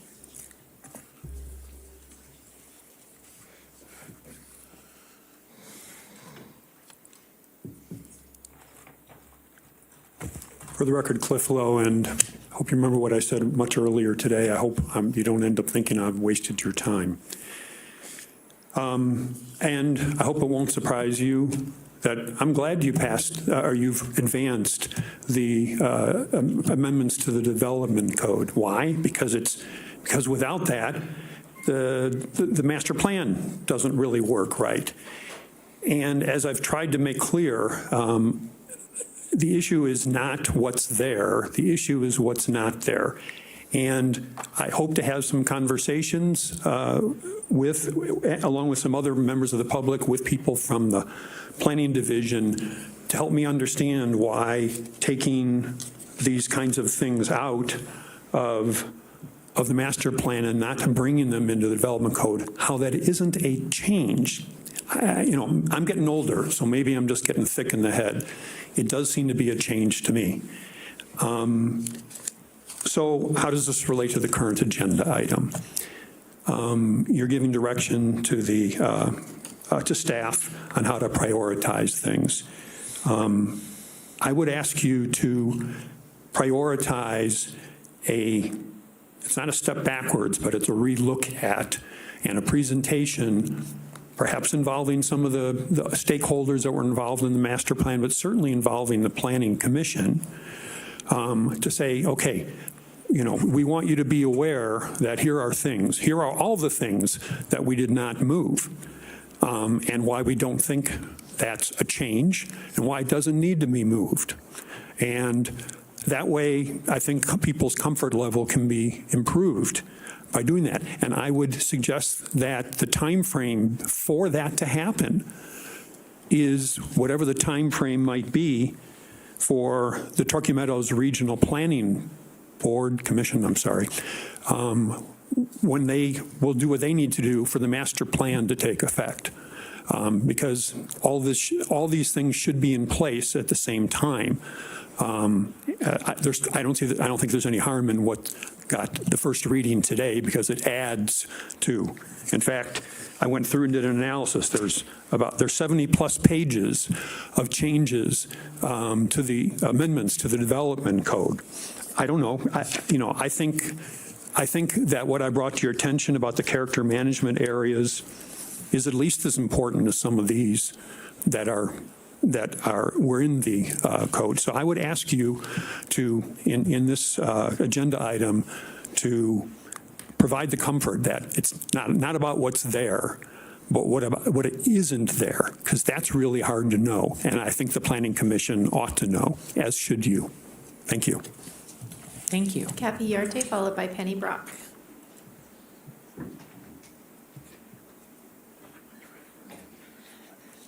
It's really high.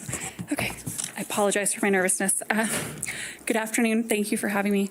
My name is Kathy Yarte. My husband and I run Team Yarte Horsemanship. We are a member of Commissioner Herman's district in Rancho Haven, and we are one of several equine businesses that were affected by the code enforcement that happened in August.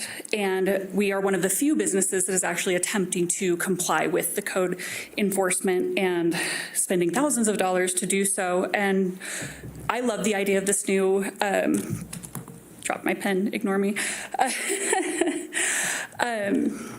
We're very grateful for this new plan. I think it's a great concept. I do have concerns for how it will affect those of us in the equine community and prioritizing that the codes do not reflect equine businesses. The current codes as written do focus on true commercial facilities, which we are not. We are on an unpaved, non-county maintained road, and yet we are still being held to paving our parking lot. That's not realistic with horses, and it's not realistic with where we live. So as we look at the priorities on the master plan, I would encourage you to consider prioritizing this. This is affecting a huge number of constituents, and through all of the different commission areas. There are horse businesses from where we are as far south as Washoe Valley that are being affected by these codes. And we would ask that you just give it some consideration and possibly prioritize at least hearing us out why this isn't working for us. We aren't unwilling to comply. We just want to be safe. And we want to be able to afford these changes. Most of these changes are not practical or affordable with where we live. We live in the high desert, and we live 40 miles from town in a POA. There is no logic to putting in commercial landscaping or paving or a lot of the other basic requirements. It makes sense for a Walmart or a gas station. It doesn't make sense for a horse training facility. And so we are simply asking that the code as written is not applicable to horses. We're not unwilling to have codes. We just want them to reflect the type of business we are and how vastly different it is from a typical commercial enterprise. We're just trying to take care of our animals safely and serve our clients as best as we can. So I would hope and encourage that we consider prioritizing the equine business that we've brought up several times today. And we thank you for your patience. Thank you. Thank you. Penny Brock?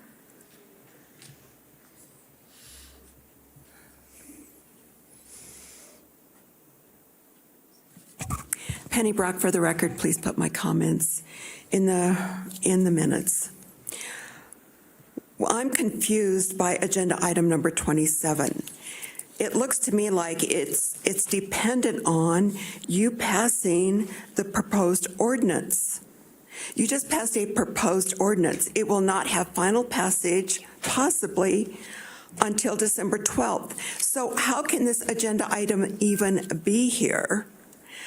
Secondly, there we have it again, countywide affordable housing initiatives.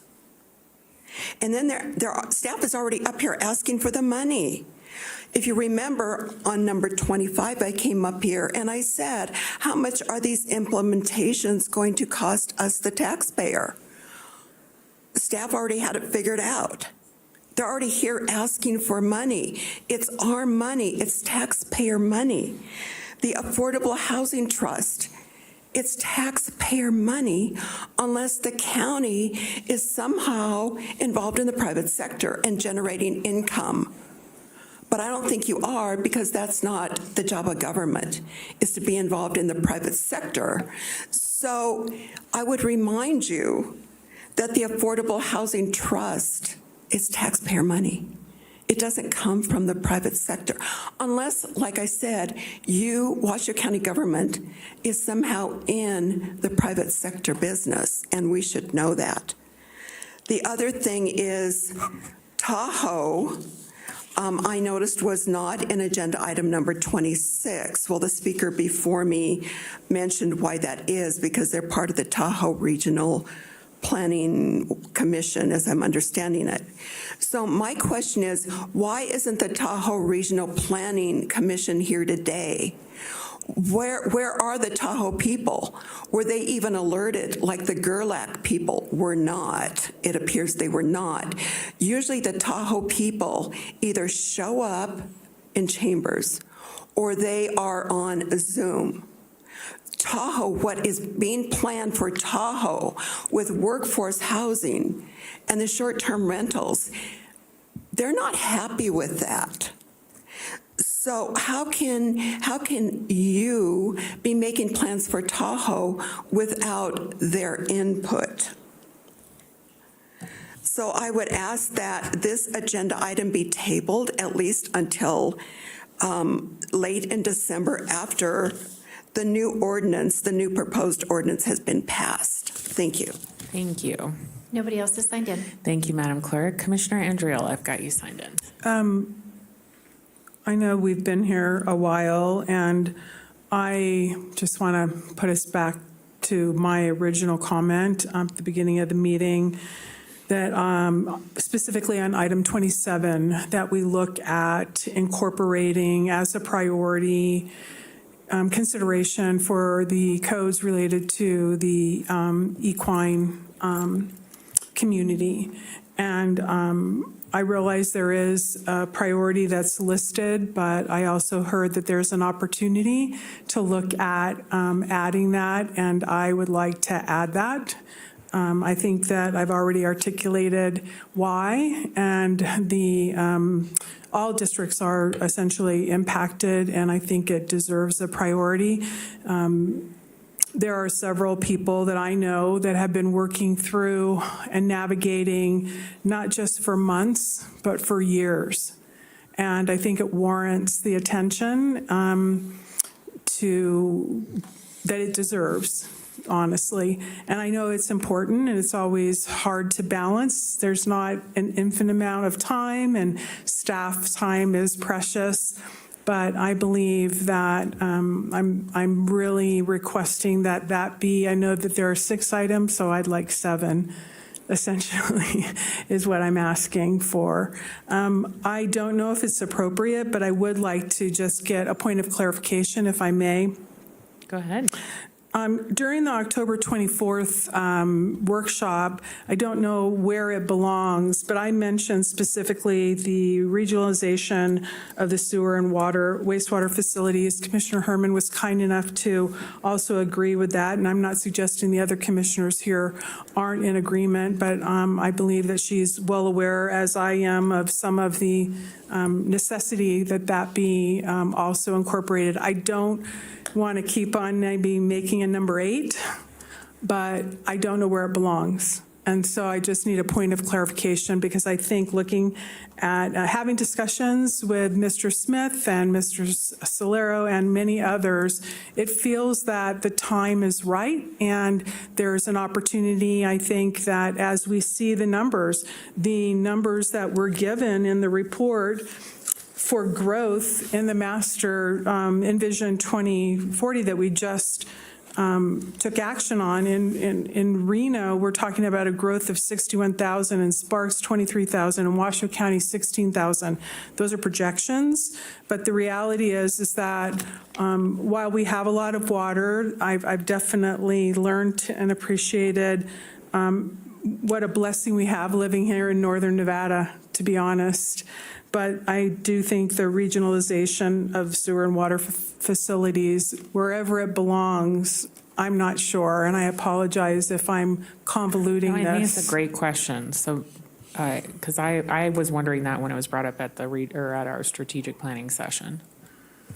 Madam Chair, if I may, Kelly Mullen, Planning and Building Division Director. So the conversation about that, I do want to be clear, separate conversation outside of, say, master plan implementation, updating the master plan and development code amendments, very important work, but prioritized separately, kind of outside of the planning and building divisions work, kind of more on the engineering and regional utility side.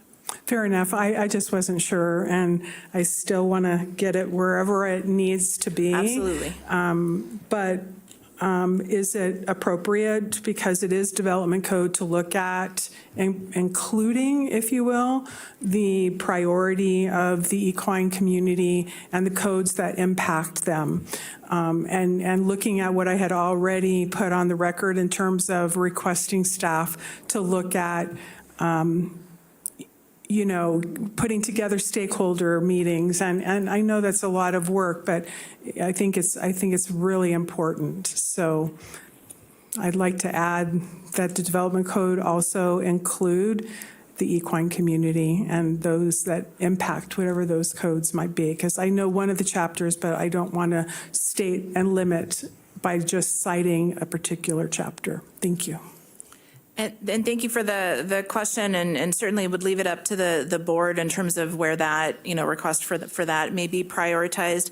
I will say an additional option too, we've already started to gather some of the data that's been requested based on the recent meeting around equine businesses, and would love to be able to have the opportunity to come back to this board with additional information, data in terms of the businesses that are out there, some of the key processes when it comes to, setting up a new equine business, what those processes look like, how we work with the different stakeholder agencies, what the community input process usually looks like, kind of the impacts that we see and some of the concerns, the benefits and the concerns that we hear from those public processes is just another option that I would like to throw out there as well, that may be helpful for the board to kind of get that additional context and background, and we would love to be able to bring that forward. Commissioner Andrew. Thank you. That would be great. I have already submitted a request to look at, and Commissioner Clark was kind enough to even bring that up. Looking at all the information is really important. Commissioner Herman also echoed the importance. I think all of us want to get as much information, but really it's about looking at a solution. And the development code impacts that.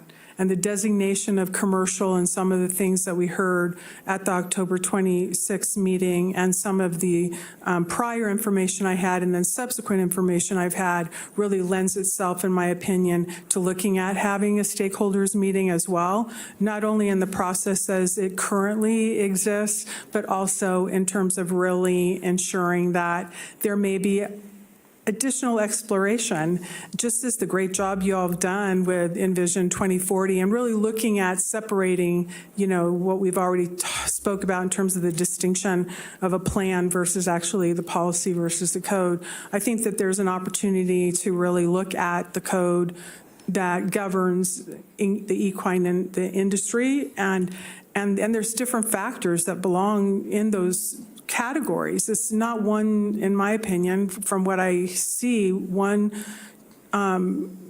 not one size fits all.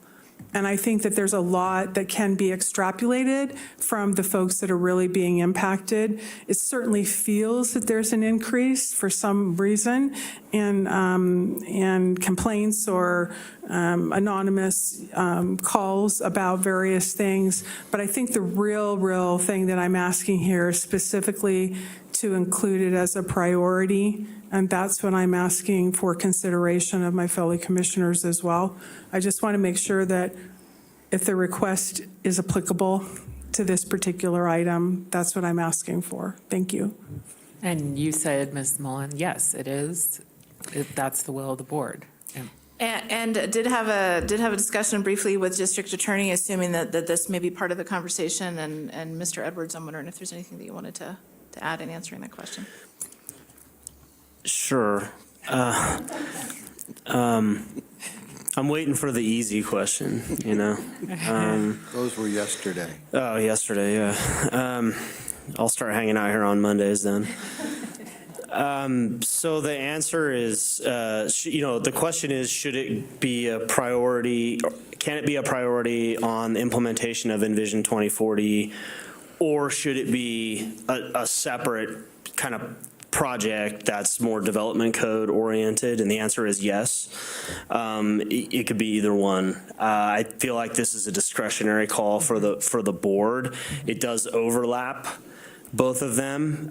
If you're interested, I'll give you kind of my perspective in terms of where it fits in the categories. And if you're not interested, I'll just shut up right now. You're on a roll, sir. Okay.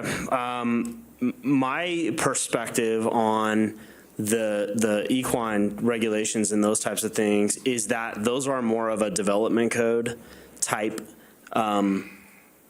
structural issue. So I see those as more of its own project, as opposed to like direct implementation pieces of the 2040 plan. That's that's in my mind how I see it. Ms. Mullen may see it differently. I don't know. And she could maybe shed light on her perspective on that from the planning side, but that's how I see it.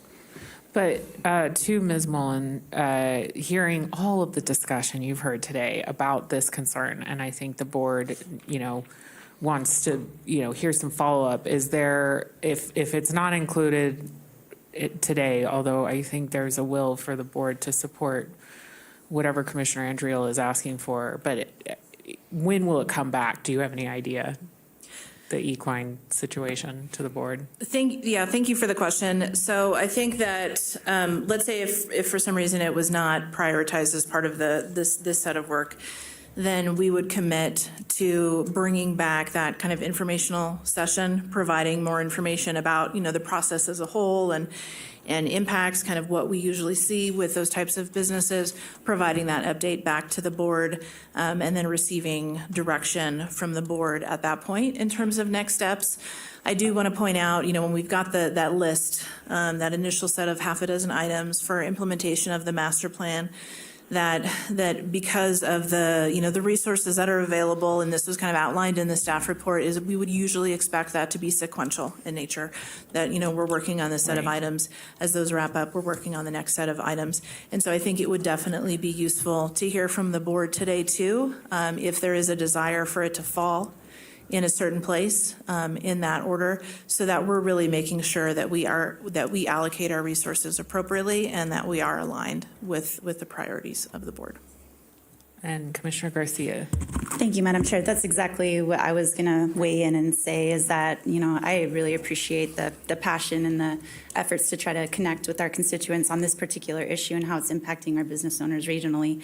We're all supportive of that. Right. But when she added, let's add on a number 7 in my head, I automatically thought this could be years out that this actually gets addressed. And so I'm comfortable with the way that the 6 are in order of prioritization. I think, going back to our January 25th meeting when we initially laid out our strategic priorities, we spent a lot of time back in January talking about the housing crisis. And while this is an important issue, I'd really struggle with kind of prioritizing a regional issue that is important, but putting that above a regional issue that is a crisis status for many, many people that's impacting all zip codes. So that's kind of where I'm at with it. And so if there's a way for us to handle it in separation of these 6, but give it the same love and priority, I mean, I'm supportive either way. I just kind of wanted to weigh in on that. Thank you, Commissioner Garcia. And so that's where we were pushing on staff during our last strategic planning retreat of, what can we have? I forgot how many we did of like capital projects. And we were told we could have 2.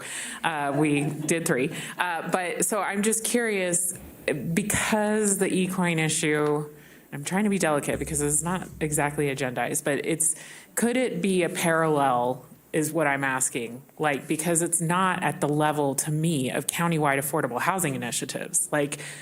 It's got to be something that hopefully staff, I don't know, to the manager and to Ms. Mullen, that could be in a parallel track, because I want to support my fellow commissioners, but I also want to make sure that we're staying on the initiatives that we've given staff direction on.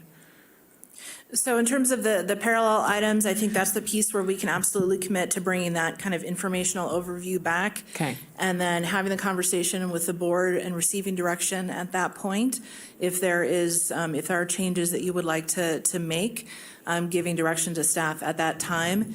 And then what I would likely expect is that we would probably ask the question then, okay, if we go down this path, kind of where does it fall in that overall priority order? Thank you. I realized and I read the full staff report in terms of the prioritization. And so when I said number 7, I realized exactly, to Commissioner Garcia's point, that I was really just asking for it to be included. Let me just ask for another point of clarification, because your commitment is welcome, and thank you so much. In terms of the parallel, I know there's a balance of time. But what I'm hearing, and this is where I'm asking for clarification, is that you're looking at coming back to the commission and sharing how that approach works. That's what I'm hearing. What I'm asking, and what I had asked this morning, is to actually begin the stakeholder meetings now.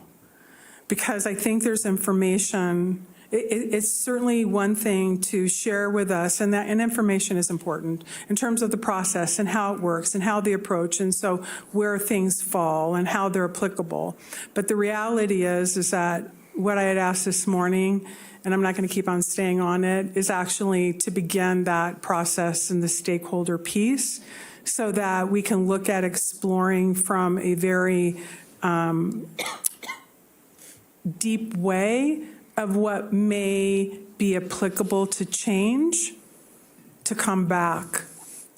So I think that I'm just looking at time, because coming back and just doing a presentation, to me, I think the stakeholder piece is an important piece in terms of time.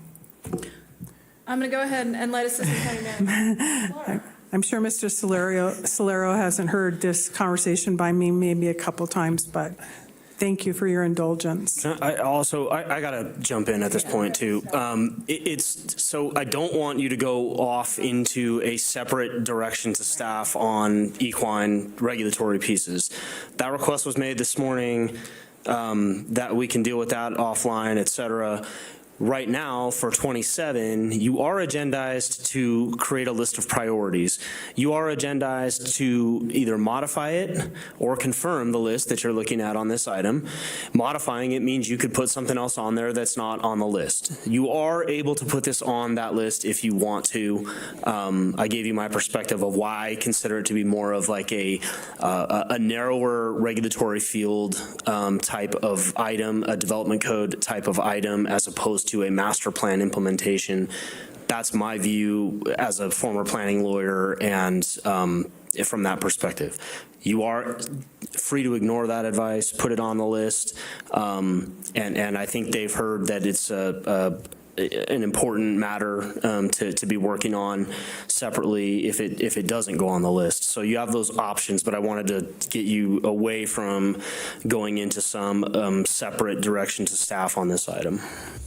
You do a really good job. Thank you. You do a really good job, because I could feel myself and I was like, oh, he's gonna.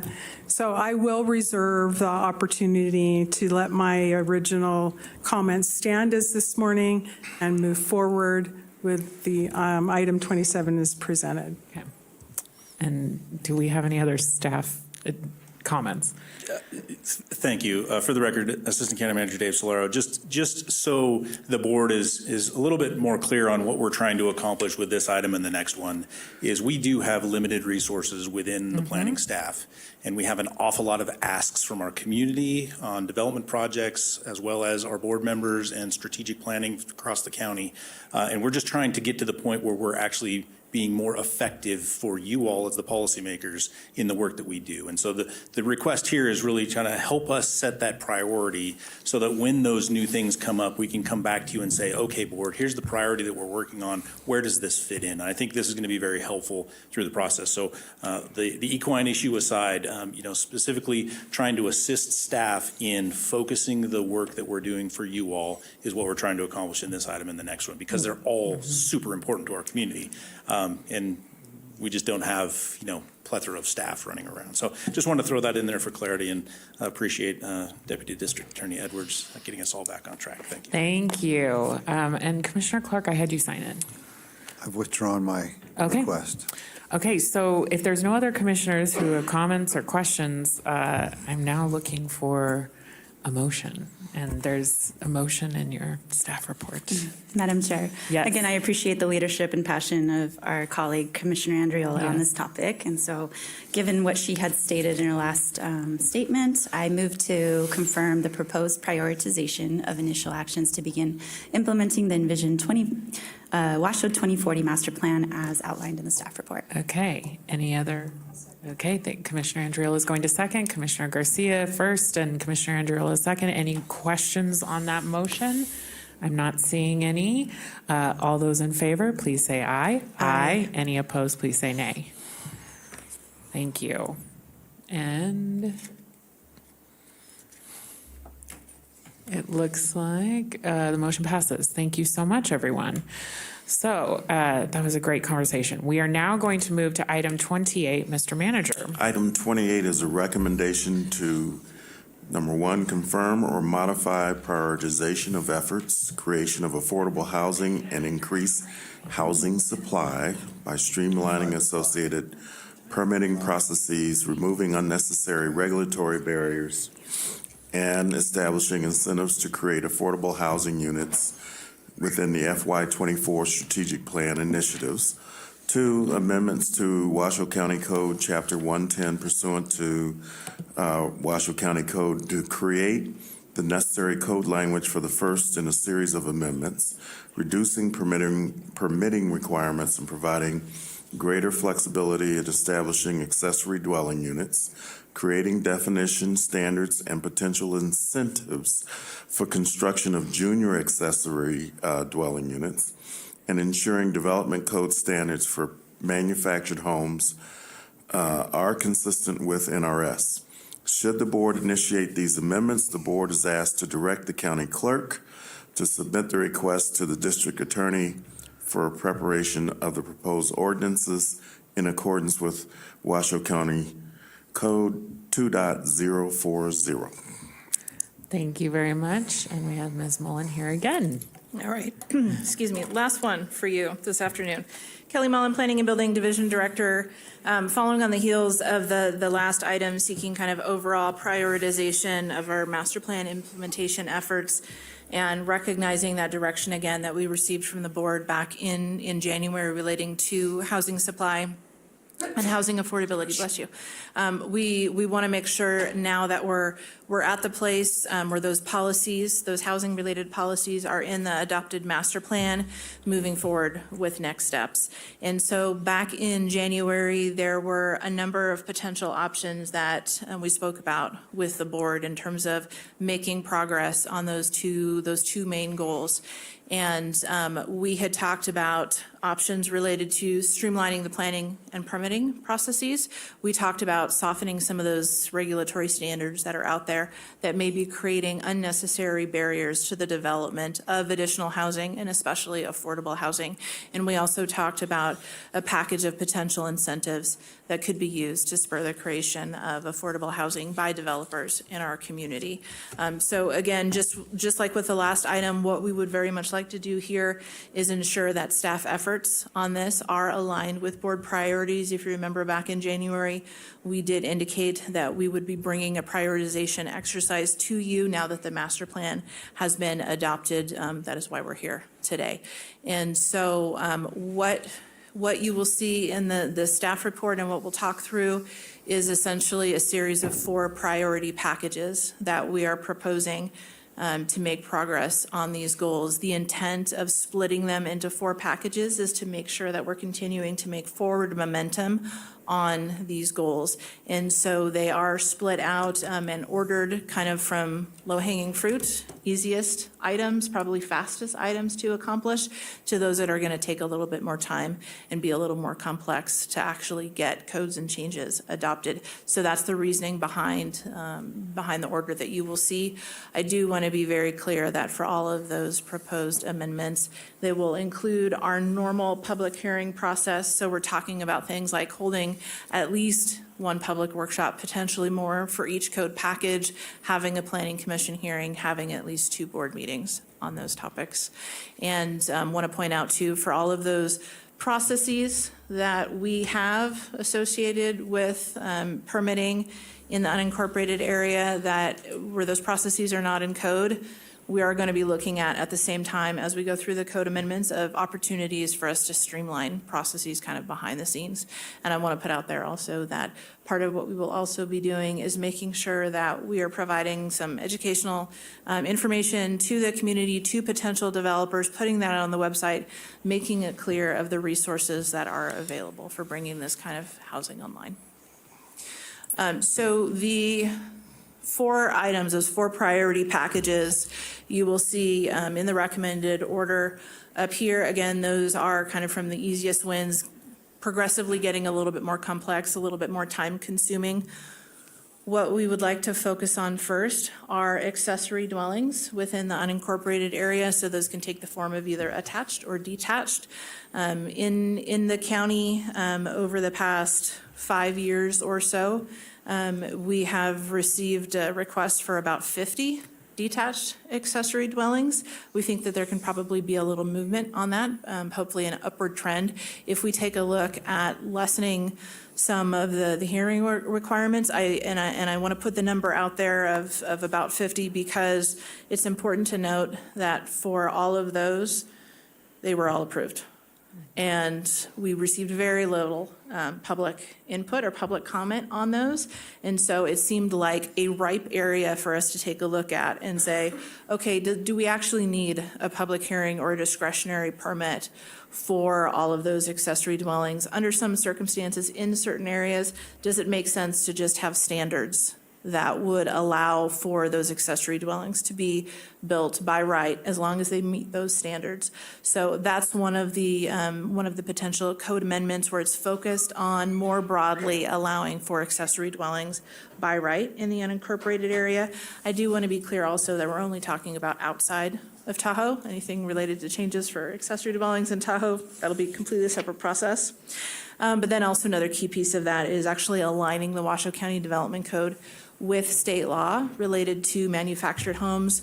Right now, our code used to be aligned with state law, had a requirement they had to at least be 1,200 square feet or larger.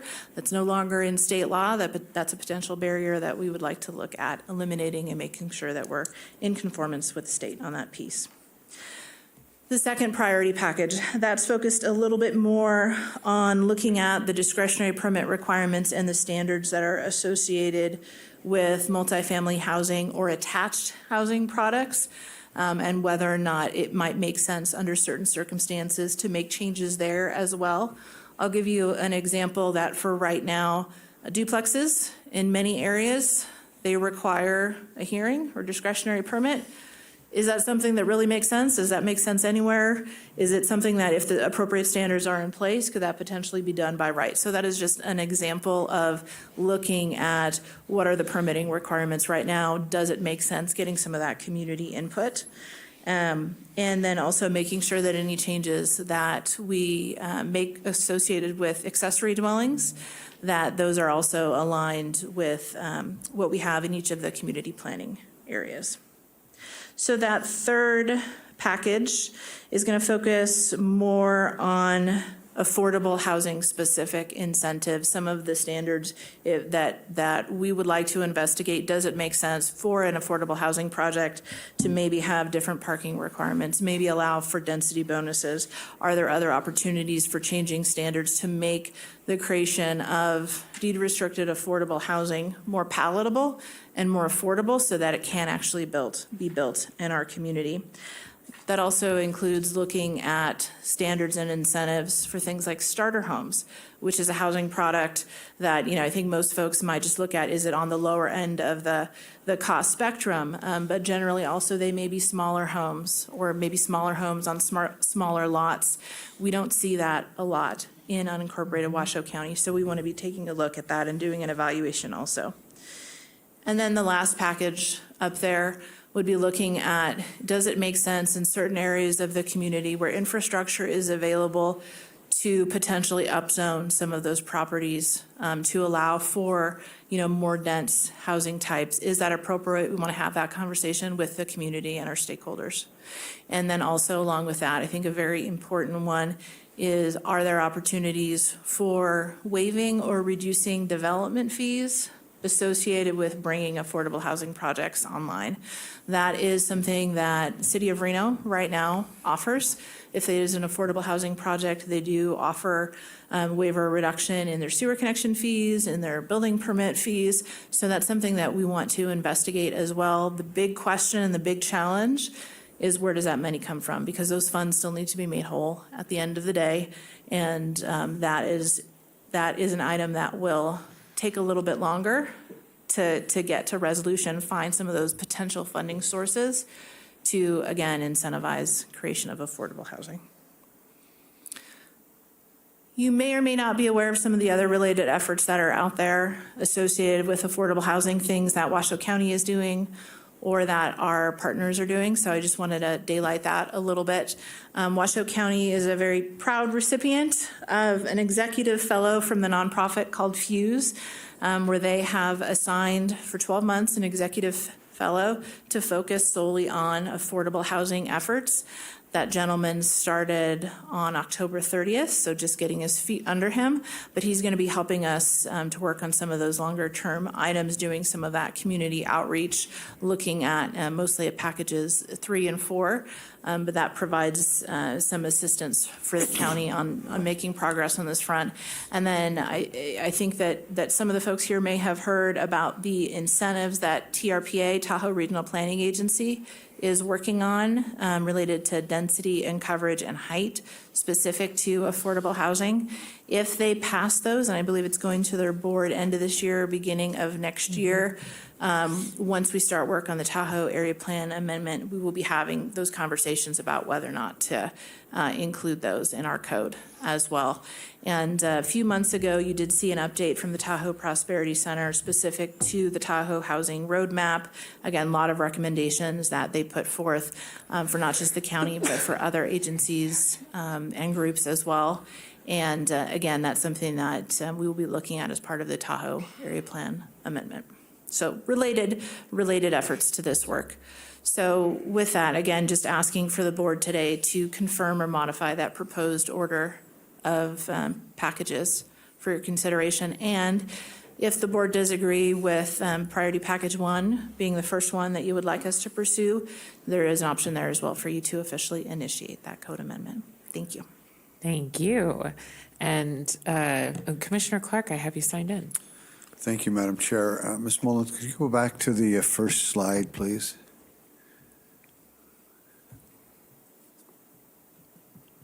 This one? Yeah, that's fine. Yeah, I'm not sure. I feel like I'm hallucinating here. I felt like maybe somebody slipped an edible in my lunch.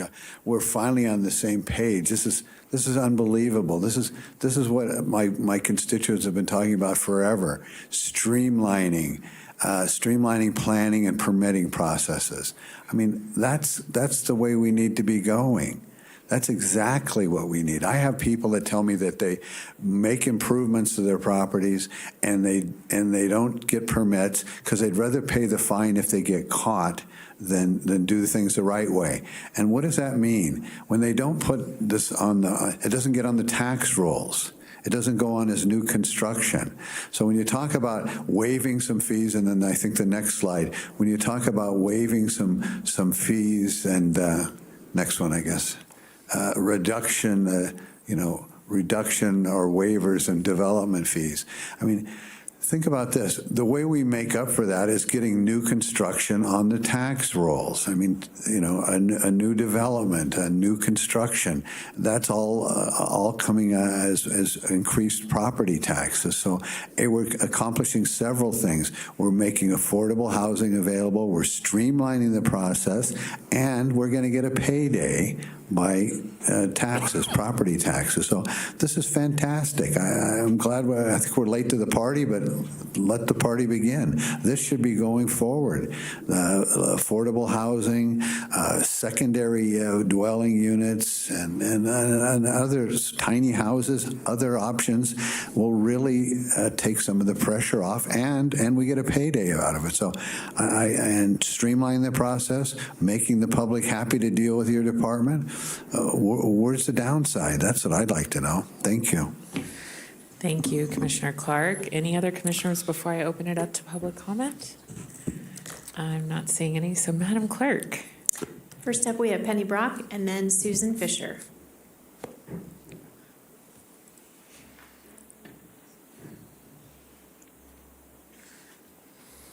Penny Brock for the record. Please put my comments in the record. It's been a long day.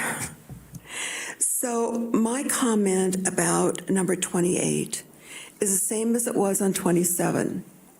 Why is this on the agenda now? Because the proposed ordinance has not yet been approved, which may happen December 12th. So again, I don't even know, like 27, should you pass this, is it even legal? Because the proposed ordinance is not yet in effect. Thank you. Thank you. Susan Fisher.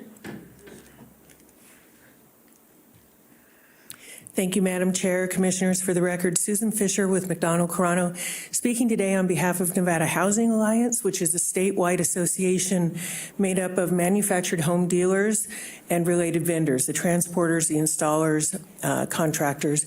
And we just want to say thank you so much to staff and to the Commission for looking at housing and affordable housing and ADUs in a holistic manner, whether it's tiny homes or ADUs or just affordable housing. They can be made up of site-built housing, modular housing, manufactured housing, and you really can't tell the difference of these really super affordable energy efficient homes anymore. And so we just appreciate you taking this holistic view. Thank you. Thank you. Dan Morgan.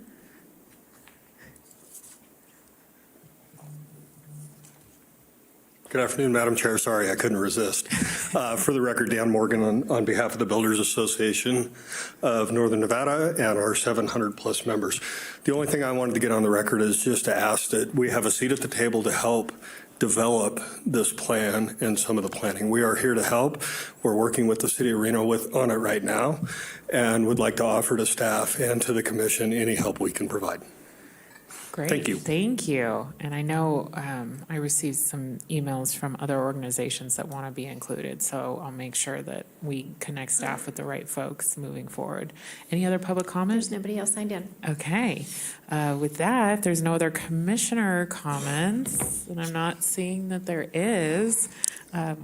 Yes, Commissioner Garcia. I just want to say I was excited to see priority package number 1. I think I represent District 3, which overlaps with Reno, so I was watching closely with their housing meeting that they had the other day about accessory dwelling units, and I think that that could be really our niche as a county to fill that space and that need.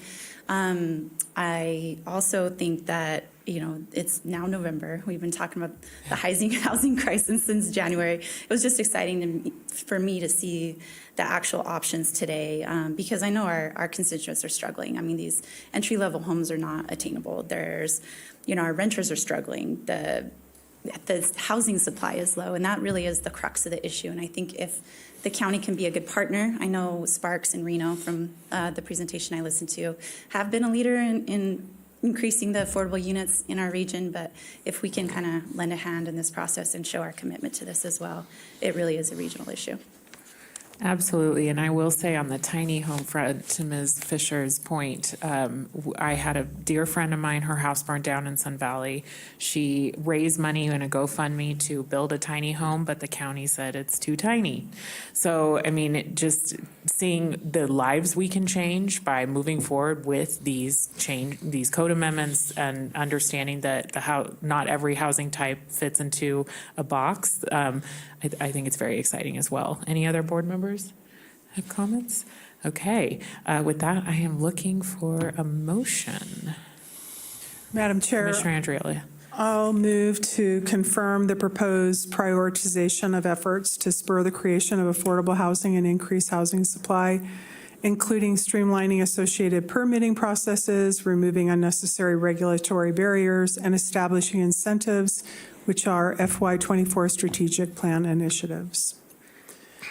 Do I need to keep on going? Let's see. Can you just say as outlined and the other items as outlined in the staff report? Thank you so much. I'm looking for a second. I'll second. Commissioner Garcia, thank you.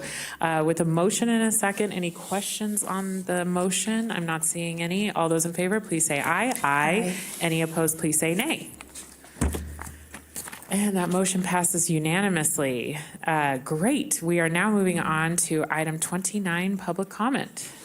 Item 29 is public comment. Comment heard under this item will be limited to 3 minutes per person and may pertain to matters both on and off the commission agenda. The commissioner will also hear public comment during individual action items with comment limited to 3 minutes per person. Comments that are be made to the commission as a whole.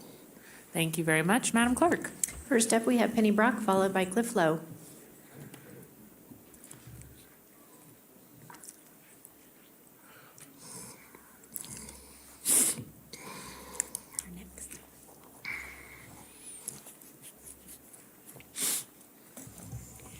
Penny Brock for the record. Please put my comments in the public record.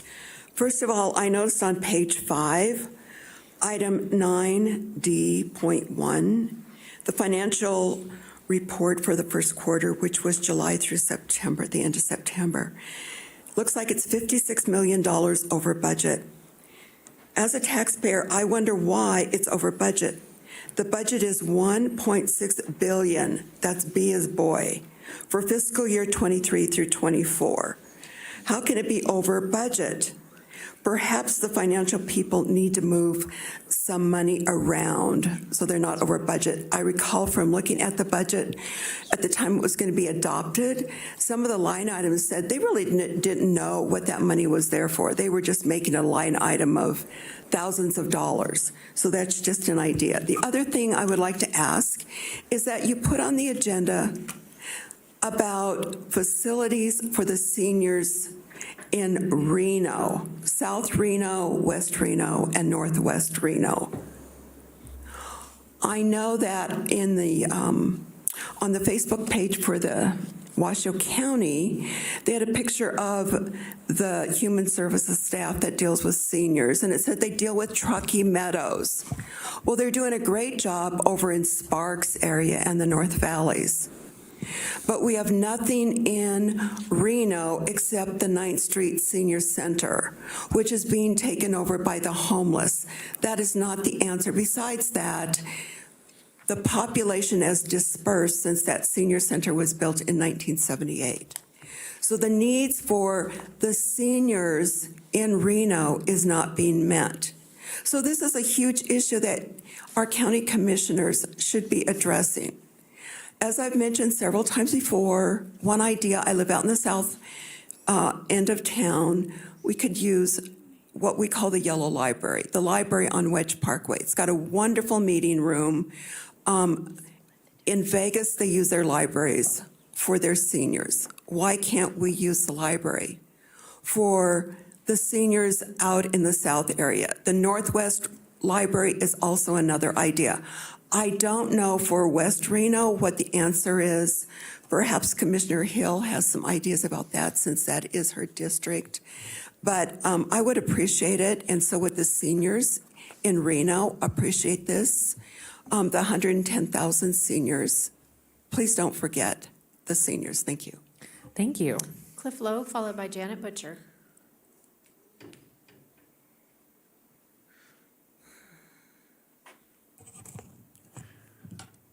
For the record, Cliff Lowe. Am I disappointed? Yeah. Although it's not too late. You know, the agenda item that I asked you to consider including something, wasn't aware that the die appears to be cast. I hope that you will, perhaps in the next agenda item, which is items for future agendas, you'll suggest that there will be an agenda item that you'll consider what I've brought up relative to the master plan and the amendments. I'm fine with what's there. I'm only concerned about what's not. Am I angry with you? No. I'm disappointed, but I'm hoping it'll change.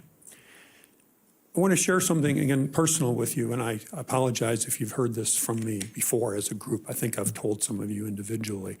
I guess graduate's the right term. I'm a graduate of the Washoe County Learning Academy. Quite a few years ago, maybe 17 or 18 years ago. And it was a fascinating experience. And maybe somebody slipped something into my lunch sometime after that, because I wondered, might I want to be a county commissioner someday? And I thought about that. And then I woke up out of my nightmare and realized, no, it's not something I want to do, let alone could I do it. I don't know that I could.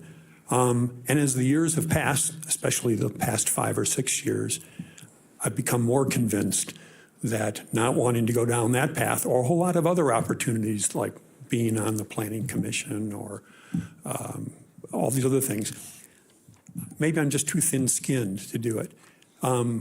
Today's meeting, there's been about 5 hours of meeting today, and by some recent standards, that's a fairly quick meeting, even with general public comment at the start, which I hope stays there. But it's shorter than some previous meetings. So at the risk of sounding like I'm blowing smoke up you know where, I thank you. Even though we have our disagreements, I thank you for stepping up to do the job that you do. You have to put up with an incredible amount of stuff. And in spite of the differences that might exist between you, I appreciate that you treat each other civilly and that you do the job that you were elected to do as best you can. So thank you, and for better or worse, you'll probably see me again. Thank you. Janet Butcher, followed by Russell Beerley.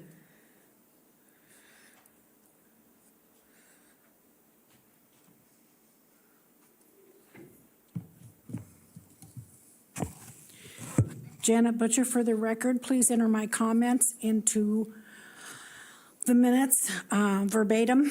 I just want to quickly, since the last 3 or 4 items have been based upon this, I want to remind, too bad everybody is gone, but maybe people are listening, that there is a neighborhood development meeting tomorrow night at 4 o'clock at the Spanish Springs Library. I got the information from next door. There were a lot of unhappy people out in that area.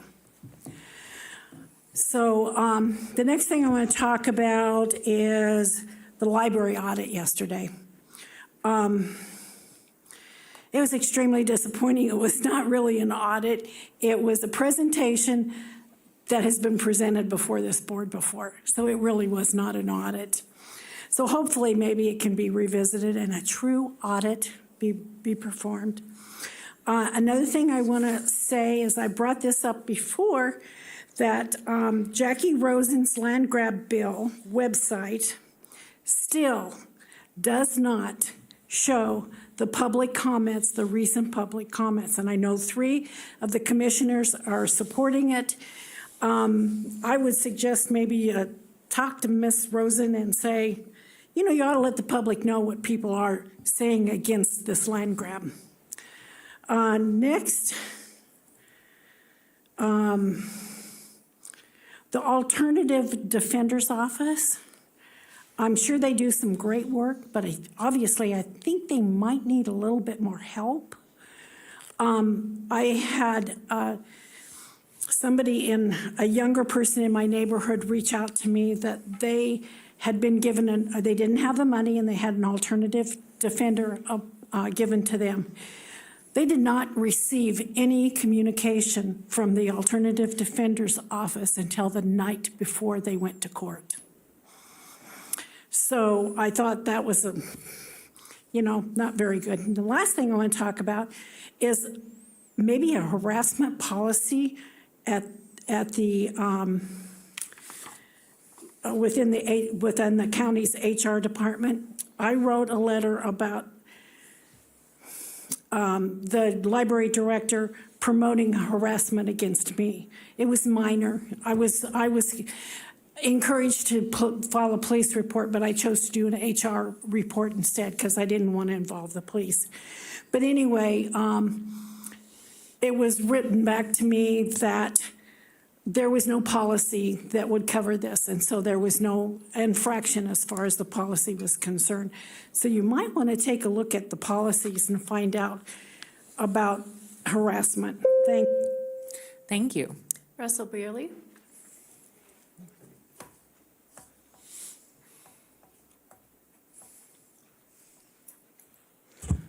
Russell Byerly, for the record. I would like to clarify my earlier comments. Virtual comments were enabled in the general sense at the beginning of this meeting, and I did not comment at that time because, like I suspect most of Gerlach, I had no idea that Gerlach had any business on the agenda for today.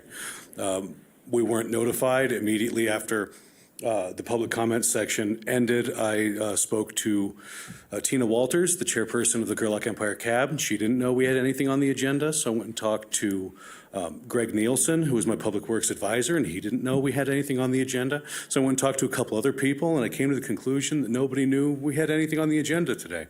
And with all due respect, I think we should have been notified through the normal channels that we rely upon to know that when we have business that is to be discussed at these hearings. It's a very small town, and the CAB and the GID don't have the staffing to go through and read every agenda for every hearing that the county has.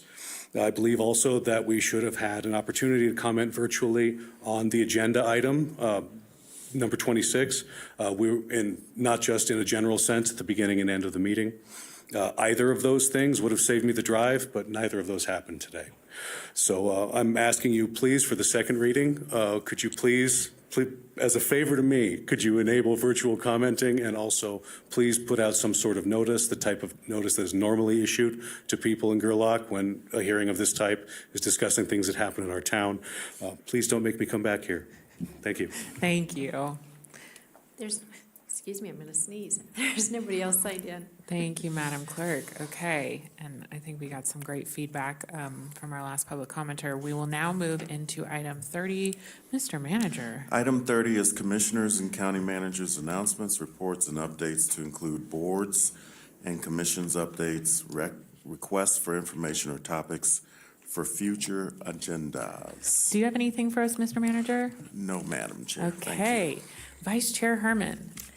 Thank you, Madam Chair. Back to the equine business. All right, so at our next meeting, would it be possible to have someone from the department that is working with the folks that are sitting down here, that we can try and put together some kind of plan to kind of speed up these equine projects so these people can get back to business and start bringing money into the county, because that's what they do. Any business does that. So let's make it a little more sensible and not so hard to get through the process. If there's anything that anybody can suggest or do, please, I'd like to see it at the next meeting. Thank you. Anything else, Madam Vice Chair? Okay. Commissioner Clark. Thank you, Madam Chair. I've handed out some information, email string to the clerk. She's going to pass those out and enter those into public record, along with a contract she's going to enter into the public record. I want to talk specifically about this contract that the county has signed or entered into with the standard operating procedure development with the ROV. I think that elections, anything to do with elections, is a hot topic all across the country. It's a hot topic here. It's a hot button issue. It's polarizing. It's a flashpoint, and we need transparency. Why weren't the commissioners involved in voting on this particular contract? County manager has signed this contract. I think that in light of the polarization of elections, that the county commissioners should be involved in having a vote on any contract like this. I personally wasn't on this board when the county manager's authorization to sign contracts over $100,000 was approved, and I'd like to have that back on the agenda to find out if we can bring that back to the $100,000 range. I'm trying to take some pressure off of Manager Brown. He should allow us to vote on this, and that way he wouldn't be the target of anybody's unhappiness. Those of us that are elected up here, it's our responsibility to protect the folks and have a discussion and vote on issues. So I'd like to see that on the agenda in the future. The manager's approval, the the dollar amount that the manager has approval on. Next, I'd like to make sure we have more transparency in the county. It alleviates a lot of problems. I don't know if I could ask Manager Brown, was there anything in that contract that was confidential or shouldn't be shared with the public? Why when a constituent, a citizen of the county asks to see the contract, they're not given that contract? Ms. Brock sent me an email. I forwarded it on. You finally answered me. But at the end of the day, why do we have to get involved in this? Why didn't somebody just respond and give a copy of this contract? The information that she received was about the elections group, according to her email. The elections group is no longer involved with us, but apparently we've got somebody else who's taken their place. I wasn't aware of it until after I received this. So again, I'd like to have anything to do with elections brought before this body, and let us deliberate and discuss and decide whether we want to enter into that contract.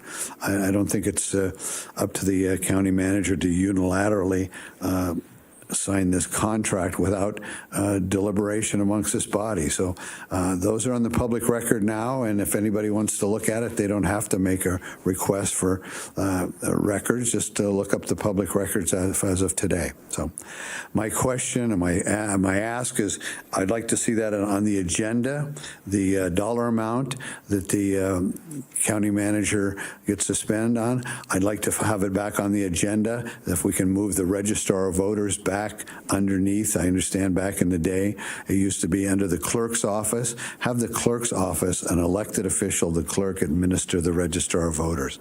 Can we get that on the agenda, please? Thank you. Any other commissioners? Commissioner Garcia. Thank you. We had a 6-hour meeting, and we likely had about 100 people walk through our doors. I didn't count every single one. People were here speaking from the heart on a variety of topics, and I was just wanted to take a minute to say how refreshing it was to get through basically a 6-hour meeting here in these chambers in such a respectful manner. And I just wanted to end today's meeting with another congratulations to all those involved in Envision Washoe 2040. It's a big day for the county. Thank you so much. Any other comments from commissioners? I'm not seeing any. Thank you. I agree with Commissioner Garcia. What a wonderful meeting, and looking forward to the next one. We are adjourned.